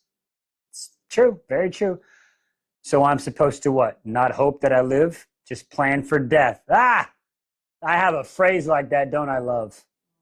You're supposed to focus on one thing that can kill you so you find ways not to die. He shakes his head. I can barely count the number of people in this quadrant who want you dead, either as revenge against you or your mother, or because you're just really good at pissing people off. But you're still here, defying the odds. Shadows wrap around me, and I swear I feel a caress along the side of my wounded cheek. Daddy, stop it! This is a family-friendly show. Maybe not. God bless America. This is not a family book. This is not a family friend. We might have to let cat butts coming out. I'm starting to feel bad. Not really. I'm just saying. Happy to entertain you. Okay. Where was I? The shadows wrap around me, and I swear it's a caress along my wounded cheek. It's been rather surprising to watch you, actually. Happy to be your entertainer. I'm going to bed. Spinning on my heels, I head towards the entrance to the barracks. But he's right behind me. Yeah, I'm sure he's right behind you. Close enough that the door would slam in his face if he wasn't so unnaturally fast at catching it. Maybe if you stopped sulking in your self-pity, you'd see that you have everything you need to scale the gauntlet. He calls after me, his voice echoing down the hallway. Myself, what? I turn around, my jaw dropping. People die, he says slowly. His jaw trickled before he drags in a deep breath. It's going to happen over and over again. It's the nature of what happens here. What makes you a writer is what you do after people die. I mean, it's the same thing. Okay. You want to know why you're still alive? Because you're the scale I currently judge myself at every night. What? What? Okay, hang on. Hang on. What? What? People die, he says slowly, his jaws tickling before he drags a deep breath. It's going to happen over and over again. It's the nature of what happens here. What makes you a writer is what you do after people die.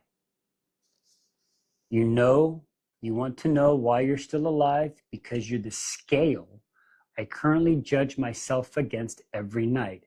Every day I let you live, I get to convince myself that there's still a part of me that's a decent person. Oh. So if you want to quit, then please spare me the temptation and fucking quit. But if you want to do something, then do it.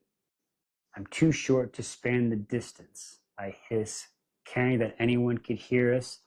The right way isn't the only way. Figure it out, then turns and walks away. Fuck him. Yes, you do. You want to. Oh my God. Like, tell him bars. I love that. See, like, okay, and this is why I had to say it, and Liz can confirm that. And it's maybe, I don't know, maybe Jess, y'all had this in the Navy. I know y'all were in the Navy, but we had a phrase in the Army, at least my group did, and it was always plan for the worst and hope for the best. And that's all you can do. I could die. If not, I can be happy. So, like, wow. Yes.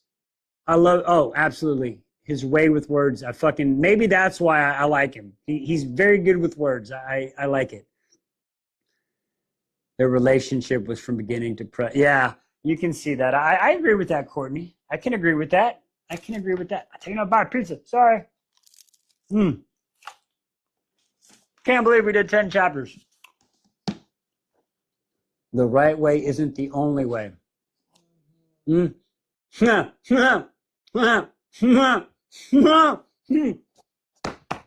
Okay. Oh, that's funny. So good. The Navy was just get fucked.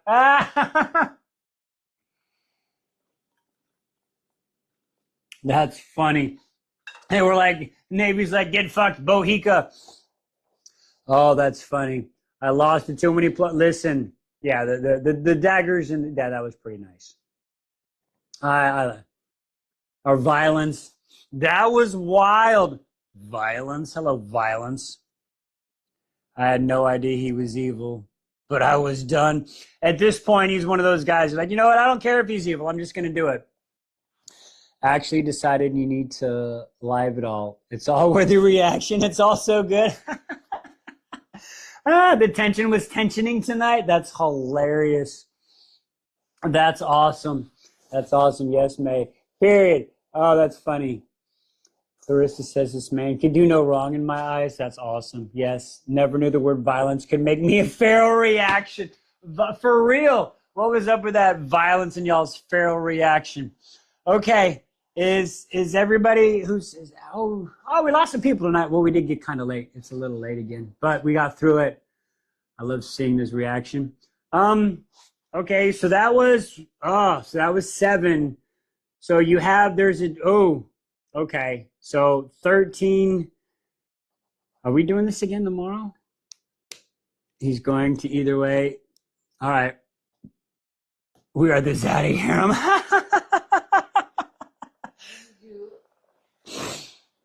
That's funny. I've got one for yes for tomorrow. Okay. Let's see how long these chapters are. I'm excited to see this entire thing through your eyes. Seeing the world through my eyes can be a scary thing. You have to watch out what you wish for. You have to watch out. You have to definitely watch out if what you're wishing for on that one. Oh, I got 2. I got 3 in. I mean, I got 4. Are we going to have to? Let's check the chapters for tomorrow really quick. Let's check the chapters. Let's see. You have kept me company. We're awesome. That's so great. I am glad I've kept you company at work. Hopefully, I'm reading along. It's the only way. So exciting to watch. Okay. That's super. Listen, I'm so glad that y'all are enjoying this. That is freaking amazing. Okay. We're just going to check the chapter links tomorrow. Just see how we're looking. Quick. Oh, I got to do the little puzzle thing. Do the stupid puzzle thing. Unable to verify. There. Did it work? I got it in that time. All right. That's so crazy. I mean, you don't have to, but it would be appreciated. Well, chapter 11 is only 1, 2, let's see, 3, 4, 5. This is my Violet for your popsicle. Yes. Oh, we're gonna do it. We're gonna try the popsicles. I like that. Oh, that's so funny. Okay, let's see. I think tomorrow. I tell you what. I think we're gonna kick off. I will go tomorrow. We'll go live again tomorrow. But why don't you do 11 and 12 on your own, and then you come live for 13? Well, that's what I was gonna say. Are those? I just like reading the whole book. That's funny. Okay, so I think we could do that. I might do 11 and 12 tomorrow, and then because y'all want to get through 17, right? Is that where it really gets going? What does Twisted think about the live? I don't know, babe. What do you think about the live? They're talking in chat to you. She said she's fine with it. I watch lives or videos. I'm down with either way. Oh, she's taking the book. She's going to take the book. Trade the book. Okay, here. So this is a little 13 through 17 is the threshing. Okay, so if we're going to do that, then I'll tell you what. I'll read 11 and 12 tomorrow after I post these video retellings. So I'll post 6 through 10 retellings tomorrow, and then I'll also read 11 and 12 and get those videos up, and then we'll read tomorrow night 13 through 17. Is that what everybody's liking? 11 and 12 is Gauntlet as well. Ooh. Okay. All right. So, 11 and 12 is Gauntlet. Man, I don't know if I can get through 11 through 17 tomorrow, folks. I'm sorry. I just don't read good enough for that yet. Sounds great. Okay, so I'll go 11 and 12 on my own, and then we'll go 13 through 17 on the live tomorrow. A lot going on in the next 10 chat. Yeah, it sounds good. All right, is this time good for everybody again? The 7:30 Central? Was that a good time for everybody? Read 11 and 12? Yep, I think that's what we're going to do. I think that's what we are going to do. Yes. Okay, that's what it is. 7:30. Everybody seems to like that. I got yep, great. Yep. I have to work this weekend. Yes. Okay. So Jackie, if oh man, I don't. So after I do this, I will have this video, the live posted tomorrow on my UbiTubi. The link is in my bio. You can go there. So we'll do that. And then on my TikTok here, if you haven't been around, I'm sorry, but I do chapter by chapter little quick recaps. Okay? So we're going to leave it off there. I want to thank everybody for coming out and spending this time with me. Wow, another 4 or 5 hours. Jesus, that is so crazy. It takes me so, I guess it's because I read to myself. Anyway, I'm digressing. We're going to go. Thank you all so much for coming out today. I appreciate you all. Thanking you for joining me. And Zaddy and Twisted List here. Jess, thank you for all the gifts. You're freaking amazing. The box. Oh, the box. Do we want to do the box? We got the box. Sorry, don't leave. Oh, no. If too many people leave before the box, I'll do it tomorrow. If the box comes out, I'll do it tomorrow. Well, we might have to wait. Is everybody gone? Is everyone gone? Oh, the box. Okay, listen. We'll pull it here. If not, I'll pull the box out again tomorrow. Okay? So, this is a Christmas present. What's in the box? Okay.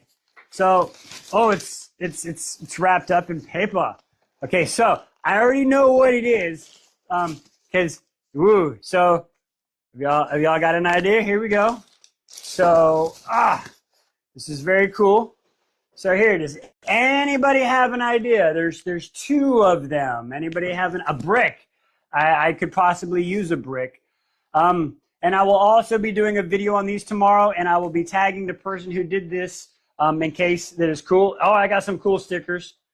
We'll look at the stickers later, but I don't know which one's which. So y'all are going to open Christmas present with me. Book shape. There you go, Jess. Okay, we're going to open it first. I'm going to be fun. Blind date with a book. We're going to rip it open. Okay, here we go. Custom. We got a custom book. Oh my God, it feels so fucking amazing. And you got volume 1. Oh, I opened up the right one. So here you go. It is an Empire of Storm and Tower of Dawn tandem read where they rebound it and put it in the right order of the way I read it. This was a Christmas present. And look, there's the page. Oh, that's so amazing. There's the little color. There's pages in the middle. So this is oh, wow. So yeah, so there we go. So this is the first book, and the way they did it is there's basically 2 volumes. So I didn't have one huge gigantor War and Peace type book. So yeah, here, let me show you really quick one more time. Oh, the leather is so soft, y'all. And then, so here you go, and then you can see the spiders. So, I'll try to get the camera so you can see the difference. And like that, so you see the spider, and then the tower, and then the spines. Oops, sorry. And then the spine, as you can see the boat. Oh, okay. So there you go. So that is so cool. So this was, oh, go ahead. The backs have the quotes. Oh, and yeah, sorry. The backs have the quotes. So like this one says, Roman beheld all Aelin was and is, and he was not afraid. And then this one says, the world will be saved and remade by the dreamers.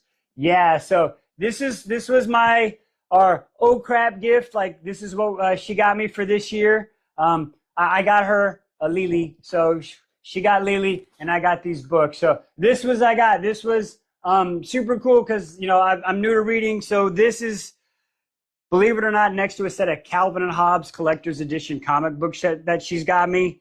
This is probably the craziest book related thing I've ever got. So I've asked her now for every time we have a reason to give a gift, I've asked her to give me one of these until I get through the entire Throne of Glass series, and then we're going to work our way through all the books that I have fallen in love with until books like this become my actual collection. So anyway, I don't want to keep anybody here later. Y'all have been here all night with me. I want to thank you all. Until tomorrow, again, thank you all. We'll see you then. Keep a lookout for all the videos coming out soon. I love you all. Thank you. You come say bye, babe? Love you. Bye, y'all. Hoobie's taking the paper. Thanks, everybody. It's been fun. We'll see you tomorrow. Good night. Bye. Oh, God. Bye, everybody. All right. Boom.